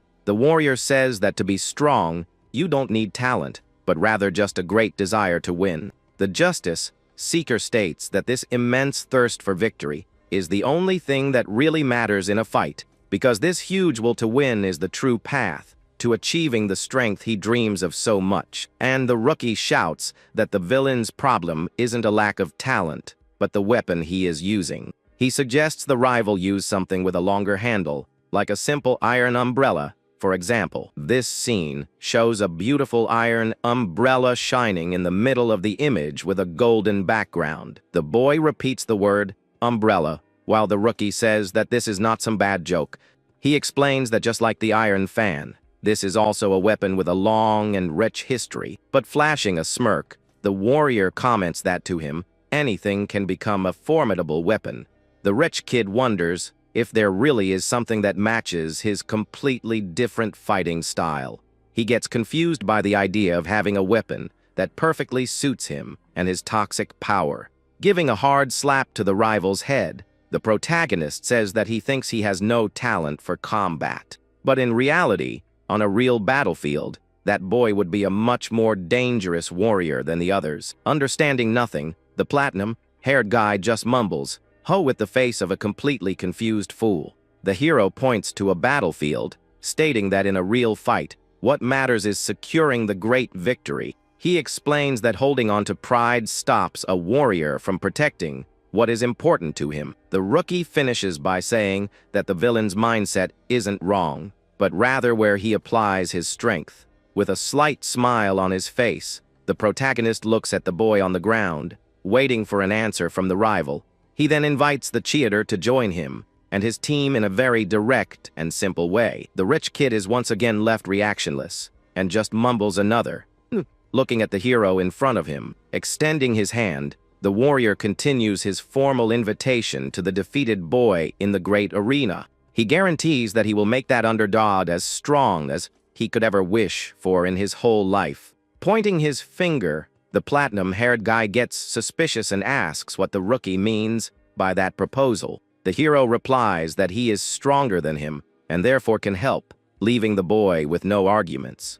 With a wide and very excited smile, the protagonist tells the boy not to worry about the details. He promises to train the rival until he gets strong and has no time to cry over a lack of talent. Deep in thought, the platinum-haired guy stares at the floor in silence, reflecting on that crazy and unexpected proposal. But right after, he reaches his hand out to the warrior, accepting the invitation to join the team. The rookie scratches his head, realizing he forgot a very important little detail about the fight. The villain raises his hand, and the hero immediately understands that the two were still in the middle of a match. With that, the protagonist flies at the rival's face, landing a solid punch to end the fight once and for all. The rich kid's eyes roll back, and he blacks out from the force of the blow, falling hard on the tournament arena floor. The justice seeker then tells his rival to look for him when he wakes up and turns to leave the arena. Fallen on the ground, the platinum-haired guy curses the rookie for tricking him with that proposal mid-fight. Seeing the scene, the referee approaches and declares the end of the match with the victory of the school's East Wing. Thoughtful, the man reflects that the hero managed to detoxify himself in the middle of the strike, finishing the fight. With the victory, the protagonist's team celebrates a lot, jumping and hugging their skilled friend out there. In the audience, the gray-haired leader smiles, satisfied with the result, while the blonde girl stretches, feeling tired. On the other team, there's a gloomy atmosphere, with the leader taking care of his defeated and badly hurt friend. Next, a man announces the end of the selection matches for the Great Martial Arts Tournament. After the fight, we see an image of a very juicy chicken leg on a plate with some side dishes. Then we see an image of golden, crispy bread served on a very fancy white plate. With this, we see that the hero's team is at a grand banquet to celebrate their victory in the tournament. However, the purple-haired boy seems quite bored with the party, staring at nothing with a tedious look. The hero's rival from the first duel questions if the East Wing really won the final big match. The blonde girl asks why her group was also called, and the gray-haired leader answers that he doesn't know. He just deduces that the mysterious man who called them there should explain everything to them soon. Meanwhile, the protagonist eats a chicken leg with a massive appetite, not worrying about a single thing. His teammates stare at their friend, eating desperately while he asks what is wrong. The girls smile, and the blonde girl with the ponytail tells him he should eat up before it gets cold. With his cheeks full, the warrior eats non-stop, enjoying every single bite of that grand banquet. Outraged, the blonde girl from the other team complains that he's eating way too calmly and asks if he isn't curious. Suddenly, the great doors of the hall open, revealing the arrival of a very important figure. A blonde-haired man in a fancy uniform steps forward, apologizing for the long delay. He then looks at the protagonist eating and tells everyone that they should go ahead and eat too. No problem. With permission, all the other students start eating, happy and relieved by that order. The man then reveals that this meal is a reward for participating in the selection matches. Next, he sits at the table and announces that he is going to explain their great special mission to everyone. Raising his hand, the gray-haired leader asks if he and his group can hear that explanation too. The man replies that there is no problem, and they can participate in the mission, leaving the boy confused. He explains that a few days ago, a special rift was discovered inside the Eldragon family's territory. Hearing this, all the students are shocked and surprised by that totally unexpected news. The protagonist keeps eating his chicken leg and remembers having read about rifts in a book. The man explains that special rifts are different from normal ones and much harder to conquer. Simply put, a special rift cannot be beaten through normal means. Leaving the group even more tense, he reveals that the rift has a special condition, and only 7 people of rank 3 stars or lower can enter. The students look at each other worriedly about that bizarre and dangerous condition for such an important mission. The man states that not even the head of the family can enter the rift without following this strict rule. He shares that there are 3 star soldiers, but rifts have been appearing very frequently lately. That's why they were chosen for this special mission and need to prepare for the great challenge. The man reveals that inside the rift, there is a high chance of finding powerful magic water. All the students' jaws drop upon hearing the words, magic water, unable to believe such luck. The girls from the hero's team also look very surprised at the man's great revelation. Protagonist remembers something while the man explains that magic water turns power into magic. With his eyes shining, the warrior shouts the word, magic. Very excited about this huge news. The man says that the world is ruled by 8 families, and all of them possess sources of magic water. In other words, this mission is to clear the rift and collect the magic water for the Eldragon family. He finishes by saying that this is a very important mission, and failure is not an option for them. However, the rift appeared in a very dangerous location adjacent to the rival Cerberus family's territory. Because of this, they must also be keeping an eye on the rift to steal the magic water for themselves out there. With that, the gray-haired leader understands that the selection was to choose fighters for this dangerous mission. But the man warns that even though the East Wing won the selection, they will not be the official team. He then slams his hand on the table, calling the attention of all the students present in that great hall. The man declares that from now on, under the leadership of the East Wing and the students who lost, a new team will be formed with the best students from both sides for the great special mission.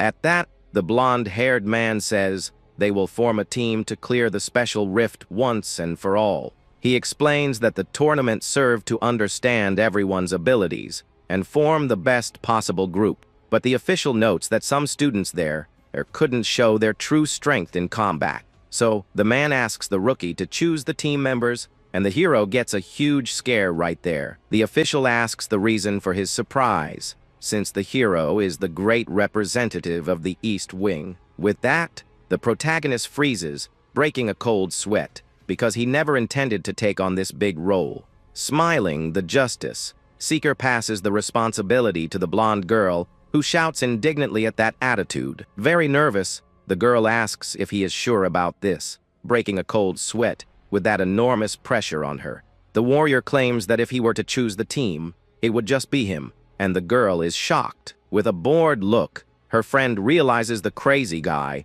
would actually be capable of doing something that wild. The rookie says that choosing people would be good practice for her to become the leader of her family later. The man accepts the switch, but warns that leading the team would put him closer to being the next boss. But the boy waves his hand, saying that either way, he has no plans of becoming the leader at all. Upon hearing this refusal, the students from the other team are completely shocked by the big revelation. The other teammates also widen their eyes, unable to believe he rejected such a high position. The rookie yawns with a fork in his hand, stating that he is the one who decides what holds value for his life. In disbelief, a classmate tries to explain that the leader holds the entire family in his hands with great power. However, the justice seeker turns his back immediately and replies dryly that he doesn't need any of that. With a focused look, the hero reveals that the only thing he truly seeks is the peak of martial arts itself. Faced with such an ambitious answer, all the other students fall into complete silence, left without a reaction. Thus, the boy ends the subject about himself, asking them to get back to focusing on the great mission. He then smiles and tells the blonde girl to go ahead and choose who she wants to take to the big challenge. With no way to escape, the girl stands up from the table, sighing and accepting the difficult responsibility. Placing her hand on her chest, the warrior assumes a serious posture and prepares to announce the names. Somewhere else, 2 men in suits tremble with fear in front of a massive and terrifying black beast. At that, the scene focuses on the hand of a mysterious figure holding a lit cigar that exhales a lot of smoke. This is the leader of the villains, resting on the couch with his giant wolves, and questioning the report. The henchman confirms that a special rift has appeared in the forest, and the rival family is already making their move. Thus, We see a dark image of the enemy leader, while the mafioso wants to know more details. Trembling in his boots, the subordinate breaks a cold sweat, trying to find the courage to give the rest of the terrible news. The gang boss yells furiously, asking why on earth he is only finding out about this rift right now. And to make matters worse, one of the massive black wolves growls right near the lackey's face, demanding an answer. Desperate, the man begs for forgiveness, explaining that the enemies were smart and kept their rift hidden. Smoking his cigar, the villain deduces that the rival family acted strangely in the forest on purpose. With an evil smile, the mafioso realizes there must be a very valuable treasure inside that rift. The henchman reveals the high chance of magic water existing in there, which justifies the enemy's effort. Aware of everything, the great leader adjusts his sunglasses and asks about the rules of the secret rift there. The lackey informs him that only 7 warriors of 3 stars or less can enter that location. Very thoughtful, the boss comments that this isn't such a difficult rule for them to overcome. However, the villain laughs, remembering that the rivals got there first and will probably dominate the entire rift. The henchman informs him that the rivals have no soldiers, so they will send their rookies for the mission in the rift. Worried, one of the men asks if they should form a team, but the other says it's too late for that. With a wicked smile, the villain deduces that if the rookies are going, the rival heir must be right there with them. The subordinate gets confused, not understanding the reaction of his boss, who seems quite excited about the news. At that moment, the syndicate leader asks how many bracelets of deception are still left in their inventory. Then the man answers that they still have 4 of those items, and the boss says he has a new order. With a dark look, the mafioso commands them to use all the bracelets to take out the rival kids. The henchman questions the order, as he doesn't know when they will be able to get more of those bracelets again.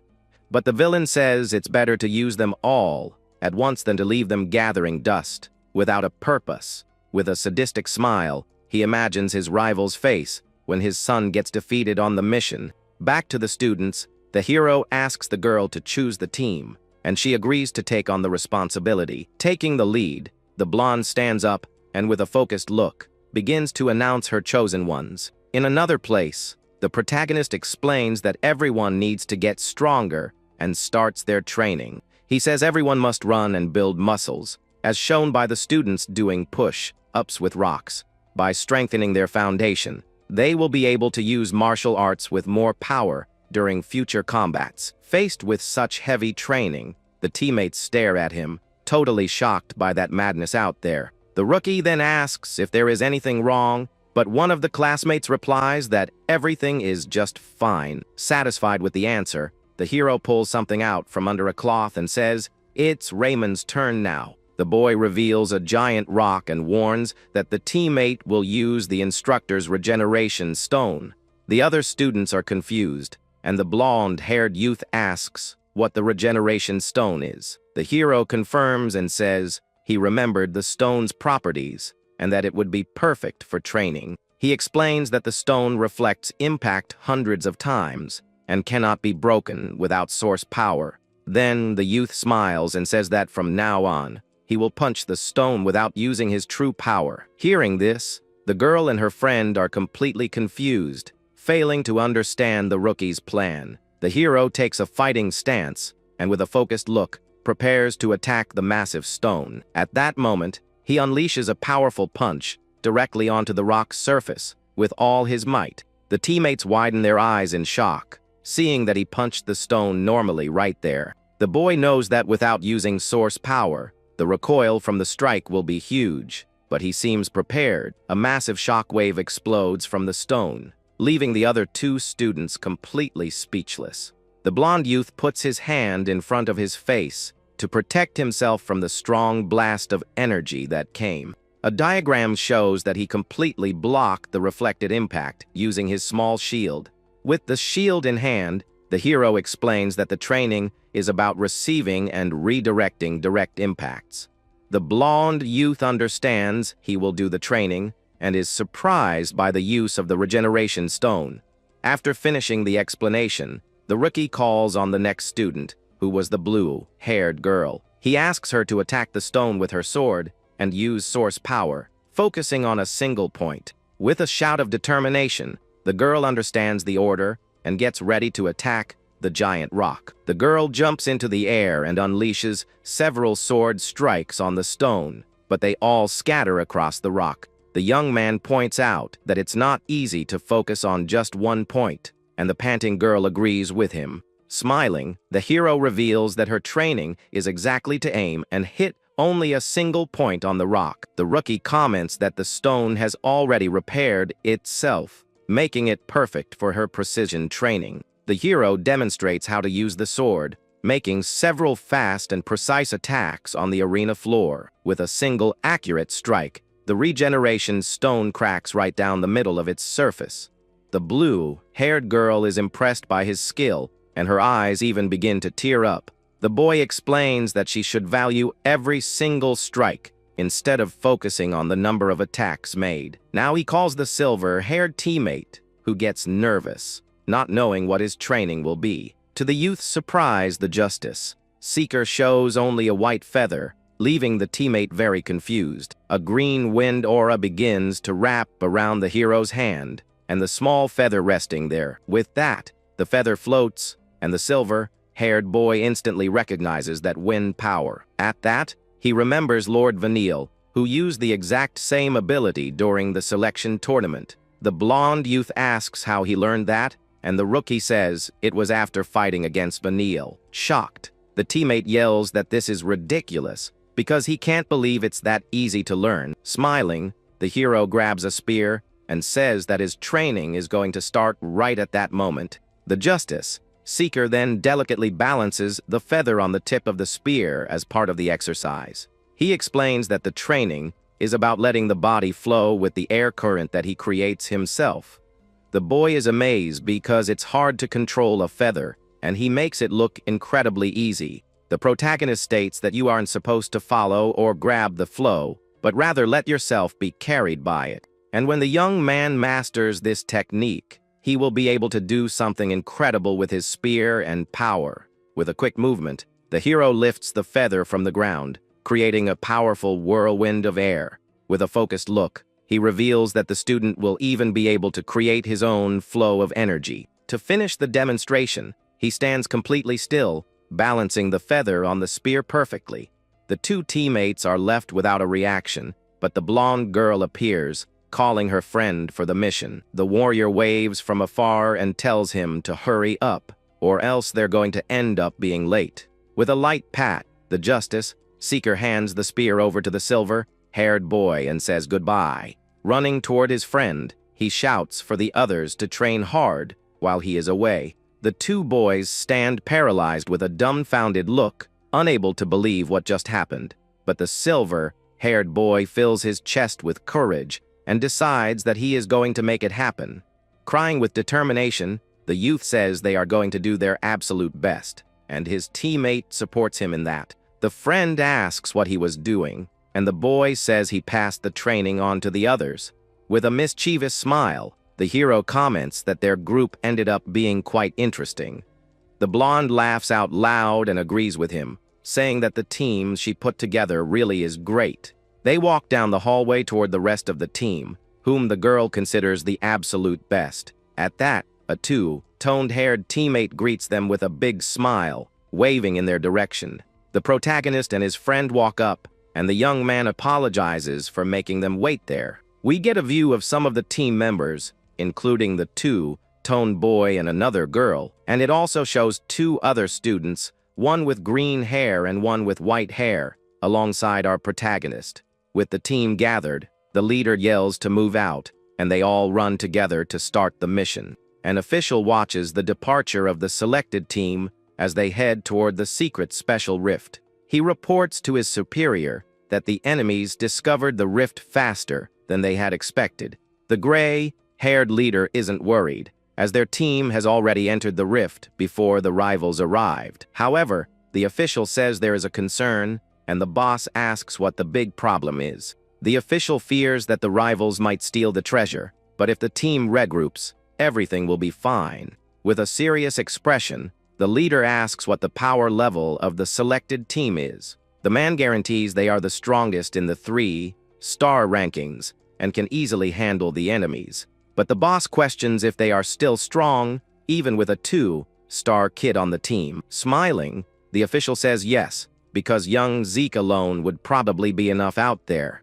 He then explains that he has seen all of Bowser's sons, but he simply cannot see the limits of the rookie. The other man counters that despite all that, he is still just a 2-star at the end of the day. The official agrees but recalls a massive flash of power from the spiky-haired boy. And because of that, he realized that the number of stars does not define someone's true strength. The dark blue-haired man is intrigued to hear such a strong statement from his colleague right there. He then remembers feeling the exact same thing when he saw the combat art of the great Lord Balza. Upon hearing this comparison, his colleague is completely shocked, breaking a cold sweat at the great revelation. Even the great leader of the family is surprised and left speechless hearing that comparison. This is a secret art passed down only to the heads of the powerful Eldragon family of warriors. Because it's a secret, it is kept highly classified, and normal people cannot learn it no matter what. In disbelief, the man asks if the rookie really possesses a martial art as powerful as that one. The official confirms, as he has seen Bowser's art many times, and the boy's arts are very similar. He concludes by saying that the rookie's techniques rival the powerful dragon-slaying art. Faced with such a revelation, the leader stays silent for a moment, processing all the information. But the official thinks to himself that in reality, it's not quite the way he explained it to his boss. He believes that the boy's abilities might actually surpass the family's secret technique entirely. However, he quickly dismisses the idea, thinking that maybe he could just be mistaken about it. The boss then reveals that years ago, he ordered a full investigation into the boy, including his past. But no useful information was found, and there's no sign that he trained before joining. Then his colleague asks if that means the young man learned everything on his own, completely by himself. The official looks up thoughtfully, as if trying to find an answer to that exact question. He then says the boy seems like the reincarnation of the first or the 15th patriarch. The leader's eyes widen as he hears the word reincarnation coming from his man. The room falls silent as the boss seems to reflect on that crazy possibility. After a moment of silence, the head of the family turns his back on his 2 officers.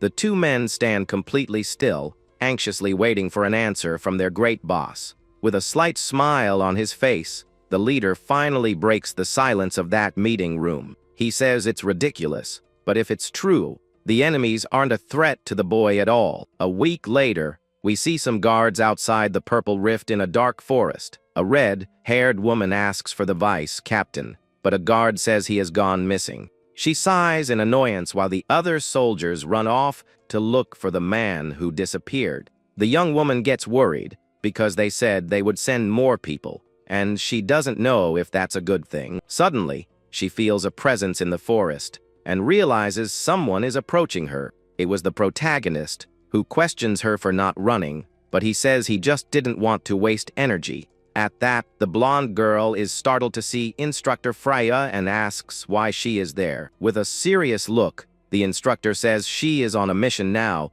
and is no longer their teacher. The young woman then reveals the reason she is in that spot near the forest with the others. She explains that her mission is to protect the special domain of the rift against any enemies. The blonde girl is impressed upon seeing the domain, and the instructor explains how it works. The protagonist crosses his arms thoughtfully while observing the strange phenomenon right in front of him. He feels the same power he felt from the boar, and now understands it was the rift's influence. The young man then asks why she is protecting the domain, and the woman has an answer. The instructor says the goal is to stop and interfere with the plans of the rival Cerberus family. She then explains that the enemies do not like the idea of them getting the magic water from the rift. In addition, the young woman reveals they are dealing with monsters that were pushed outside. The teacher confirms and reminds them that the rift only allows up to 7 people of rank 3 stars. The 2-toned-haired boy confirms that this was what he heard about the rules of the special rift. The instructor reaches out to the purple barrier to show something important to the team. Even though she is very strong, she is rejected by the barrier, which glows with an intense purple light. The same thing happens to the 4 star monsters, who also fail to enter the domain. And whoever enters first stays there until they clear the rift or are defeated, and no one else can enter. The hero touches the barrier with his fingertips, feeling the strange energy emanating from it. He realizes that it's a barrier that selects who can enter, and that it cannot be broken. The instructor watches him out of the corner of her eye, noticing that he is analyzing the purple barrier. With his eyes shining, the boy says that hearing this makes him want to try and break the barrier. The young man winks with a thumbs up, saying he was just kidding, but the teacher yells that he's lying. Out of patience, the woman tells them to go in already before the rivals arrive in the forest. All the students shout in unison that they are ready to start the great and dangerous mission.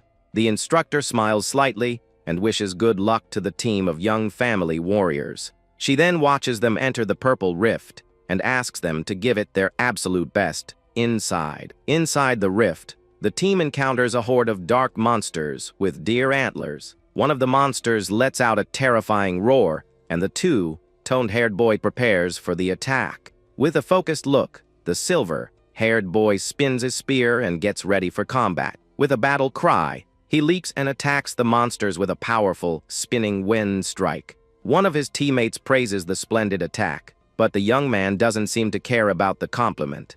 With a serious expression, he grips his spear and stays focused on the battle against the creatures. Another 2-toned-haired teammate watches the fight with a look of disdain, his hand on his chin. In a flashback, we see the same boy walking down a stone hallway, alone and deep in thought. Suddenly, he hears a noise and peeks from behind a pillar to see what was going on. He sees the protagonist talking to the silver-haired boy in a hallway far away from there. In that scene, the teammate asks what the staff is that the justice seeker is holding in his hand. With a serious look, the hero answers that he had told him he would train him, and now was the time. The silver-haired boy is surprised and asks if he was really serious about that. The protagonist smiles and says that this mission is the perfect opportunity for the young man to use the staff. Furious, the teammate yells that he can't use a weapon he has never seen on such an important mission.